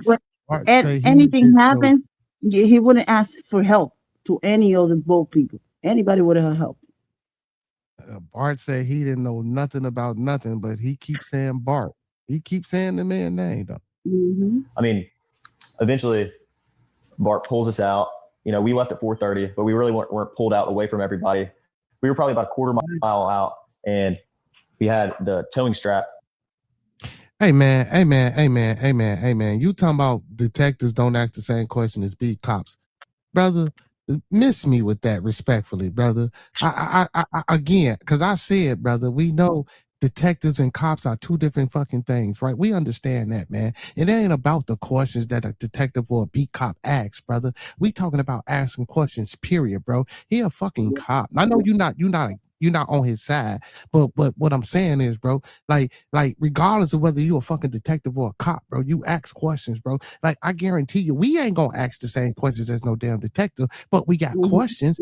He don't have no damn questions.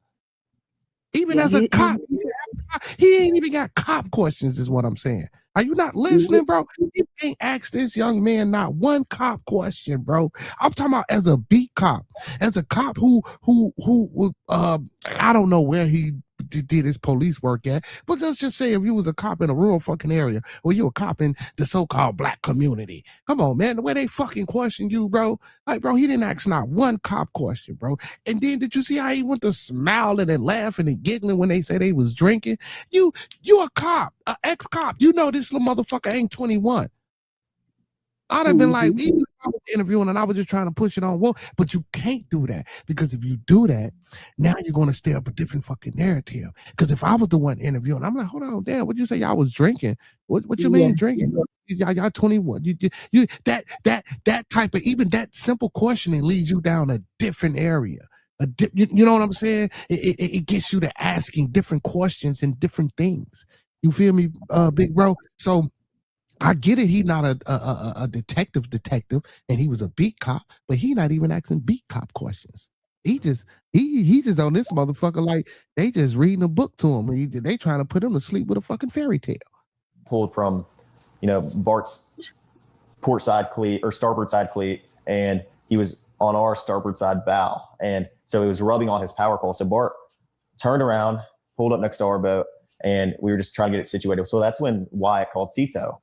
And Wyatt was like, calls him, because the cell service isn't great at the island, but once you can use your phone, but stuff might not just send. And it's not great. You got maybe one bar, and it won't work that well. But once you get a little off the island, you have cell coverage. And even on the island, like I called my mom when we were on the island, it was fine. Like we had enough cell coverage to make a phone call or shoot a text over, but you don't have enough cell coverage to like send a picture, for example. So what? So I want to go back. Yeah, so. Yeah. I want to touch on that real quick, because the phone thing came up at some point. And so was it when you guys got off the boat? Yeah. I mean, were people taking their phones off the boat, or is that not typical? Because I know that Nolan's phone was left on the boat, right? Even though after you guys had left. So can you explain that, because I think people need to understand this a little clearer. Yeah. Was it typical for people to have their phones left on boats, or did they keep their phones in the water? Yeah. I mean, everybody kind of goes out to the island to get away from, their phones and everything else. I'm not buying that shit, bro. I'm not buying a group of fucking 18-year-old kids going on this fucking island and everybody leaving their phones on the boat. You feel me? And then why he didn't ask? Well, if he decided to stay, why didn't y'all toss his fucking phone back to him? Yes.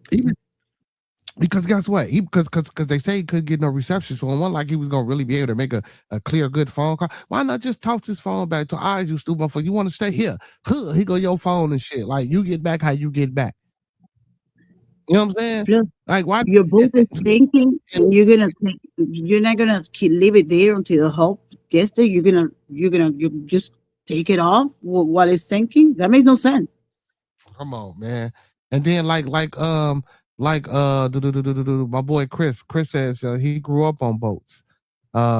He says there's not an emergency like that. He said go pull the plug. It's not a big deal. And if you listen to the audio, you can hear him say pull the plug. Yes. You hear him say pull the plug. You hear me? You actually hear him say that. Olo, you say, do I think they setting up Bart? I don't think they setting up Bart. I think it's just a lot of misdirection. I think this could be just, some more things to try to, send investigators through other loops, and other channels. You know what I'm saying? To get the avoidance off of maybe what potentially it could have been. I don't know. Chris says Warren is a nautical man. He knows how to fix the boats. Warren's act like he never fixed the boats before. Seriously. Yeah, because the way he's talking about the boat, it sounds like he know what the fuck he's talking about. So, you know what I'm saying? And then also they made that call at 4:00. They didn't leave until 31. So if you made a phone call at 4 o'clock about your boat sinking, you mean to tell me you stayed in that water for 31 minutes? Mm-hmm. You stayed in that water for 31 minutes in that same coordinates where you called saying that the water was rising in a boat. You sat there for 31 fucking minutes before you decided to take off with your boat sinking. Get the fuck out of here. Yes. Get the fuck out of here, man. If water was rising and coming into the boat that damn fast. Mm-hmm. You know, and again, I'm not a boat expert. I don't know nothing about a bilge pump. I looked it up. I do know what it does and what it doesn't do. And and again, like you say, you can pull a plug. And then after we heard them say that when they left at 4:31, they pulled off at about 3 to 4 knots, and then all of a sudden they picked up. You know what I'm saying? They went somewhere docked, then they left again, went back. Like, come on, man. Like this shit is very fishy. It's getting very fishy. It's getting very fishy around here. Hey man, big shout out to Dr. Chocolate Man for them jewels that she gave me, man. Big shout out to the shout out to Miss Chocolate. Hello, Dr. Chocolate. Chris says everyone how got a boat. Everyone who has a boat knows how to unplug it. It's like using a plunger to unclog a toilet. Okay, that's a decent analogy and breakdown. The kid grew up on the water. And he did specify that he grew up on the water. He said he specified how he grew up on the water. So yeah, I do notice how he's sitting. You know, he went from, you know, see how he's sitting perfectly. Look how he look. Yeah, man, just like with the Travion or whatever. Like how he had his arms folded the whole fucking time. She gonna say you welcome. Boy, you ignorant, Doc. So I know I got on the boat to get away from, you know, just the regular world. And no, when you're waist deep in water, no one's carrying their phone in their hand, especially at Horn Island. The water has been very, very murky because of the rain. And when you and I want to say this too. I want to say this too. So you mean to tell me that, because there's some bullshit, y'all. When we go to these water parks and we go to these theme parks, you know how certain people don't want to you know, get their phone wet and shit like that. They give you these little cases to keep your fucking phone in and shit like that when you out there in the water and you on them slide. Come on, man. Like, get the fuck out of here, man. See, this is what I'm saying. Like, we gotta stop this bullshit, bro. We gotta stop this bullshit. Like, they couldn't have protective cases and covering for these folks to get into the water. Now, if you drop your phone in that murky water, but if you got your phone in this big ass clear case that's gonna float to the top, if you drop your phone in the water, come on, man. They got cases like this, bro. I know they do. And you can't tell me these women ain't out there with that shit. That's what I'm saying. They derailing the conversation to stupid, you know, to stupid parts that makes no sense. Like, who's talking about that? You know? Like, trying not to touch was the real deal in this case. And Chris says the bilge pump is not a big fucking deal. But see, and so Chris, for people who don't ride boats and people who don't know a lot about boats, Chris, when you hear these type of things, like you gotta assume that when you hear something like this from people who don't ride boats, you got to assume that the public just don't know about boats. So I'm gonna say this because I know ain't nobody gonna know what the fuck I'm talking about, but maybe the investigators, but maybe there's maybe a handful of people, you know what I'm saying? And the public is only getting their facts or they whatever, you know, from the media or the news or who off the bell. Even if a motherfucker tell you what a bilge pump is and they read it and the rest, the people ain't really hearing that shit. You know what I'm saying? And I guarantee you right now to this day, a lot of people, even people that's watching or watching different people about this shit. You're asking right now what a bilge pump is. A lot of motherfuckers, we don't know, fuck the bilge pump. What I do know is this, that, and the third. You feel? So that was just a way to, you know what I'm saying, you know, distract and just say some shit so people can you know, some people might for a couple minutes and like maybe taking some pictures of each other. You know, I know a lot of girls like to take pictures in the water at Horn Island. You know, guys do too. You know, like people like to take pictures, and but a lot of the pictures you see are on the boat for a reason. And so, no, I mean, if someone is on their phone in the water, they're using it real quick and then putting it right back on the boat. We were all waist deep in water. No one's sitting there scrolling on their phone. I never saw that once, and I've never seen that once. And I've been out the Highland my whole life. I mean, that's just not something people do. People aren't on their phones, and everybody has their phone, yes. but it's always on the boat. No one's getting off the boat with their phone. So. And so you guys get ready to leave out of there, getting towed out. Yeah. And then where's Nolan in this situation? Well, the last time I saw Nolan was 3:00, and Nolan was cradling a girl in his arms, Katie, Katie. And Katie, Nolan was sitting there. And the last time I saw him, I looked at Nolan, and Nolan was like shaking his head, laughing. And I was like, dude, you crazy. I was like, just joking with him. And, but anyway, Nolan, that was the last time I laid eyes on him.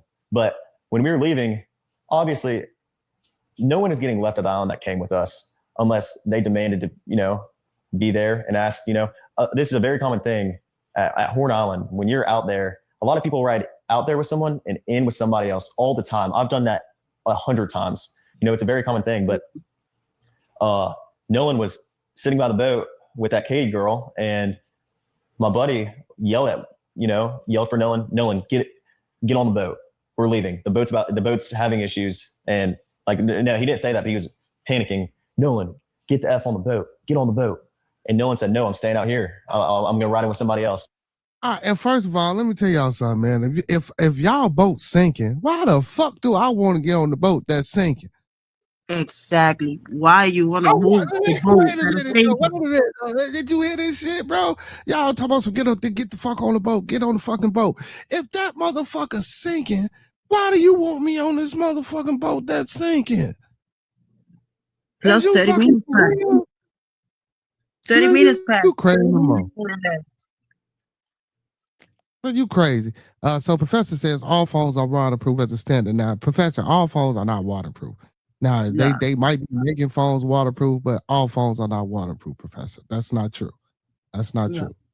As of right now, all phones are not waterproof. You know what I'm saying? Fat that play that Lee says phones are not waterproof.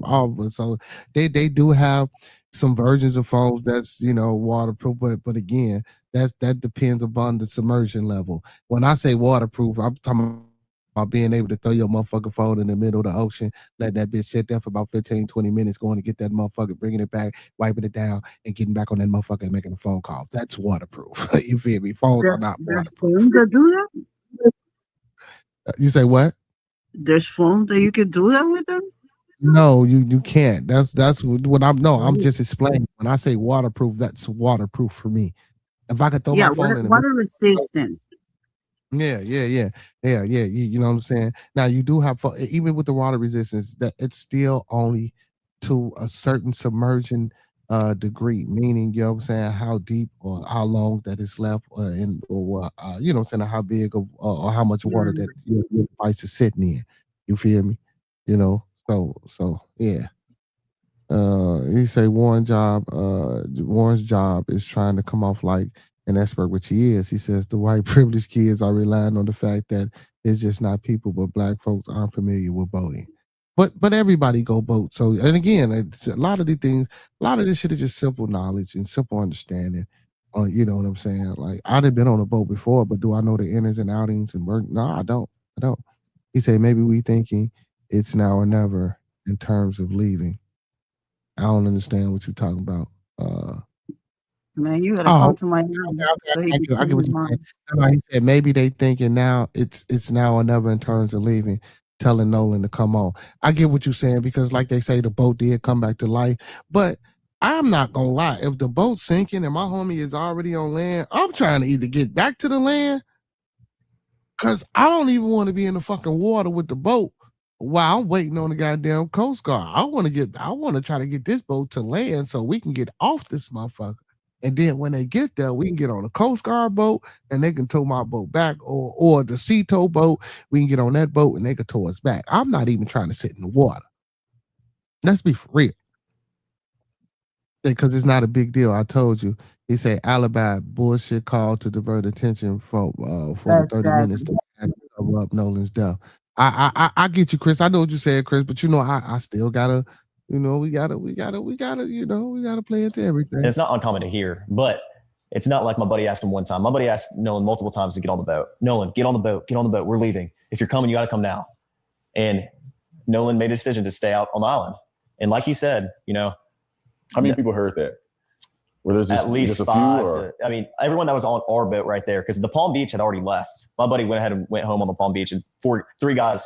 So now he don't know exactly how to Nolan wasn't the only with him. person to ride out there with us and in with somebody else. I mean, we had multiple people in our group that rode out with us and rode in on someone else's boat. And that, like I said, that's not an uncommon thing to do. You know, I mean, a lot of people do that. I could name probably 50 people out there that day that ran out with somebody and ran back in with somebody else. So, I mean, it's not like it's an uncommon thing, but it's not like we just left him there or my friends just left him there. Nolan made a decision to stay on the island after my friends asked him multiple times and told him to get on the boat, and he decided to stay.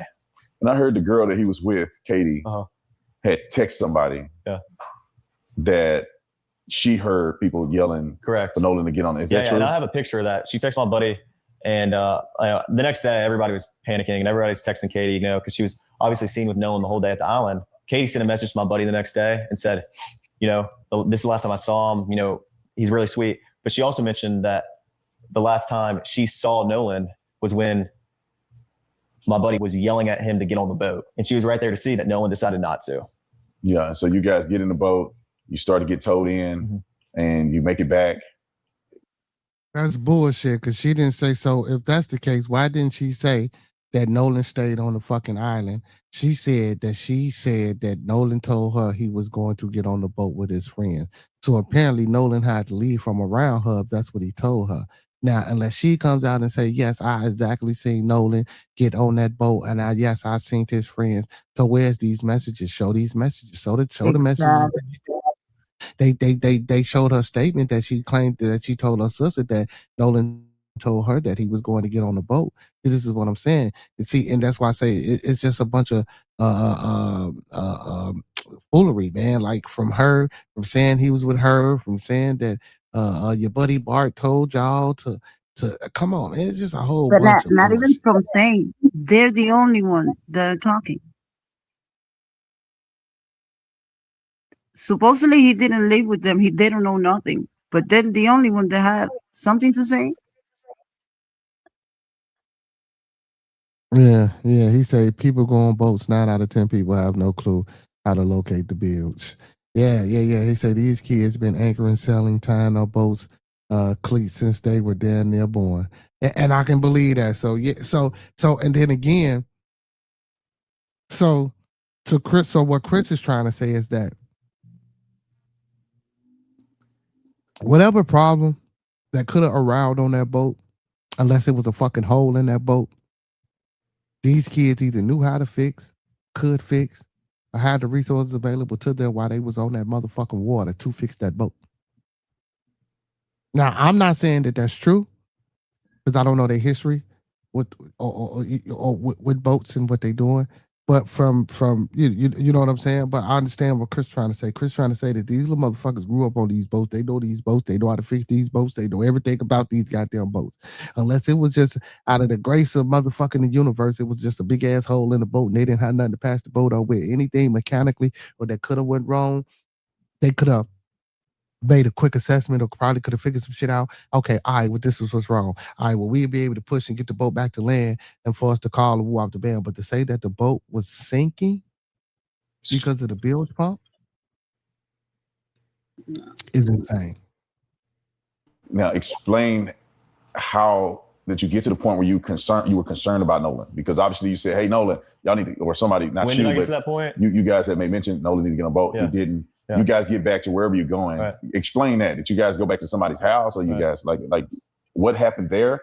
And then when did you feel like, well, wait a minute, where's Nolan? Right. Okay. Well, running in was very chaotic. I mean, Nolan chose to stay on the island, so my focus wasn't on anything else other than the boat. You know, because if the boat doesn't get in, then no one gets in. You know, I don't want to stick out there on my buddy's boat, and no one does. But my buddy Wyatt jumped out and pulled the plug on the boat once we kind of got out there, because he got the motor to trim down. And the motor trimmed down, my buddy Wyatt pulled the plug and we planed off. We moved all the way to the front of the boat so we could plane off. And eventually we planed off and the boat was running. So when you're planed off and you have water in the boat and you're hauling, you know, we're going pretty fast. We're going probably 40, 42 miles an hour. And so all that excess water that was built up in the boat is coming out of the boat. So, I mean, that's what we had to do. So we ran into Fort Bayou, and we didn't just run straight to my buddy's grandparents' house. We ran into Fort Bayou. a couple of us jumped in the water, and Wyatt, like the whole reason for the stop was so Wyatt could hop in and put the plug back in the boat.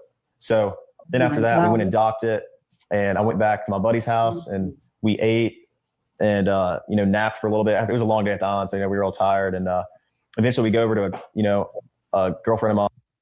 So nobody gives a fuck about them leaving they so-called best friend on this fucking island. They didn't took naps, they didn't ate, they didn't did all type of shit.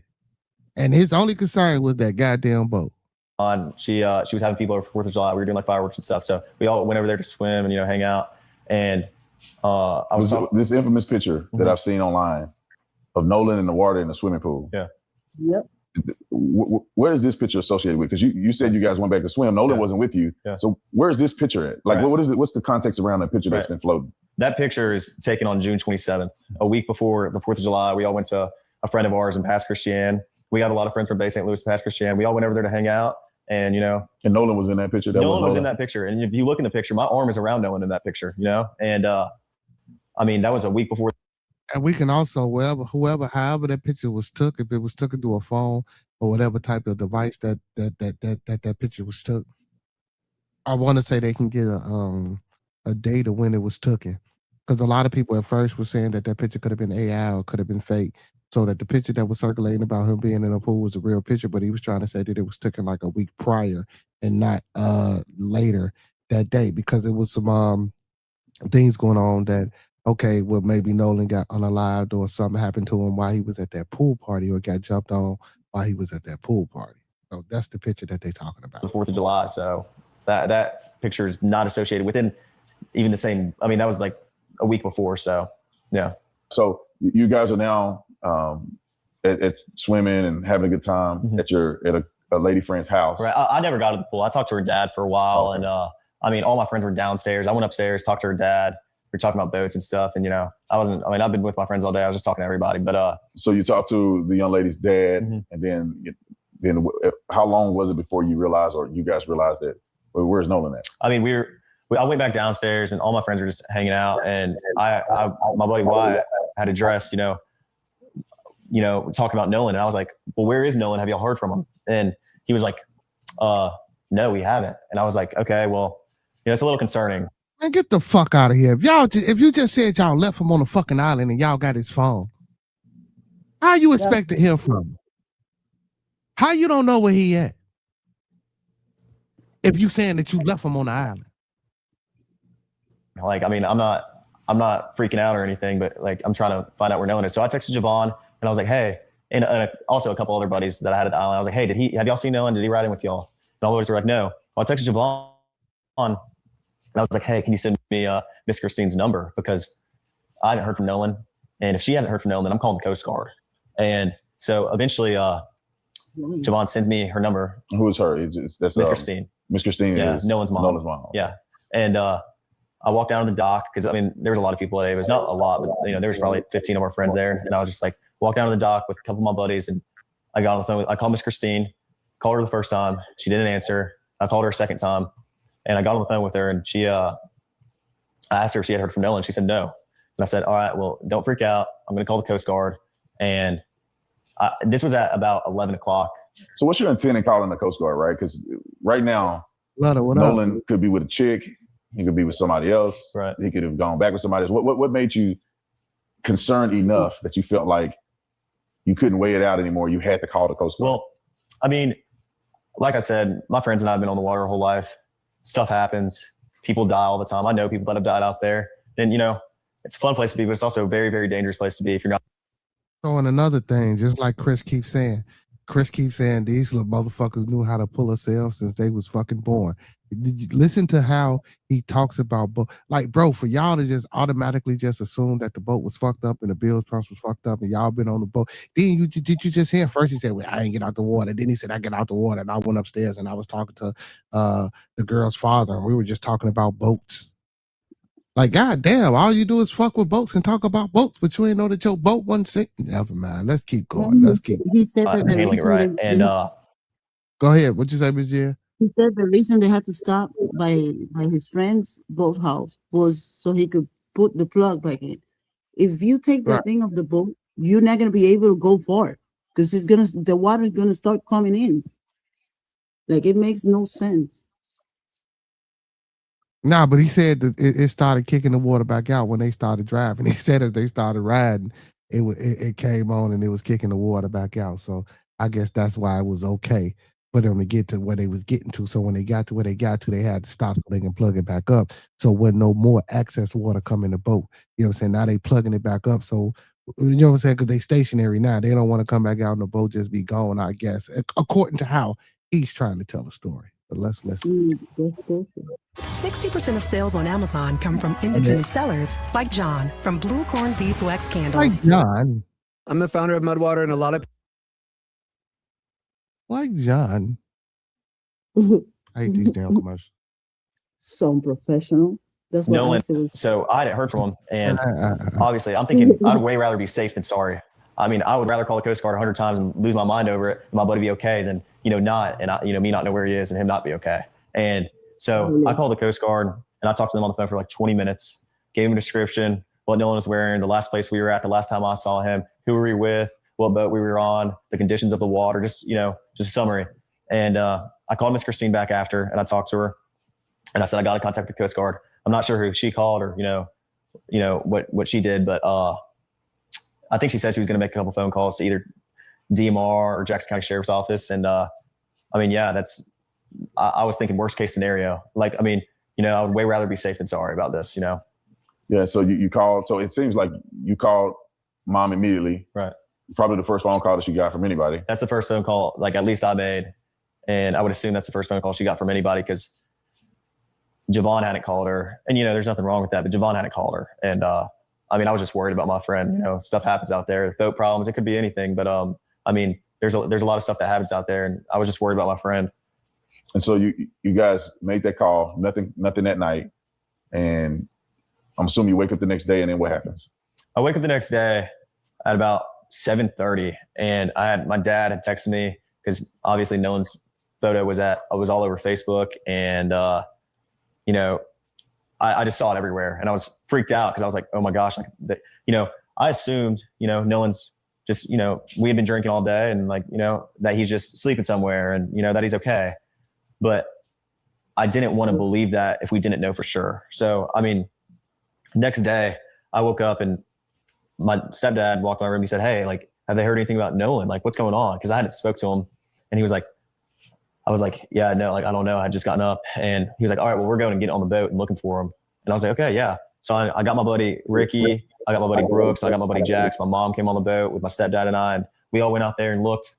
When I got out there was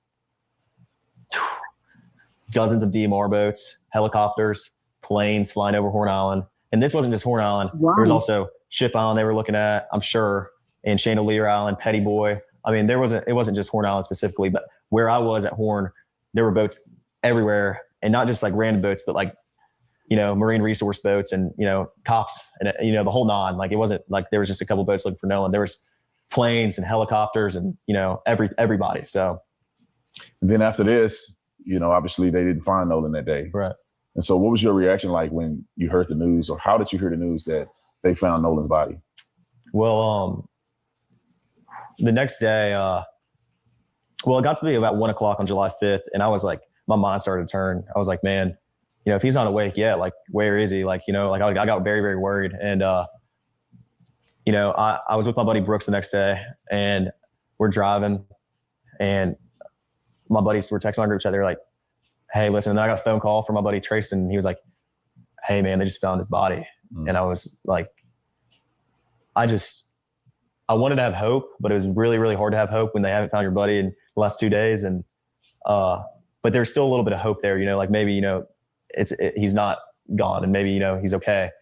But my reaction was just, I was with my buddy Brooks and I broke down. I haven't experienced death a lot, but especially with someone I'm as close with as Nolan. And I broke down and I sat there on my buddy Brooks' shoulder and I cried and, I was upset. I made a couple phone calls to my buddies and checked up on my buddies because, I care about my buddies too. We're all experienced this. We all realized at the same time. We all heard the news at the same time. He's gone. And so it was really, really hard on me. I've never experienced something like this, and it was traumatic. I could tell you where and when I was there, when I got that phone call, you know, where I was. And I just remember like, it was insane. Like I can't even put into words how upset I was, you know, and how upset my friends were.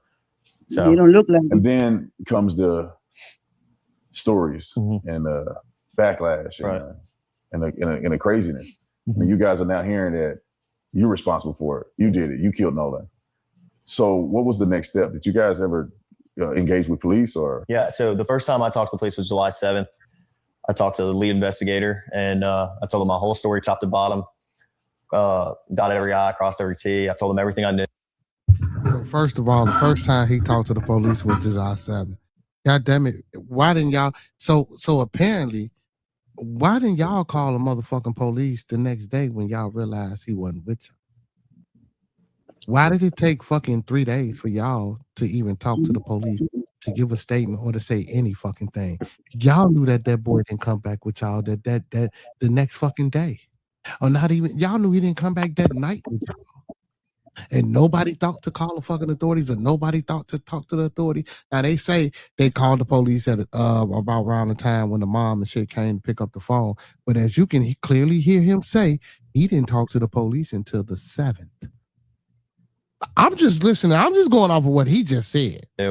Every little detail. I mean, everything I could, you know, tell them to try to figure something out, you know. Well, you don't want to talk to the cops or no, of course some not. other guys? You know, every person that was included, especially, you know, the guys that you see on social media, everybody cooperated with the police fully. You know, Nolan was with us on the way out and he rode out on the boats with us. So, I mean, we were the first people to get questioned. I mean, we cooperated with the police the first time they called us and, you know, we talked to them, you know, as soon as they needed and we were fully cooperative. And we see Benjamin Crump come into town, made it about race. Right. What's your feeling about that? Do you think that any of this has anything to do with race or, because I mean, obviously something happened to Nolan. It appears that you guys may not be involved at all. When I say may not, it's no evidence that you were involved at all. First of all, Ben Crump didn't come in town and make this shit about race, y'all. Now I get it. Ben Crump is a civil rights activist attorney, right? So, you know, if he's involved, if he's around, of course, we're going to say this is a race. You know, anything that Ben Crump is around, because usually people only know Ben Crump for being there when so-called young black rights are being violated, or black people rights are being violated, as you want to say. So I don't think it was a thing about race. I think this was more a thing about notoriety and bringing closure to the family. I don't think he came out there because it was just necessarily three, because of course we seen other black folks on the island. We know it's Mississippi. We know black people stay down there. We know it's fucked up, right? But I don't think, and I haven't heard Ben Crump say that this was a race case, or I haven't seen anything to be disingenuous to come in here and tell you guys that he's trying to turn it into a race case. But I will say it's always that though. Like, I mean, I don't give a fuck what nobody say, how y'all feel, whether y'all don't want to watch me no more. It's always, I'm serious, because it's always, we like to say, well, why do we try to change everything into race, or why do we do this, or why do we do that? We can't help it, bro. That's human fucking nature. Everything is going to always be about race in some way, shape, form, or fashion, whether it's with this or whether it's with something else. But me, like I said, he's a civil rights attorney, so that's why he's there. Violation of civil rights, because even if it was an accident and no one chose to help him, if you guys were his friends, those were his civil rights, not because he was a young melanated man with a group of white boys. That's not it. We can turn it that way. We can make it that way. Oh, and guess what? You guys can see it any way you want to see it. Let's get back to it. You guys had left. But do you think that there's a racial component to any of this? Of course not. I mean, I think if Nolan ever felt the most little bit uncomfortable around us, which we never gave him a reason to, but if he did, he wouldn't hang out around us. But if you go look on, you know, like my friends have had Nolan posted all over our social medias, you know, since freshman year in high school. Like, if Nolan ever felt uncomfortable with us, why would he be hanging out with us all the time? I mean, every day we're back from college, we hang out and we're around each other all the time. So absolutely not. I would never look at Nolan any other way than I would any of my other friends. I mean, he was like a brother to me. And so you guys had been interviewed by law enforcement. All of you guys have given statements. But then I think that there's a part associated with this that's being rumored out in the public. And that is the situation with the cell phone, potential deletion of messages, how the cell phone was retrieved, And I just want you to tell your side of this, because what we're getting from the media is that they literally had to, I don't know, coerce you guys into giving it back. You didn't know where it was at. You were hesitant to give the phone over, almost as they had to turn your wrist or twist your arm just to give it back. Right. Well, what happened with the cell phone thing? So let's go back to the first engagement you had when it comes to the family or somebody coming back to get the cell phone and keys. When did that occur, and what happened there? Okay, well, that night, about 12:30, I went back to my buddy's house. And you said the night of the 4th? The night of the 4th, but it was about 12:30, I would like to say. And so I went back to my buddy's house. I stayed the night before, where we all met up, and stayed together the night before. And everyone keeps asking me how I do my podcast alone. The answer, Riverside. I get high. My buddy got a call from this guy, and the guy was like, "Oh, what's going on with all this Nolan stuff?" Very aggravated. I mean, yeah, every right to be, but I mean, we were trying to calm him down, and he was just like, "Oh, where y'all at?" My buddy said, "We're at my buddy's house," and he said, "All right," and then he just hung up. And so about 30 minutes later, I'd like to say, all of a sudden the door just got open and slammed, and there was a girl who walked in, and probably about 8 or 9 guys behind her, and then another mom, which was Javon's mom. And who's Javon? I want to put that in perspective.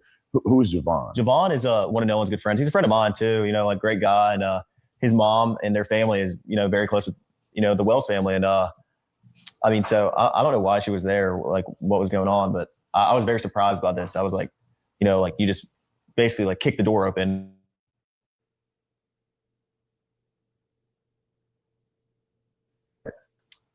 Javon's mixed, and I don't. Yeah, I guess he's mixed. Yeah. So, but he's not white. No, he's not white. Just not white. Yeah. Or all white, I guess. Yeah. So then they come in the house. Do you know any of these people?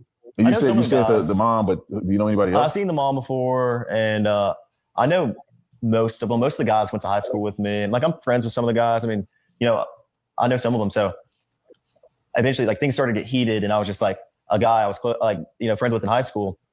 He was like, "Man, come outside with me." And I was like, "All right." And I walked outside with him. He was like, "Man, I don't know what, this is just I think Nolan's just on somebody's couch. He's been drinking all day. He's just messed up, and this is nothing that we have to worry about." As much as I sat there and I told him, I was like, I agree. I would think he's on somebody's couch, just had been drinking all day and just drank too much and was super intoxicated. And that's kind of what a lot of us thought, but they were kind of losing it, and they were going crazy. How And the hell did they think that if they knew they left this motherfucker on the island, though? How the hell they think he got back? Listen, if my friend leave me behind, This is what I don't understand. Exactly How do they who I'm think with. that? How do they?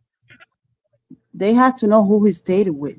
So that's what I'm saying. So how did he even think? This is like just looking at it, you just know he fucking lying. I'm not gonna say he's lying. You can just tell he's not telling everything. that was with them demanded Nolan's phone, because Nolan left the phone on the boat. And when we ran in, Nolan didn't ask for his phone, and his keys were not on the boat, because his car was parked at my buddy's house where we had all slept, the night before the 4th. And so the keys were left at the house because Nolan's car was at my buddy's house where we stayed at. So of course he left his keys there. But his phone, I mean, he was drinking. He didn't have his phone in the water because no one did. And I mean, there was more than just Nolan's phone that wasn't on the boat with us. It was more than just Nolan's phone that was on the boat. Yeah, I mean, we obviously had all our phones, but on the boat. But those weren't the only people. Nolan wasn't the only person that left a phone on the boat. There was a lot of people that left phones on the boat, that didn't ride out or in with us. So I mean, there was a couple phones that we had that we didn't know who they belonged to, and our buddies got that figured out, But it wasn't just Nolan's phone that was on the boat who wasn't there. There was a lot of phones. So when they barged in, they started getting frantic. The mom asked for Nolan's phone. Right. Was there a struggle over it, or did you guys hand it over? I mean, just handed it over. I mean, we didn't think anything of it.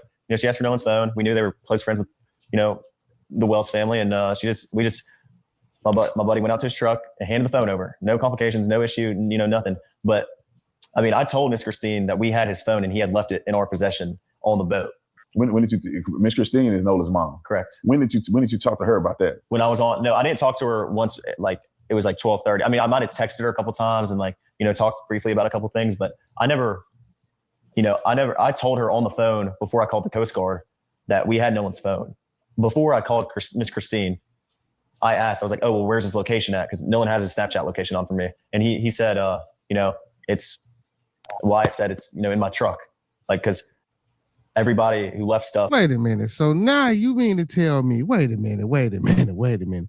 So you called his mama before you called the Coast Guard and told her that you had Nolan's phone? Not just that, there was a bunch of folks on the boat. But y'all, but listen, y'all, he just said he called Nolan's mama and told her that he had the phone, right? Hung up from her and then called the Coast Guard and said, oh, we singing, we need help. Man, get the fuck out of here, man. Did y'all just hear that shit? Did y'all just hear him say he called Nolan's mom? First he said he talked to her and she didn't respond and he didn't answer. Then he said he called her while he was on the boat. And then he called the Coast Guard or the Seato people. Did y'all just hear what I heard? Absolutely. Okay. All right. On the boat. It was Wyatt's boat, so Wyatt put it in his truck, you know, like it's normal. And so the phone was in possession in Wyatt's truck. And when that mom came over and asked for it, there was no issue at all with us giving the phone to her. I mean, Nolan just left it on the boat. Bullshit. Nolan just left it on the boat. Man, y'all, I'm sorry. I just can't, man. Like, and for anybody that can't see or they can't, this is crazy, bro. You see how this is fucking madness, and we hearing this shit unvolved. And see though, like you said, if you telling the truth, it'll just come out. Why? We handed the phone to her that night. He going through so much stumbling, so much thought process, so much rhetoric, just trying to get out or answer the fucking simple questions that he don't even answer. You see, he mentioned that there was a lot of boats, but I can't go to the bathroom without my phone. You're telling me everybody just left their boat? I mean, they phones? Shut up. It's crazy. And we talking about kids. Now, mind you, y'all, we talking about kids. We're not talking about adults. We talking about kids doing this shit. And the fact that all he's doing is trying to justify himself, like clearing his face. I wouldn't be worrying about it if it wasn't me, if I didn't have nothing to do. If it was my friend or if it was somebody that was around me, I'll be like, oh, I left him with such and such. Like I'll be more concerned about the people that I left him with. Like how y'all don't know, like what's up with my friend? You know, I'll be mad at them. Like trying to get information from those people. There wouldn't be so many details at 12:30. Like, bro, who's staring at the clock and all that? It's way too many details, bro. You're trying to cover every single step. You know what I'm saying? He's trying to create himself a timeline. That's why I said it was a scripted, because it's like practice. How you know exactly at what time, and then like he's trying to give so many details because that's why he's fucking himself up, because the story is not adding up.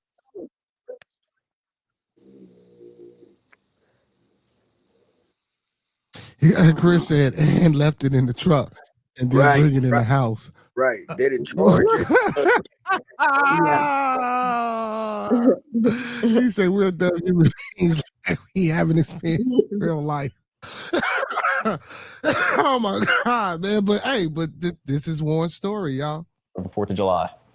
And did you guys go through the phone or? Of course not. I mean, none of us had a reason to go through Nolan's phone. I mean, there's multiple phones on the boat. Why would it be? And the boat was having issues. Why would our concern be getting on Nolan's phone or something? I mean, I don't even know Nolan's password. None of my friends do. We had no reason ever to get on Nolan's phone and look at anything. First of all, they said they got to calling people to let people know that their phones and shit was left. So they had to open up the phone to go to the phone to see who phones it was in order to call people to come get their fucking phones if people didn't return back on the same boat with them. And it's another interview where they saying, oh yeah, well, we had to call folks to come get their phone because we had so many phones. So yes, y'all wanted some of them motherfucking phones.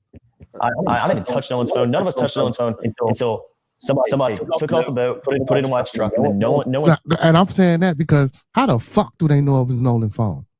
I bet. I'm pretty sure all these kids got iPhones, bro. And if it ain't in cases and it's just a black color simple phone, how the fuck do you know which phone is which phone? I mean, why would you put it in a truck? It's your fridge. Just leave it on the counter. It's crazy. Right. Touched it until we handed it back, to the mom that was at my buddy's house. Did she pick, was that the only phone that she picked up, or was it other people's phone that they came and got? Or? That I know of, I think that was the only one that she had. But I'm not completely sure. I think that's the only one that she took Nolan's. That's it. And so we're on the 4th, where the night, probably going into the morning of the 5th, this happens. Then the dad comes back at some point to get the keys. Right. What happened there? When was this and what happened? Well, my buddy Brooks drove me and dropped me off at my house, and I woke up to a text the next morning that Miss Christina texted me, and she said, "Hey, Nolan's dad's there is there at my buddy's house to pick up the keys." And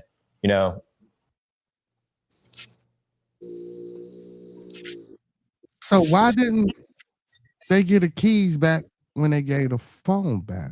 If they knew they had both, I'm not understanding that neither. Wait, what did you Why keep did the Nolan's dad have to phone go back nearby? the next day to get the keys?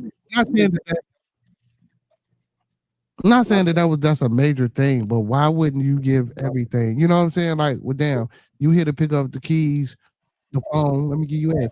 I didn't think anything of it. I told her that I was praying.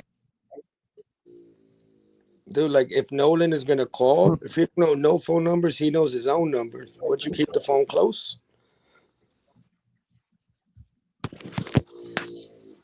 Had the key from his I car. say clear audio, unsubscribing TMZ. Well, I never really follow TMZ for no type of information, man. I really Forward, that we were out there and we were, doing everything that we could to help out. And when he came to pick the keys up, was there a confrontation on?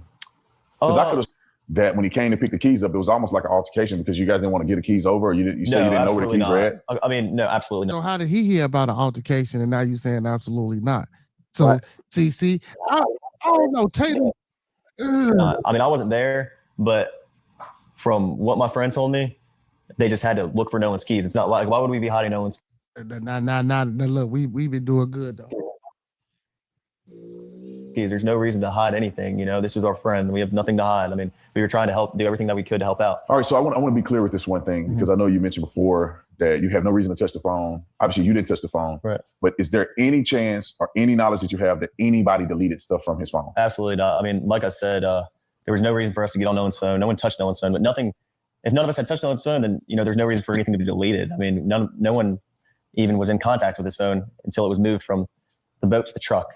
And none of us have access to Nolan's password to get on his phone and delete anything. Absolutely not. And we have no reason to delete anything. I mean, there's nothing to hide here. I mean, we have had no reason to delete anything, and we never did. All right, so I have something I want to make sure that we're clear about, because you had mentioned earlier that you saw Nolan cradling Katie. Right. Her name is Katie. Yeah, Katie. I just want you to explain, what does that mean? Some people in their mind, they may think he's cradling like a baby. Yeah. Like what is that scenario? Yeah, like? he was. I mean, Nolan was off. The last time I saw him, like I said, I was off the bow of the boat. And like I said earlier, if you had jumped off the bow of the boat, you were probably about chest or neck deep in water. So Nolan wasn't like carrying her out the water. She's sitting in the water and Nolan's arms are under the water and he's carrying her from under the water. But her head's still out of the water. Nolan's head's still out of the water. And I was looking at both of them. So. Oh, so he's kind of like holding her. Right. Like, in the water, though. And like we grown, right? Yeah, There's two people in the water. They feeling each other. Right. Like meaning feeling they like each other. Right. And that was obvious. he's a little more close to her, and they're kind of having a moment. Correct. Not saying and not insinuating that it's sexual, but no, of course not, they're together. They like each other. You looking at him, you like, bro, you crazy, because you know that he like her and he's hanging out with her. Yeah, right, exactly. That makes sense. And when was the last time that you saw Nolan? And then when was the last time that someone reported to you that Nolan was seen? If that makes sense. Yeah, you saw him at a certain point, but then someone else saw him a lot later when you guys were gone. Right. Okay. So the last time I personally laid eyes on Nolan was at like 3:00, and he was, in front of the boat with the girl, and that's the last time I saw him. But there were, I've talked to somebody personally that saw Nolan at 6:00, and someone, we weren't even the last people to see Nolan. Once we left, there was still dozens on dozens on dozens of boats around us. And I mean, clearly we were not the last people to see Nolan. So Warren, I'm going to ask you some very pointed questions. I mean, just straight out. Okay. I didn't come down here to, do anything other but to get the truth and for you to have a voice in this. Right. And the first thing I want to ask you is, did you kill Nolan? Of course not. Did you have anything to do with Nolan's death? Of course not. Absolutely not. They say that you guys deleted stuff out of his phone. Did you delete anything out of Nolan's phone? No, of course not. The mom act like, or at least she portrayed on television, and the rumors are that just like Chris just said, he said facial recognition of a dead body can open a phone. So, like, you guys probably, like you're saying, y'all opened the phone or probably got in the phone during the time, you know what I'm saying? Again, I'm not saying that they did anything, right? But let's just say just say, if we can say, if something did happen, right? You know, during that time, like if you did that, yeah, you could probably open up the phone through facial recognition. You know what I'm saying? I mean, listen, he you said weren't really good friends with Nolan. Is that true or not? Sorry, go ahead. Absolutely not. He said, you hear how many times you keep saying absolutely not? Well, bro, if you hanging out with your friends, how the hell would you know if one of your friends touched his phone or not? If you're hanging out with all your buddies, That's what I was telling somebody you. else could have touched it. How you so sure nobody touched it? Plus, there was a Snapchat, when you post something, it goes away like quick. After a couple of hours or whatever. I don't know. Right. That's what happened. That Nolan had posted something, and then it got erased like the next day, and nothing was on his phone. Like there's no record of his post. Like even if you delete it, if you go to the gallery, it's gonna be there. Right. But since it was nothing on his phone, they had no way to. And then that picture that was from a week before, one of them boys posted it. Like it's like the whatever Nolan had posted got deleted, and they came out with that picture, and then all the attention got everybody focused on that picture, and they came out, oh no, that's from a week ago. Everybody forgot about the picture that actually had been posted and erased. Like, what happened? Who did that? I mean, my thing is just they'll be like, did anybody touch Nolan's phone?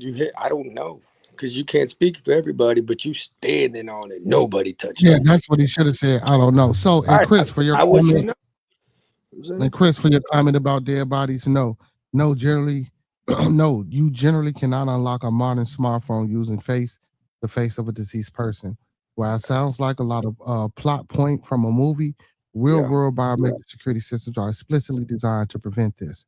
Why facial recognition fails on a deceased person? Attention detection. Advanced systems like Apple Face ID requires liveness or attention awareness. The phone tracks whether the user's eyes are open and actively looking at the screen. A deceased person cannot fulfill this requirement. 3D depth mapping. Modern smartphones do not just take a 2D picture. They use infrared sensors to map a 3D structure of the face, of course. Postmodern changes such as muscle relaxation or rigor mortis alter facial geometry enough to fill a 3D match. So again, if your face is just still like what they know the difference. So movement and micro expressions. Many facial recognition algorithms look for the slight facial twitches, breathing movements, or micro expressions to verify the subject is alive. So you cannot identify a body. Now if he was maybe with fingerprints, but I'll look that up to see.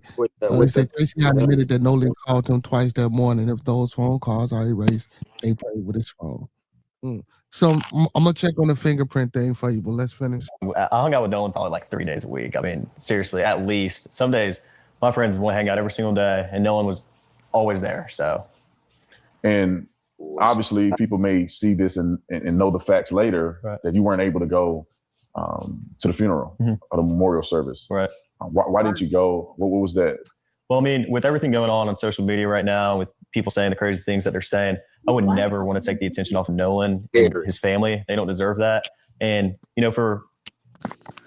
with base 44, a simple sentence becomes. You know what's crazy? So the way. only time he touched the phone was to put it in the truck. Sit down, Goofy.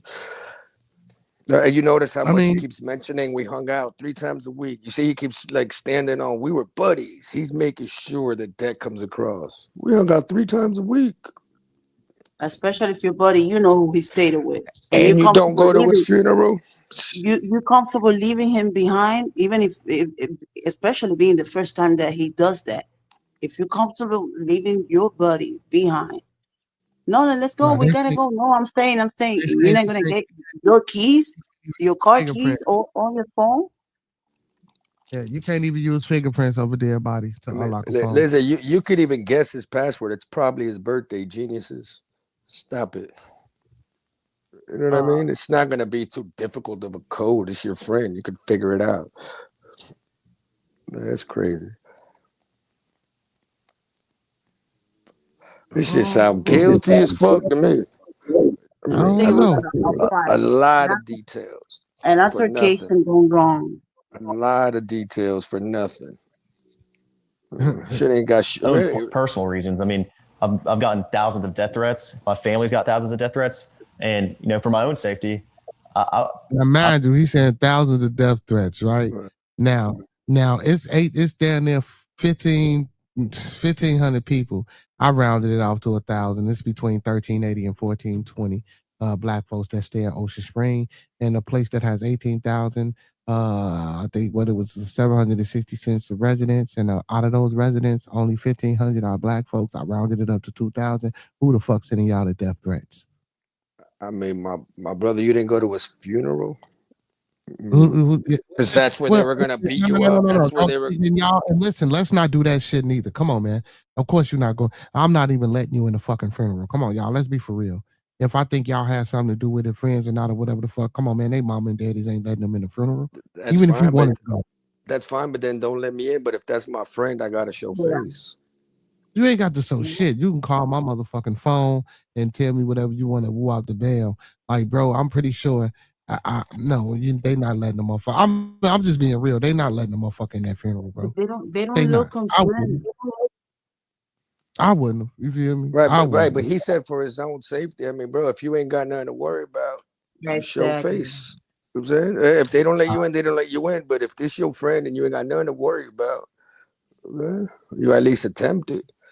I would have been more worried about finding out who did it or what happened than to covering myself up. If you're sure that you didn't do it, it's not a Yeah, Chris said Nolan didn't want to go on the boat because Bart was on the boat unexpectedly.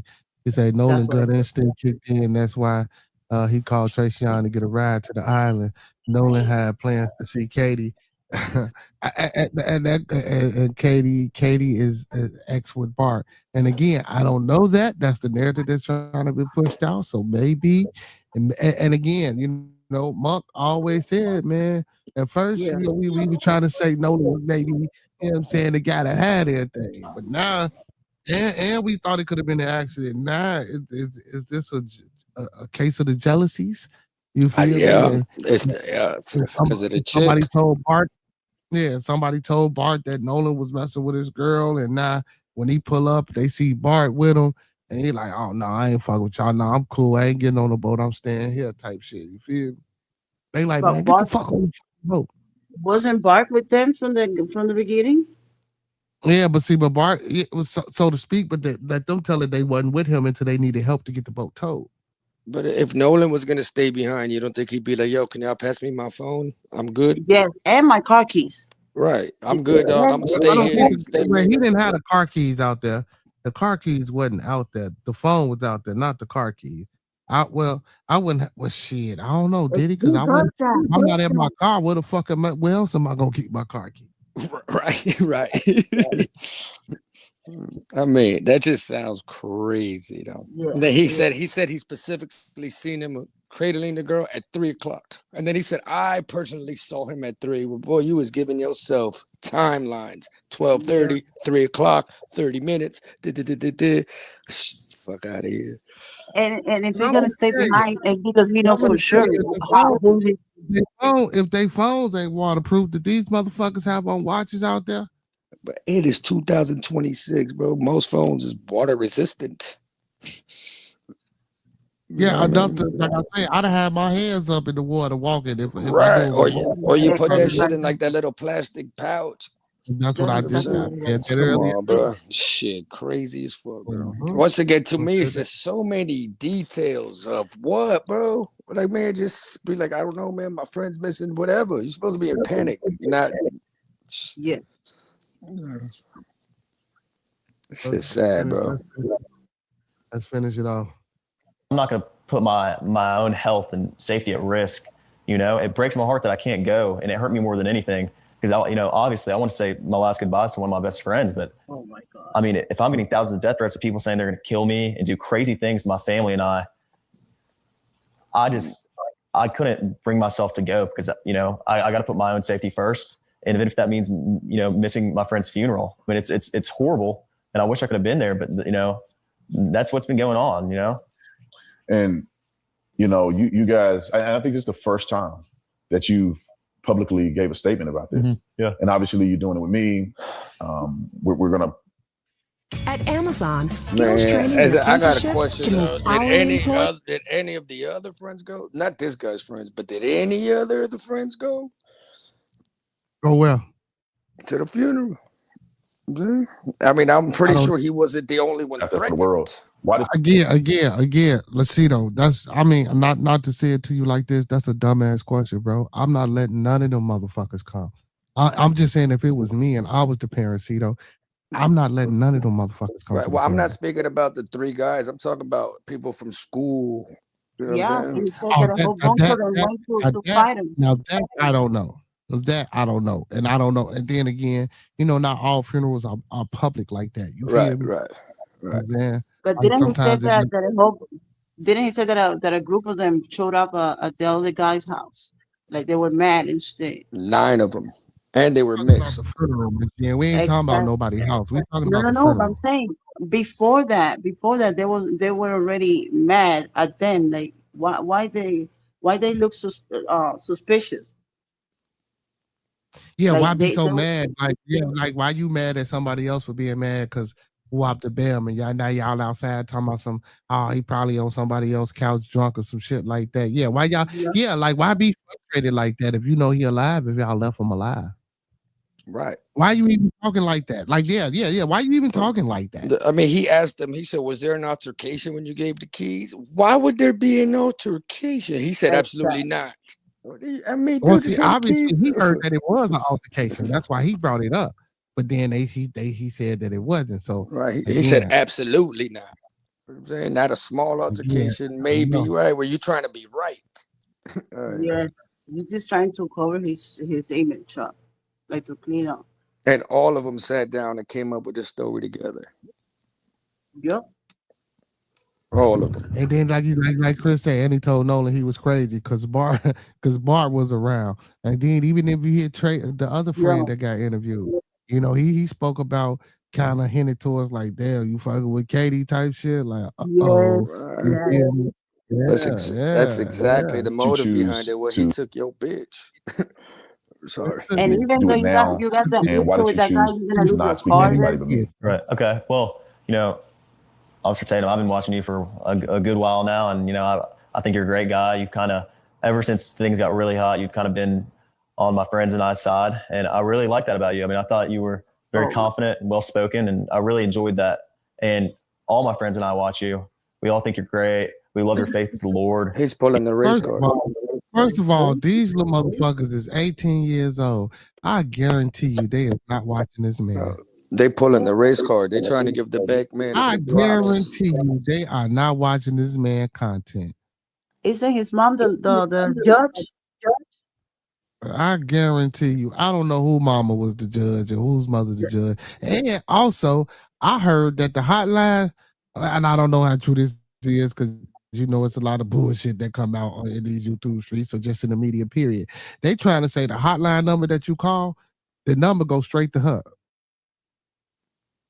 Oh yeah, they hired like the tip line. If you call it and you got some tips to woo out the bell, she the one picking up the phone. These people just now, I ain't saying that that's true, but if that's true, bro, y'all got to be kidding me, man. So did nobody call we Katie? try to be closer and closer with the Lord every day, and so did Nolan, and that we just really liked the way you spoke about us and how you took our side, not based off someone's agenda, and based off of race, because I mean that's a horrible thing, There it is. Was this about race? Did this have anything to do with race as far as from your perspective? Absolutely not. I mean, Nolan's been a great friend of mine since 8th grade. Nolan isn't my only friend of color. And, I have plenty of friends through high school and friends I have now not just Nolan, who are Black, Mexican. You know, I've never looked at that, and none of my friends ever have. Like, and if you do, you know, that's disgusting. You know.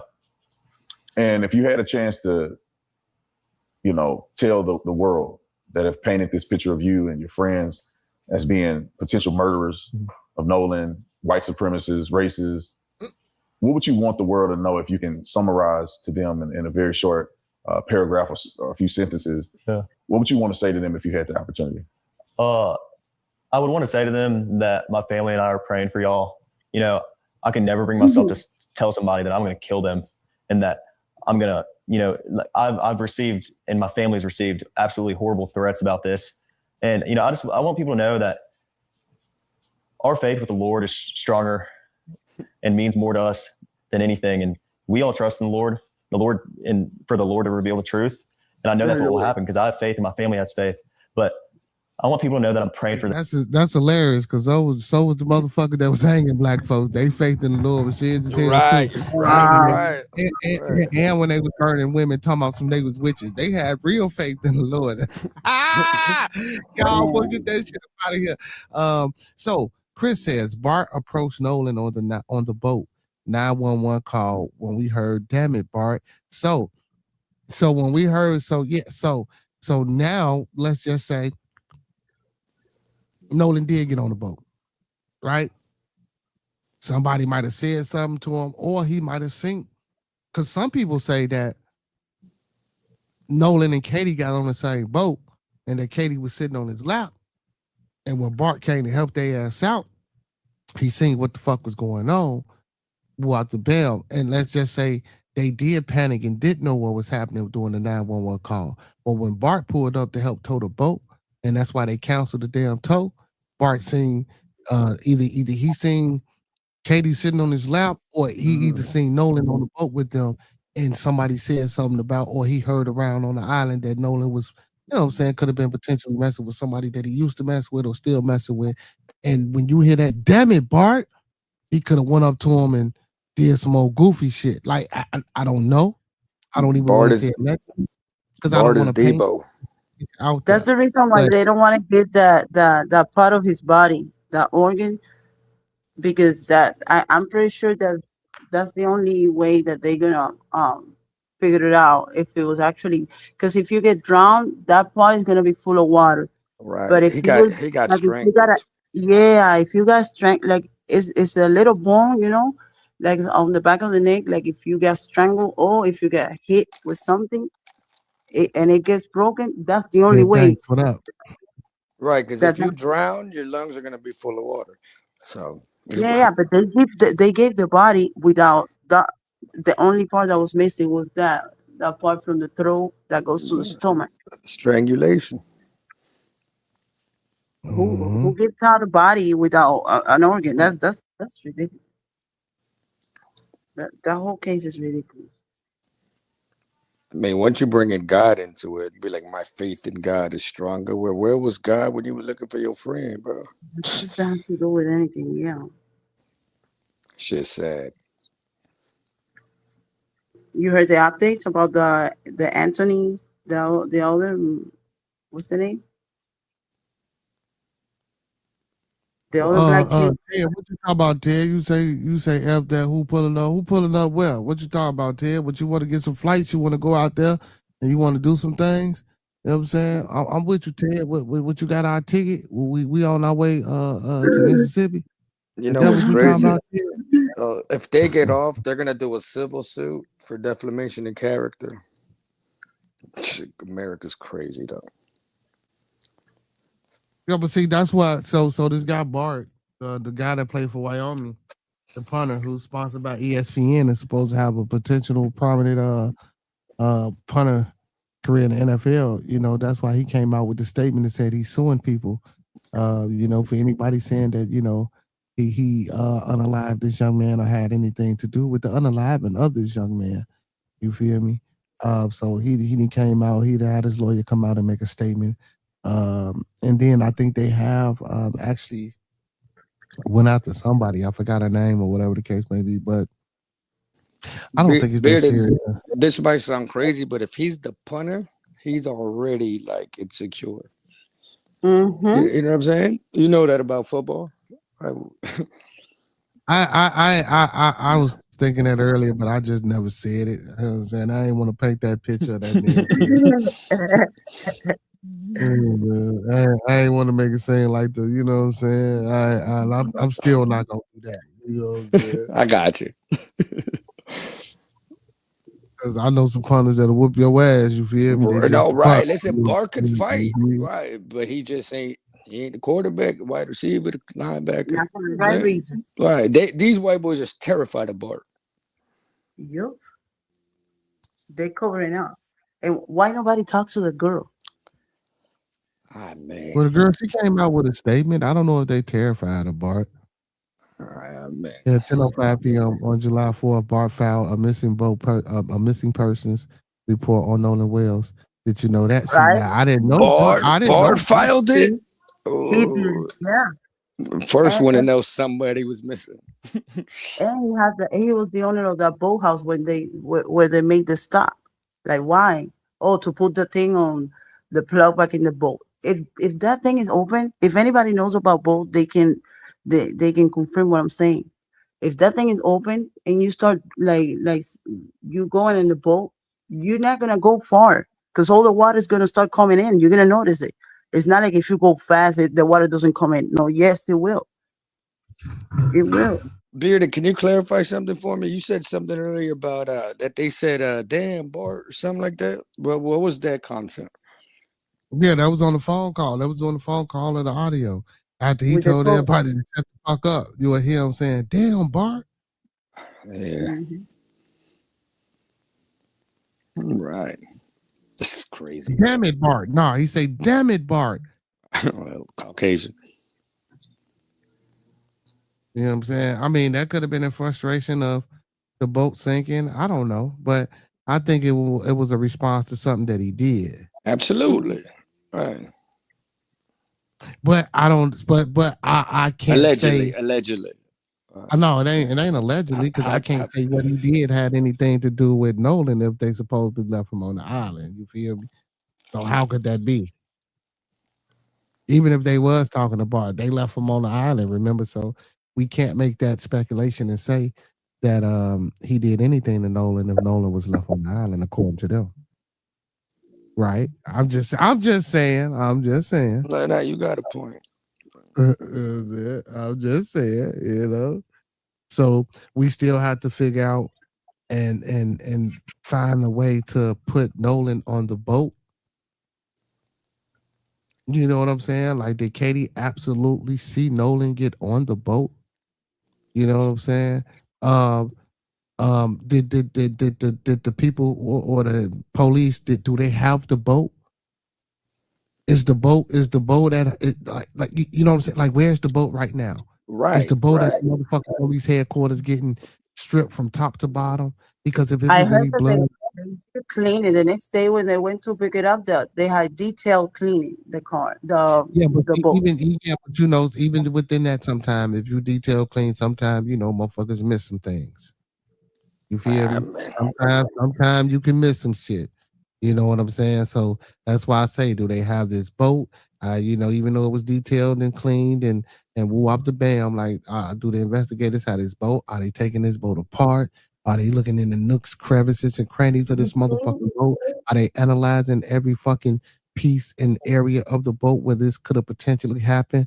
Like, we don't know, so we got to take this whole motherfucker apart from top to bottom to see if there's any DNA left, or if there are any footprints or any things that we can see that leads any oil, anything that Right. can lead to Nolan being on that fucking boat. You feel me? They have the science for this, people. Absolutely. It takes a little time, but they have the science for this. Oh God. Yeah. You have to recover the information from the phone. You I can mean, do dude, my thing is like, dude, if I'm not getting on the boat, I'm telling you to give me my phone. Dude, I'll make a U-turn if I leave my phone at home. And my keys. And I'm a grown ass man. You know what I'm saying? Much less as a kid, where I definitely need my phone. It's my lifeline. It's pretty suspicious. Let's finish them out. Just a little bit. And if they want to speak hate and speak, you know, these horrible things. And I mean, you're obviously not in the right state of mind, and you need to work on yourself. It's a horrible thing. And, but race was never a thing between Nolan and I and my friends. I mean, I have friends in my friend group that are Mexican and, mixed, black. I mean, that's never mattered. And I think it's just absolutely disgusting that people try to make this narrative out of something that it's absolutely not, first off, and out of something that they have zero facts about. Jackson County hasn't released any facts. There haven't been any facts about this case other than that, just timelines and, stuff like that. But it's horrible that people have made this out to be something that it's absolutely not. And it's disgusting in my opinion. There's that Was absolutely Nolan the not only again. black person on that island? Never, and I mean never, do But crunches that's if what I'm you're over saying, though, bro. 45 They and gotta have know these something, man. They five know crimes. something. There's They that know. absolutely not again. He gonna keep saying. I saw a lot of black people. And like I said, I mean, it's not pointing out or anything. I mean, I wasn't looking at that, but my buddy Trayson was out there and, he's mixed. Javon was out there. He's came out. He's mixed. I know a bunch of my friends that are black that were out there that day that I haven't even mentioned. I mean, Nolan was not the only black person out there by no means. I mean, like there was thousands of people out there, white, Mexican, black, everyone, And in the friend group, is Nolan the only black person in the No, friend I'm group? gonna Absolutely say not. My buddy Trayson's 10 to black. 15 black. I have other friends of color. I mean, our friend group's very tight, and we have a not a small group of guys, but we have The reason he couldn't answer that question, I told you, it's only about 1,380 to 1,420 people that stay in fucking Ocean Springs that's African American out of 18-some thousand residents, bro. I guarantee you, hell no, it wasn't. It was, but maybe I'm probably being nice by saying 10 to 15 black people. It might have been 5 real black. Right. I mean, dude, he keeps saying they have friends of color. And maybe 15, 20 mixed motherfuckers. Let's stop it. Let's be honest. Let's be real. Like, come on, man. That you even if no, it wasn't black folks out there. I would have fucking believed it, even if it was, because of just the numbers. I looked up the numbers in the registry. I looked this shit up earlier. He was the only black guy smashing your little white homegirl. But Now, that might have been it. You know what I'm saying? If you're the only black surrounded by white, either you really fucked with them and you always gonna be the center of attention. Trust me, I know. Bro, he I'm just black said I didn't notice all that. Who's not gonna notice?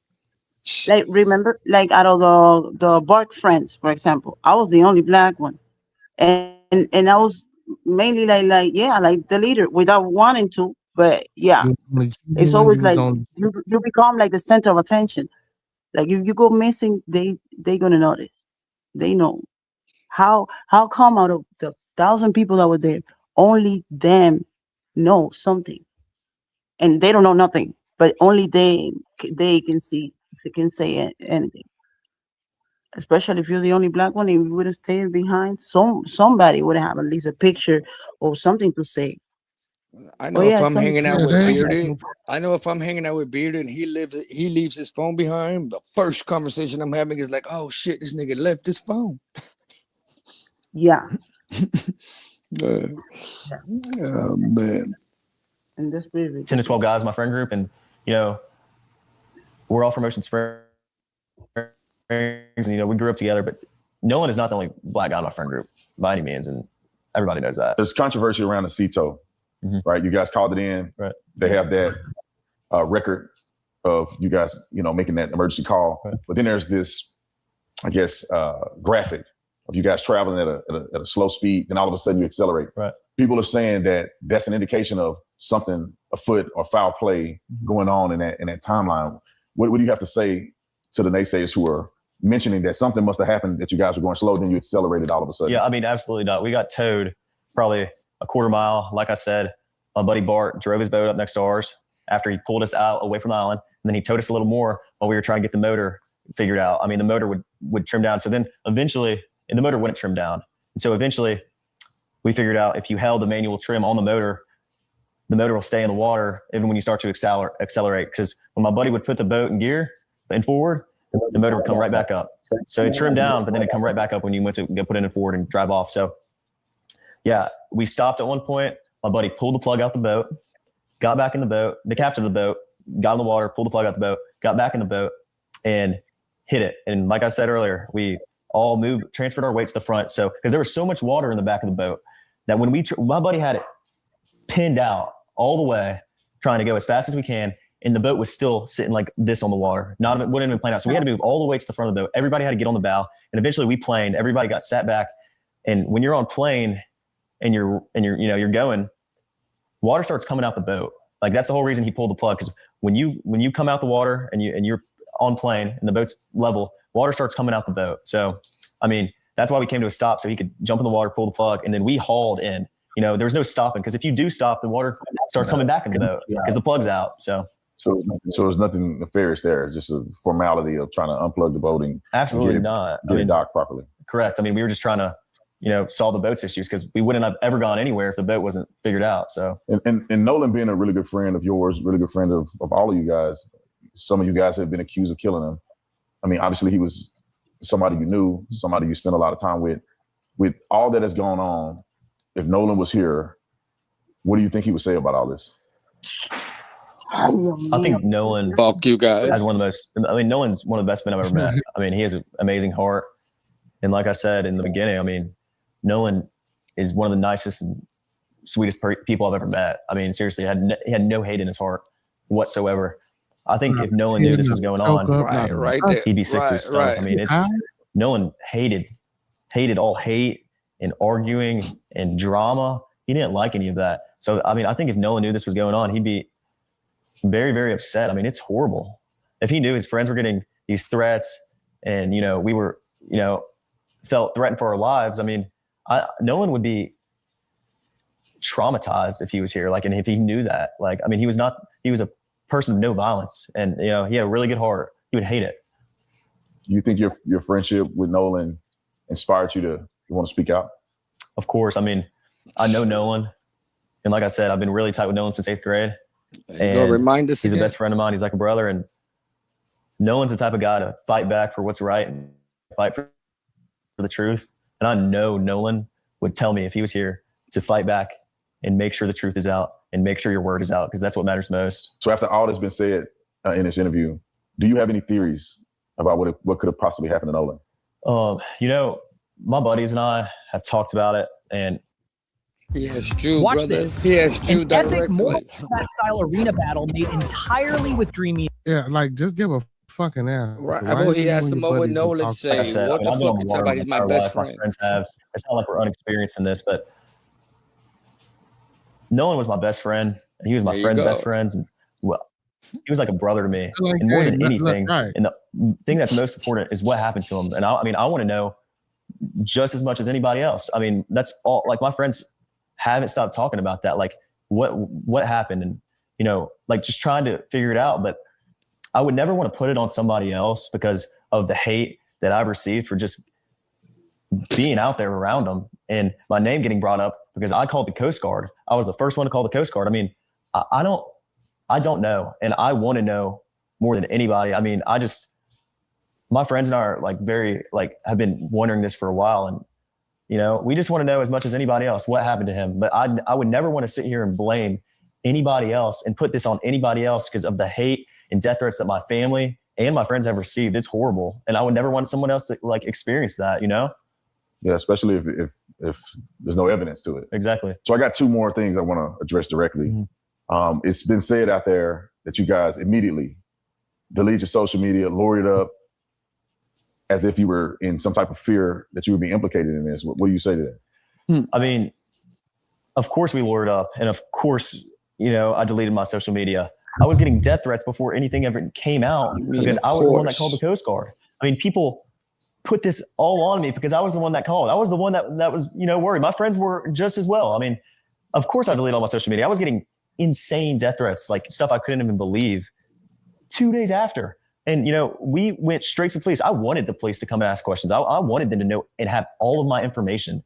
And, I mean, people were accusing me of murdering my best friend. It's sick. I mean, like, just because of race. I mean, it's disgusting. It makes me sick to my stomach. I mean, I got off of social media because there were people saying insane things to me and my family, and I just couldn't sit there and look at it. I mean, that's it. And Warren, thank you so much, man, for being bold and courageous for telling your story. The purpose of me doing this and flying down here is because I wanted to know for myself. I always felt that the narrative that was out there wasn't quite complete. It seems like there was a rush to judgment. And I know that you could have taken the opportunity to say, you know what, I'm not going to say anything. I'm afraid for my life.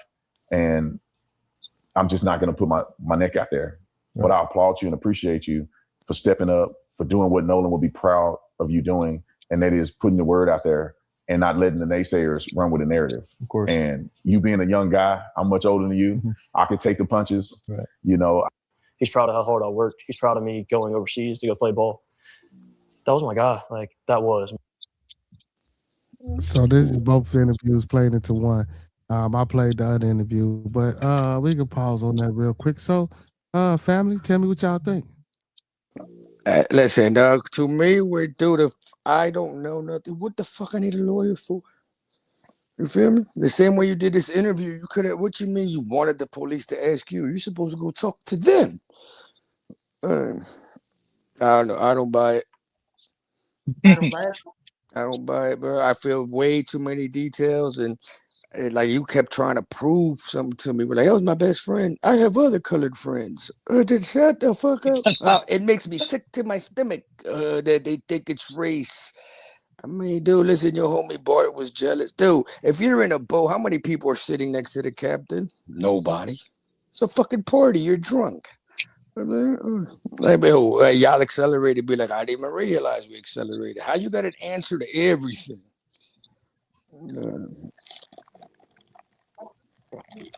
So let's ask our residential Caucasian expert, Doris. What you think? Afro-Radian too. Don't forget that, baby. Oh yeah, yes sir. Big shout out to Doris. No, yeah, that was. You know what it was. Go. What you think though, Doris? I don't really. I come on here and support the channel and chop it up with you guys, but I don't really have. You sound like Warren. But I don't really have a huge opinion. I only caught. So why you just could have said that? Like, so let me ask you a question. Is that something natural that you guys do? I only caught the last minute of it. And no idea what to say. So it sound like the interviewer was very supportive of him and agreed, or it sounds, I don't have an opinion.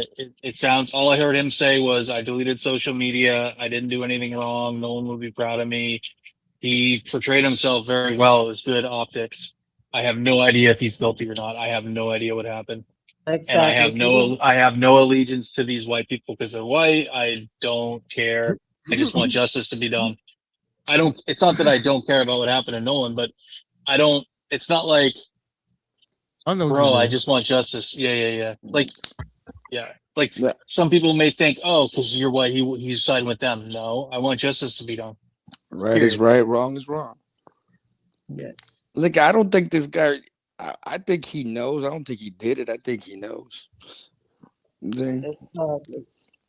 I mean, dude, why would you lawyer up if you don't? If you're just being questioned about what happened, and you're just telling a story, why the fuck you need a lawyer? Well, honestly, like, a lot of people say the best time to have a lawyer is when you're innocent because of how fucked up the cops are. Man, they get so many innocent people in prison. Your community would know more about that than I.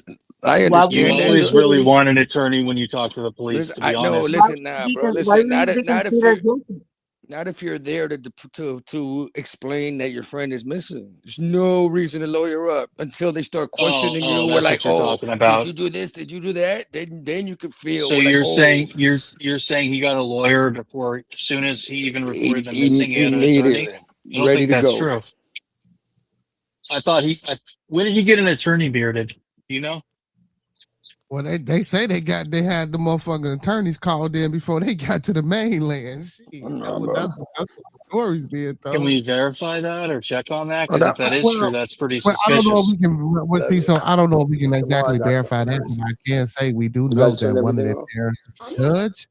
One of the kids' stepmom is a judge. One of the kids' father is a lawyer. So I'm pretty sure they called somebody. And then we forget the grandfather. The grandfather. The captain said, "Oh, I just got off the phone with the grandfather," and he said they don't need a tow. And then here comes Bart mysteriously to tow them. Because Does your gut tell you something? Sorry, Jen. That's okay. Yeah, because Bart said Does- he wasn't there. Bart said he was in Wyoming for the past year. Does your gut tell you, Bearded and Cito, that there was some fuckery going on and that they killed him? Is that what your gut tells you? My Well, gut I'm doesn't not say saying- them. My gut says Bart. Yep. Well, my gut just saying something happened, and I don't know who exactly was all involved. And evidence could say that they all involved because it sounds like they all trying to cover it up. But as far as exactly who did what, I can't point the finger and I can't say exactly who did what or who played, you know what I'm saying, an exact part in that. The owner of the boat was that Bart guy? Who's Bart? You One say of the what? boys or an older guy? The owner of the boat. The older guy. Bart is the older guy that came to tow the boat. That used to date the girl that Nolan was messing with. Well, I don't know if he dated her for sure. I don't know if that's, all the way factual. I think it's about a woman, though.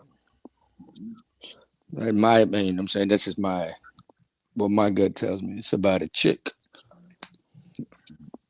The simple fact that he was the one that he dealt with everything. He's not a close friend of Norland, but he was the one who he reported a missing person. Don't you have to wait like 24 hours or something like that? Yeah. Mm-hmm. And then he was the only one that came to the rescue with the bow. But he said that he wasn't there. But then the only reason his name has to pop up in all this issue was because they found out because the mom transferred all the investigation to another county, and then when they started, like opening like drawers, they found out stuff that it hasn't been coming out to the public. You feel me? Like if you're the friend, like as close as they saying that they are, these are things that you would have said from the beginning. So, Doris, just to clarify, I don't think this has anything to do with racism. I think race plays a part because after the fact, but I don't think it was because it's a black guy. I think it's just a jealousy tantrum. I don't. And it happened You think to be he a was black murdered? guy. I think he was strangled. Jeez. For the simple fact he was floating. If he would have drowned, his lungs would have been full of water.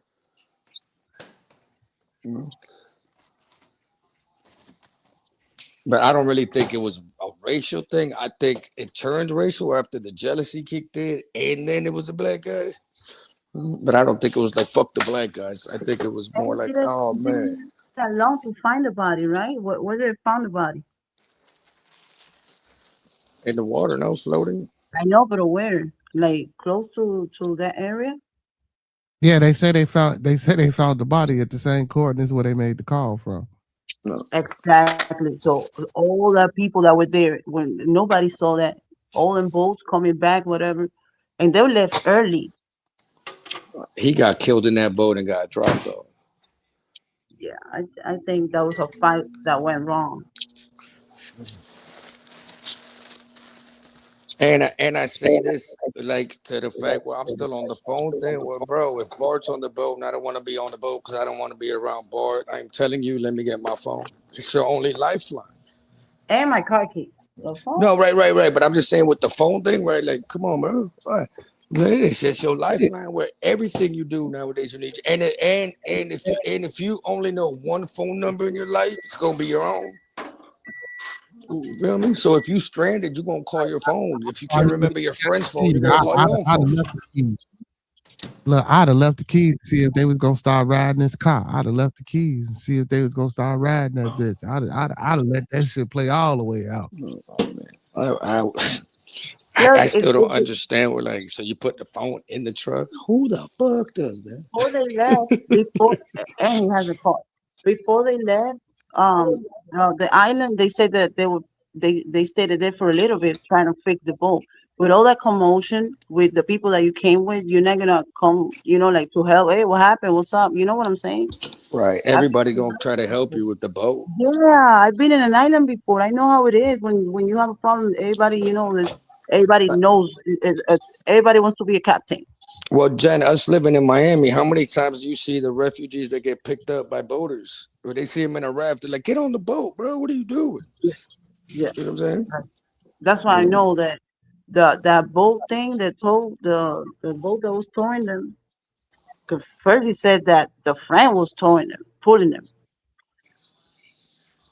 meaning that that Bart guy didn't go with them. I don't know. 'Cause he I don't said know. that he went with them, but then he said that he was pulling the boat, helping to pull the boat. I don't That even means that he I had don't another even boat. think people seen it. I think they just have a good feeling. You feel me? Or Mhm. they kind of know Bart did it, but they don't really know that Bart did it, but they have an idea. It's crazy.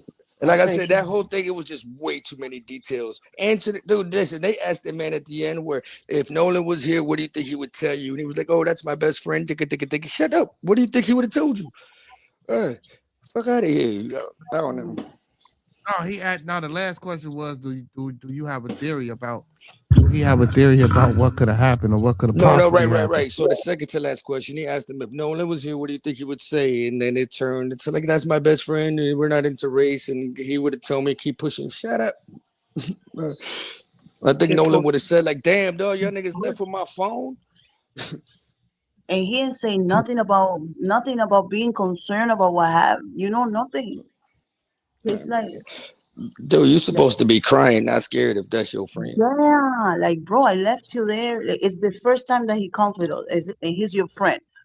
Like, Now, really, really also, close. y'all do gotta factor in. This is an open case, so you can't say too much. Like, you know what I'm saying? Like, you really Right. can't. That's why he left a couple names out of there. But that's how Bart stood out to me because he kept mentioning that name. He kept saying buddies and this and that, but Bart he kept mentioning. That's why I believe that the reason of this interview was only to clean his face.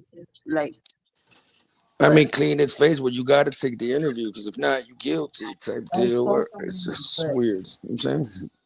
I don't think it's helping because he's actually getting himself more dirty. Because it makes no Well, sense.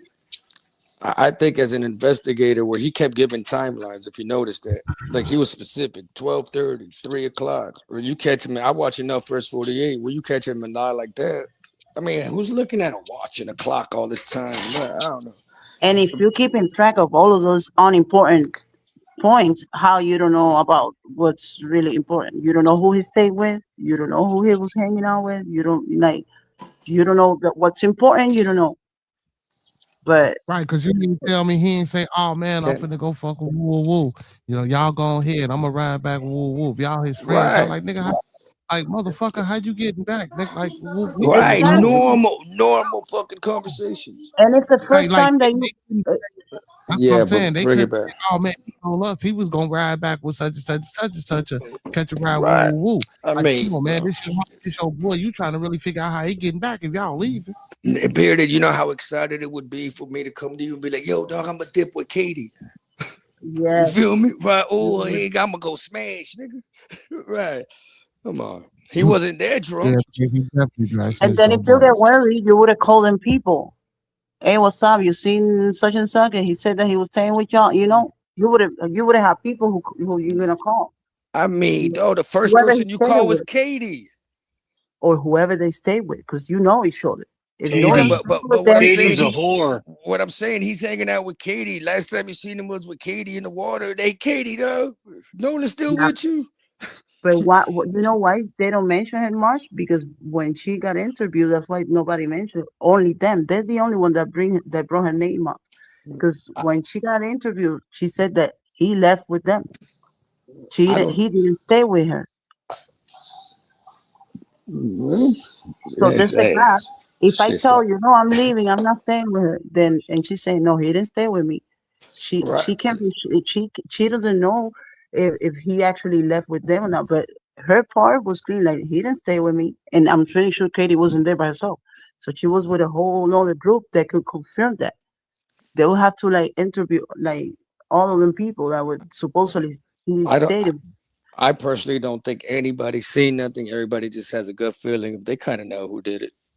I Yeah. don't know. I'm not saying that they were witnesses to it. They just I'm sure they were witnesses. Like it happened. I mean, dude, because you got to be an asshole, though. Like, you leave your friend behind and then you go swimming and take a nap and have lunch. What the fuck? No. They get, though, you don't come home for 24 hours, though, and people start looking up. I'm saying, even on BandLab and YouTube. Bearded, if you don't show up for 2 days, the first thing somebody does is worry. Yes or no, Jay? Hey, you know what? Check this out. Check this out. And this is the honest to God motherfucking truth. Check this out. Check this out. And oh my fucking God, Cito, you boy, wow, you Cito. This on YouTube. Hold on, y'all. Check this out. You got all the messages. No. My homeboy, he said yesterday, because I didn't go live and I didn't show up on the Rascal show, right? He said, yo, wellness check on my boy, making sure you good. Didn't see you go live yesterday. I said, my bad, bro. Shit, I was tired. Went to sleep. Woke up this morning thinking it was 9 p.m. Now, honestly, y'all, when I woke up this morning, I thought, damn, let me hurry up and get up and go live. The whole fucking time it's 9 o'clock in the morning, not 9 at night. I said, I woke up thinking it's 9 p.m. I said, not a.m. I needed that rest. I'm good, just tired being up all night. He said, all good, bro. Just had to check in with my peoples. He said, LOL, it's bad. I'm used to seeing you go live every night. When I don't listen. And he said, LOL, it's bad. I'm used to seeing you go live every night. When I don't see you, I get worried. LO fucking L. It's exactly what he texted. I reposted one of your videos just to call your attention. Hold on, real quick, Jen. I'm gonna let you go. I said, no, a lot of people say that to me. I said, I guess I'll be on YouTube too much. He said, laugh my ass off, man. Go ahead, Miss Jen. I said, I shared one of the videos just to call your attention, and then you reply, you said, Miss Jen. I said, oh, okay. Not because something happened to you, but I'm like, what's up, bro? Like, I'm bored. On my like, clock, where is if this you miss dude? 2 days in a row, then I worry. Because I understand that one day, because this YouTube shit gets overwhelming. So you get a Maybe he 24-hour won the pass. lottery. You know what I'm saying? But if you gone for 48 hours, oh, hold on, bro. You good, bro? You know what I'm saying? And hold on. Now, I met him in real life and I know him. He from Houston, but that's Monk, little homie, right? So I only know him from the internet, y'all, until, he came out to Chicago for the football and shit and we hung out for that day or whatever, right? I don't know him from regular. It's just regular human instincts. But we didn't build, a rapport for him to just know me from the internet, bro, and said, I'm worried when I don't see you go live because you go live every motherfucking day. And for y'all not to get no type of motherfucking nothing about who he riding back with, if y'all finna fucking leave, is insane. Exactly. I mean, dude, I feel like I'm gonna go back to the phone thing. We're like, yo, bro, you left your phone. I know it sounds stupid, but it's your lifeline. It's everything. It's your credit card, your Apple Pay. Everything's on your phone. The last thing you want to do is leave somebody. Listen, that boat, if they would have left their phone on the island, they would have made that boat go all the way back to get the phone with water in it. And it was plenty of time. They say that they stayed there like half an hour before they left. So Nolan had plenty of time to remember, oh shit, let me get my phone, especially if you're talking to a girl. Okay, I mean, that's you thinking about your phone before the girl. You know what I'm saying? They're chilling with a girl and they're leaving. Yeah, I want my phone. Like, that's normal. Nobody does anything without a phone, especially young people. We wake up, and before we figure out if we're in a good mood, we grab our phone to see what the fuck a stranger's doing. You know what I'm saying? Like I said, to me, dog, it's just regular human thought, dog. And the fact that everything is erased, oh my God. Yeah. Just regular human thoughts. Bearded gone for 48 hours, we're going to check on him. Okay? Well, Jen, how many times have you reached out to me, dog, when I wasn't here and you were like, bro, I see you wasn't at Bearded's today. Yeah. Right. Just normal concerns as a human. That's cool. Yeah, the way they move was off from the beginning. Like everything they did was like weird. I like how you call the ladies Miss Jen and Miss this and Miss that. It's kind of cool. I love it. It's kind of cool. It's classy. I love it. Right? I like it too.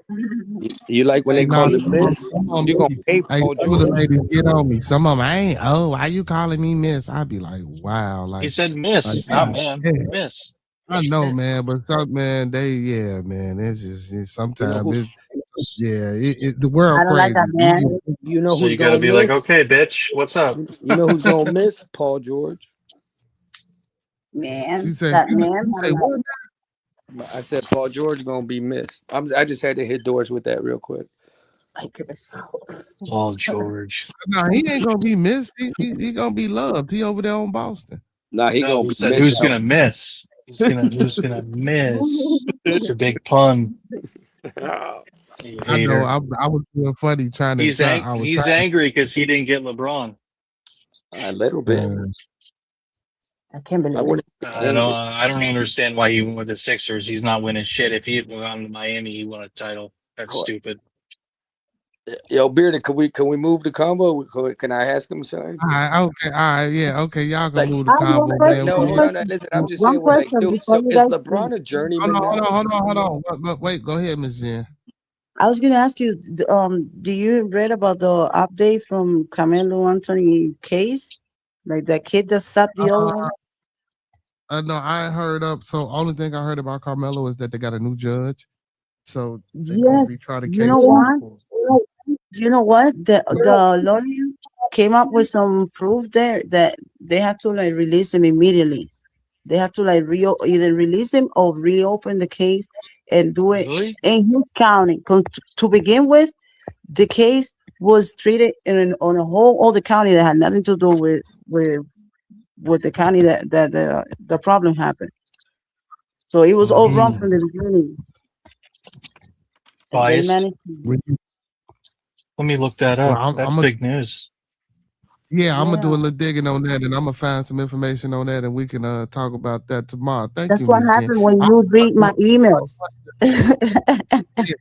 No. My daughter just came in and told me about something else too that I'm gonna probably try to get into tomorrow as well. So I'm gonna look into that. But like I say, I do know that they getting a new judge, but I didn't know specifically the reasons why, what was going on, or if new things popped up or whatever the case may be. So yeah, we most definitely gonna look into that. So now, fellas, I know y'all been ready and anxious, man. Go ahead, get into y'all sports. I see. I'm out of here. Bye. Thank you for having me. I loved it. I'll be in the channel, the chat. All right, Miss Jen. Y'all go ahead, man. How y'all sports Well, wars? he asked if he was a journeyman. Maybe you would be more qualified to answer that than me, Bearded. Who about LeBron? Yeah. I mean, shit. Yeah, he done been on how many teams? I would consider that as a He journey. the GOAT. Got on another team. You know, he ring chasing. Shit. I mean, I don't see it no other way besides he ring chasing. And I'd say he's a bit of a diva. He's a diva. He loves the attention. You remember it was all about family and my daughter. And you ended up in Philadelphia and you gonna live in New York? What the fuck? Interesting. How's he gonna get there? By helicopter or The same I know way it's only like a 45-minute hour subway, right? Listen, wait till he gets booed, because you know Philadelphia fans are mean. So where is he living in New York? Like obviously not in the city. He's probably living in a nice suburb. I don't know, but go live in Philadelphia or something. It just makes more sense to me, but whatever. It may be right. It may be like it's probably super close. It's probably just a nice suburb. I bet it's something like that. Or maybe it's where the trading facility where he wants to be. He's probably got a very specific purpose for it. Bro, him. this move right here completely erases you from the Michael Jordan conversation. It's over. You know what I'm saying? Like you ain't even second no more. Just the fact that you keep moving around. Ugh.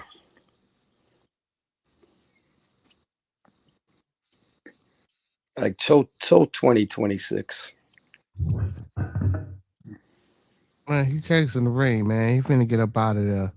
You know what I'm saying? I mean, I think he could listen. So honestly, it wouldn't matter whether he went to Miami Or Philly. I think he could. I think he could win a ring with potentially both those teams. Why you think he would have, without a doubt, got a ring with Miami versus Philly? Doors. That team is so stacked and young and a better coach. We gonna get Steph Curry. They got the better coach and GM and a championship winning culture still. Maybe not the players, but like the front office and the coaching and stuff. Whereas the Sixers, like, what the fuck have they done lately? Embiid's Trust the old. He's always process. hurt. Embiid's old. He's always hurt. I don't think he came to Miami because then it would have been about Pat Riley. Because if they win a ring, Pat Riley's the orchestrator, the one that put all together.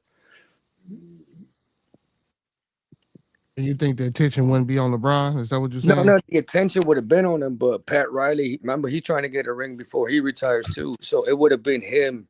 It would have been Eric Spoelstra and great coaching, and Pat Riley got the shooters around him. You know what I'm saying? I don't know. I mean, listen, now we're going to get Steph Curry now.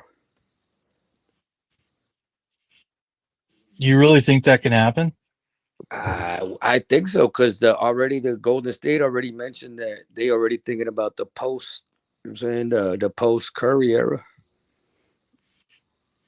What would you have to give up for him? Shit, draft picks, and who cares? How could that salary cap work though with Giannis and everything and Bam? Bro, listen, Mickey Would you Harrison. be over that? Mickey Harrison, dog, he's magical with numbers. Remember when we did the big three, we're the only team that moved enough money around to afford 3 stars instead of just 2. Now, I don't really know if that's possible, but that would be dope. Shoot that shit. I mean, listen, I do think LeBron that is the best starting 5, though. I'm saying, but you do need depth in the NBA. And it's hard to share the ball because Maxi's coming into his own. He don't want to pass the rock. Jaylen Brown also thought he was finally going to be the guy on the team. And now, what?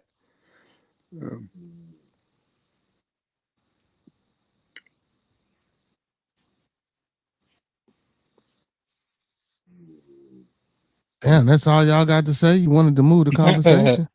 No. I just want to know if I can ask him a question. That was it. You got to get someone like Texas or Goat Mike on here, or HC Picks or Chambo. They know basketball way more than you do.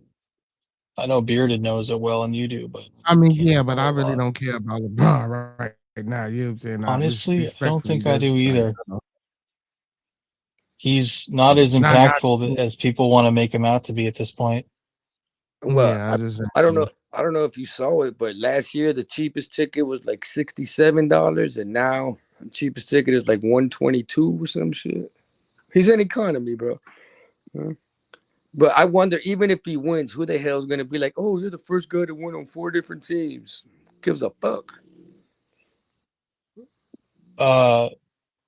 Yeah, that's kind of funny. Like I feel his legacy is going to be ring chaser. He's that guy. It's like Steph got 4, same 4 LeBron got. I'm saying, but Steph did it one team. If he wins, if they win a finals and he's the MVP or a huge part of it, that would definitely help him out. Because right now I think he's 4 and 6 in finals, so they need to be 5 and 6. Right, but his legacy is going to be compared to Curry and Tim Duncan, not Jordan and Kobe. Yeah, but I mean, look at how long he played for, and how long the All-Stars, and just how long he's been competitive and fantastic. That's got to say more than just rings and shit. Like the guy's played for like but history 23 years. History don't remember the story. They just remember you know what I'm saying, the wins. Right. You know, so in basketball, when you go to the Hall of Fame, you just go to the Basketball Hall of Fame. So you don't really have to wear a jersey.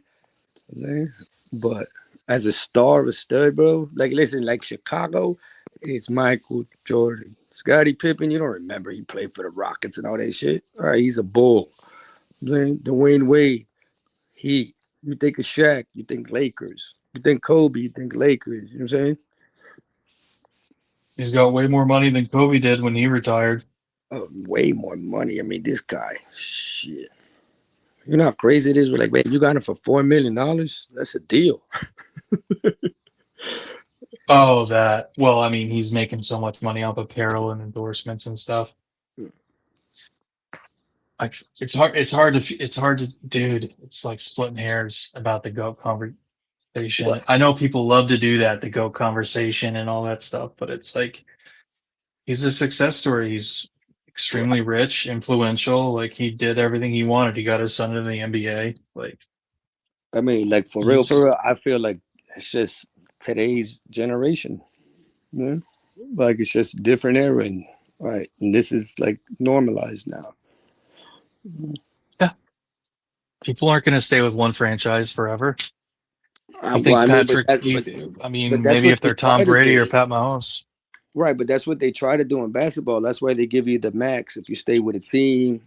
Like the only reason Boston got rid of Jaylen Brown was because you ain't gonna pay two players $700 million. It was a salary dump. I don't think Jaylen Brown's like worth, dude. I don't know what to say. I'm not qualified enough to I like Jaylen Brown. answer some of this. I actually He's got no handle, and he did horrible in the playoffs, though. Yeah, but now he got a chip on his shoulder.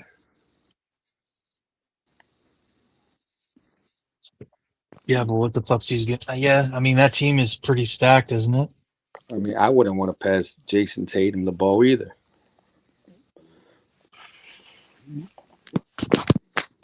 What do you mean? I don't think Jason Tatum is bad, but I think, bro, where he just like drive, bro. Like I think he just settles. Oh yeah, he does. He needs to be more aggressive. I don't understand that. Be settling, though. He just be out here. We just gonna pop this shit from way over here. Okay. Yeah, that's a big problem for the Celtics. I don't think the Celtics are going to do anything this year, but we still have a center problem. I think the Knicks are gonna run the East again. Hell no. I think that shit was a fluke. I mean, dude, they swept. Like listen, if they swept the 76ers, LeBron ain't gonna win games. Not in the series. I don't think they're going to get near finals next year. Who you think would compete with them in the East?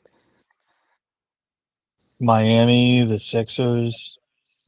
Well, I mean, I'm a Heat fan, but like we only got, and I'm not a big fan of Detroit. Detroit, the Cavs. There's some. I mean, the Knicks aren't head and shoulders above any team, in my opinion. Right, though they got that closer though.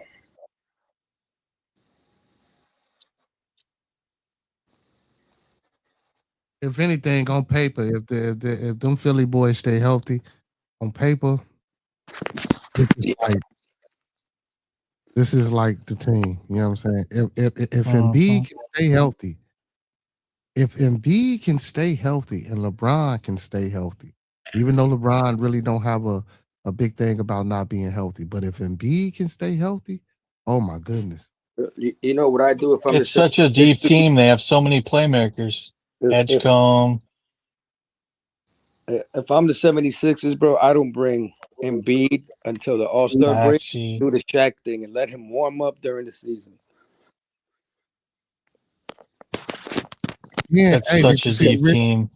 Y'all see the Rich Paul podcast where he was talking about Ben Simmons, where he was trying to say, God damn it, if Ben Simmons can come back and be a pick and roll or pick and pop type of big man instead of being a guard bringing up the ball, you feel me? Hey, Philly could use a 6'10" motherfucker down low. He's coming to the Heat. Even if he don't take shots, he gonna spread the flow. He still got a handle. He still got a high IQ. He still can pass the ball. You feel what I'm saying? So we really don't need him to take shots. Yeah, we just need you to come in for a few minutes and play fake big man, you know what I'm saying, and stretch the flow and pull motherfuckers away from the basket. What y'all think about Ben Simmons going back to the Sixers? I think Ben Simmons needs to come to Miami.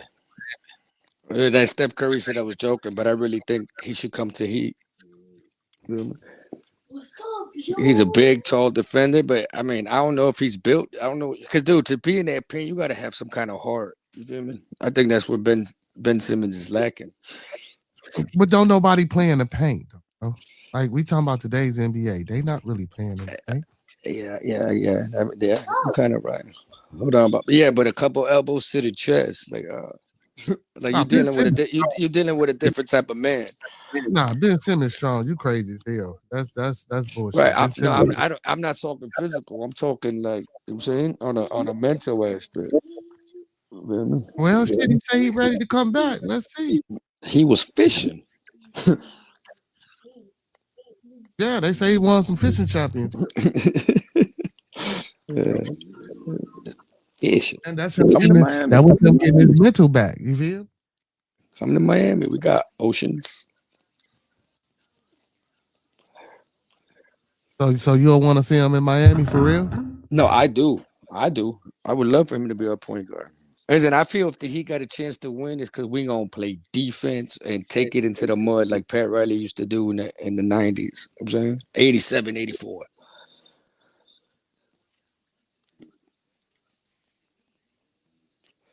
Well, sound like y'all need to go get him then and talk to him.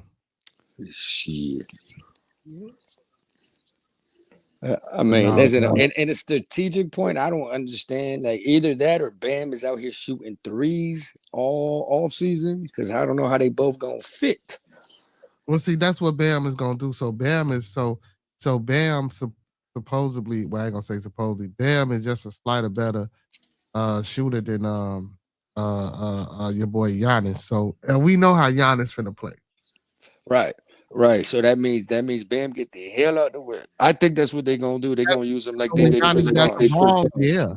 So when Giannis got the ball, yeah, Bam gonna, you know what I'm saying, probably stretch out, pop out, and shit like that. And maybe I trust Bam with 15, 16-foot shots more than I would Giannis. You know what I'm saying? I want Giannis coming head on, but I want Giannis to develop that type of shot too, because now if we come down, both my big men can hit that 15, 16-foot shot, turn around jumper over the top. Y'all tall enough. Y'all got the height. Y'all got the a lot of fast breaks. We're gonna rebound and fast break. I mean, we can do that too, but goddamn, bro, we ain't finna just be like goddamn, because at some point that shit is gonna stop. Like y'all, you know what I'm saying? You big motherfuckers ain't gonna continue to just keep running. That's what I'm saying. So at some point in time, the game has to get slowed down. And y'all gonna have to develop both of them. Bam gonna have to get better at his little 15, 16-footers, and Giannis. I think if they both work on a jump shot, I ain't say threes, work on a mid-range game, and I think that's going to be able to stretch the floor against a lot of defenders. And I think Miami, with their defensive prowess with Giannis and Giannis and Bam, I think it can be a force to to be reckoned with defensively. But now, you know. With no shooters, and nobody around them, you know what I'm saying? I just can't see them two just carrying the team, because I really, honestly, I don't think Bam is a superstar. I think Bam is trash between you and I. Like Chris Middleton was better than Bam. I think though, when I watch Bam play, like there's no finesse. Like he always looks to me like he's like he didn't stretch. That makes any sense. I mean, the only chance that he got is other teams, you get one shot, we get the rebound. Yeah. Hold him to one shot. Klay Thompson is supposedly about to get bought out, and he's coming to Miami. Rumor has it. Well, you just trying to get everybody in Miami. No. The Steph Curry shit I made up. But yeah, just because I saw Golden State was already talking about the post-Curry era. But Klay Thompson is going to get bought out, and then he's going to come to Miami. Klay needs to stay his ass right over there in Dallas. He likes fishing. And we just need a shooter. Just stand there, bro, and pop that shit. I mean, yeah, they can turn him into a Cal Korver type motherfucker. You know what I'm saying? You know, that's what Cal Korver did. Klay can turn into Cal Korver. One thing about Klay Thompson, though, that people seem to sleep on, bro, is like, dude, this man, if he gets hot, bro, you know what I'm saying, Didn't he score like 29 points in a quarter or something? He's not doing that no more, bro. He's not doing that. Well, I mean, you don't really ask him to move, just pop and shoot. Yeah, but he was moving around and off ball and all that shit. He not doing that no more. After that injury, the injury kind of slowed all that shit down. After making now can he get back there or a little bit? Maybe, but he not doing that no more. Just catch his shit. Unless he just on fire and he having a good ass night and he just in one spot where he just ain't. Right. It'll be interesting. Football's around the corner. Sweet. Yeah, I'm waiting on my Bears to win the Super Bowl. Beardy, you don't watch college football? No, not really. So let me ask you something. So like, what's the popular team in Chicago? Like, who's on your TV? Notre Dame? We get all football. I can watch any football. No, right. But I'm saying, like, who's the local team? Who does Chicago cheer for the most part? Well, shit, we got Northwestern out here. We got UIC out here. We got plenty of football teams. Most of all our colleges got football teams. No. Right, I get that. I'm saying in the sense, it's, you don't. I'm saying, yeah, you have Northwestern, but you in the Midwest. We're like, is it Ohio State, Michigan? I don't know. We go for our hometown team, like whoever the fuck. And Northwestern probably be about the biggest. Shout out Northwestern for creating the NIL. Right now, why would we be outside when your state got a football? I know some people. I just figured more. I figured like the best athletes in Chicago in football go to Notre Dame. That's just something I made up, or maybe Indiana. Yeah, you probably just making shit up again. They're on to me. You probably just making shit up again. But anyway, man, I've been streaming for motherfucking 6 hours, man. I'm finna go ahead to shut it down and get up out of here. See, that's why y'all be missing me on some days, man, because I'll be out of there once I lay down, man. Listen, I just want to give a big shout out to everybody that came through, man, and watched and streamed. Hit that like button for me. Big shout out for you for Tool Foolery and, you know what I'm saying, Two Wheels for getting memberships to the channel. Big shout out to Chris, man, and all the new people that came through, enjoying the stream with us tonight, man. Hopefully y'all sub up and y'all come back, because we're going to do this tomorrow at 9 p.m., man. Big shout out to Miss Jen for hitting the panel. Big shout out to Doris for hitting the panel. And we got my boy, Cito Boy, up on the panel right now with me, man. But yeah, man, Cito, I've been doing this shit for 6 hours, so I'm going to shut it down and get up out of here. Oh, make sure y'all go tap into Two Wheels STS. We will be doing a watch along, a SummerSlam this weekend, Saturday and Sunday. Make sure y'all go sub up to my Blooded channel, TMB 4.4 the podcast. And if y'all want the latest hot music from my boy, our boy, Cito Boy, make sure y'all go tap in the Band Lab, man. Download that Band Lab. Type in CITO-BOI. Hey, man, that logo right there that you see on the screen, make sure, if y'all see this logo, you know what I'm saying? If y'all see this logo right here, let me put it out there for the people. Y'all see that logo right there? Family Circle, Loose Cannon Entertainment. You know what I'm saying? On Band Lab, man. Make sure y'all tap in with my boy, man, and check out all the good music, man. Hey, other than that, man, I appreciate everybody for tuning in. But before we get up out of here, man, I do like for my panelists to close us out. Cito, close us out with a few words of inspiration, man, so we can get out of here. Lead over follow. Don't forget to love those that love you. And don't forget, you ain't never been richer than you are right now. Hey, man, real shit, man. Big shout out to my boy, Cito Boy, man. #1 artist on Gas Chamber / Entertainment Records. Hey, man, we had fun tonight, man. Again, like I say, man, big shout out to all my kings and goddesses that's moderators on the channel. Big shout out to all my Kick, Twitch, Facebook people, and my YouTube people that support me. Hit that like button, give me a like, follow, and a share on all platforms, man. And y'all know what it is, man. Y'all know I'm going to leave y'all free like I came. $99. And it's free $99. I'm going to leave y'all like I came to you, man. Listen, let's keep everybody in our thoughts, our prayers, our views, and meditations. Once again, let's keep everyone in our thoughts, our prayers, our views, and meditations. And lastly, family, let's keep everyone in our thoughts, our prayers, our views, and meditations, man. Condolences to the Wells family, man. R.I.P. to Nolan Wells. And don't forget to master these 5 key components of life. That's love, peace, respect, motivation, and inspiration. That's love, peace, respect, motivation, and inspiration. And one last time, y'all, that's love, peace, respect, motivation, and inspiration. And don't forget the most important part about that, man. That's that glue that hold all those components together, man. That's that support. So don't forget to sprinkle a little support on top, because a little support go a long, long, long, long, long way, y'all. Hey, man, y'all know what it is, man. Bearded Conversation, Wild Ass Wednesday. Tap in. We got something going on every day of the strong, Sunday through Saturday, 9 p.m. Central Time. Make sure y'all tapping in, man. Same brown time, same brown channel. Y'all come brown now you're here. And don't forget, y'all, those that fuck with us, fuck with us. Those that don't, Fuck with us sandways. Hey, man, I y'all was know what waiting. it is. Hey, with that being said, man, y'all know what it is. All superheroes don't wear capes, but they still need they theme music. So to all my superheroes, all my Beardonians, and all my beautiful peoples, peace and love, y'all. Guys, guys, guys, guys, guys, guys, guys. Yeah, guys. My name is Cito. Guys, guys. You already know that, dog. Guys, guys. This the hottest show you gon' find around. If young niggas ain't known, you need to ask around. This is bearded conversation. It's all love and no hate. Around here we good, but we aim to be great. Dip back in the debate. Enjoy your Scooby snacks. Around here we just talk about this and all that. We talking real life, every day and every night. And if you need to clear the air, you can bring your wife.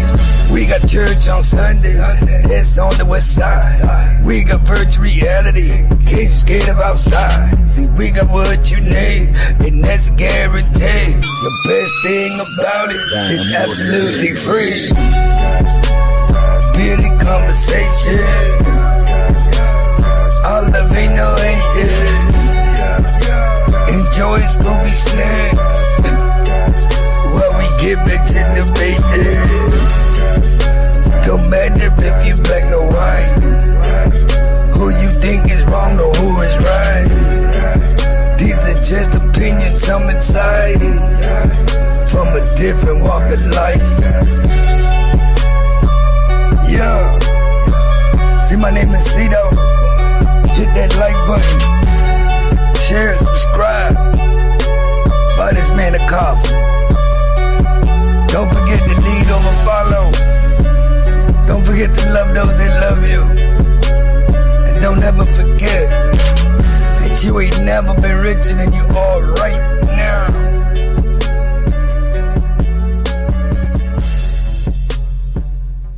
Like the video, man. Thumb up the video, man. Like the video, man. Thumb up the video, man. And like he said, you feel me? Before we get all the way on up out of here, man. Hey, listen, don't forget, man. Go support those who support me, because I support them until further notice. And don't forget, family. Hey, when we come together, man, we always meet on a level. Once we in each other's presence, man, we always be humble and plumb.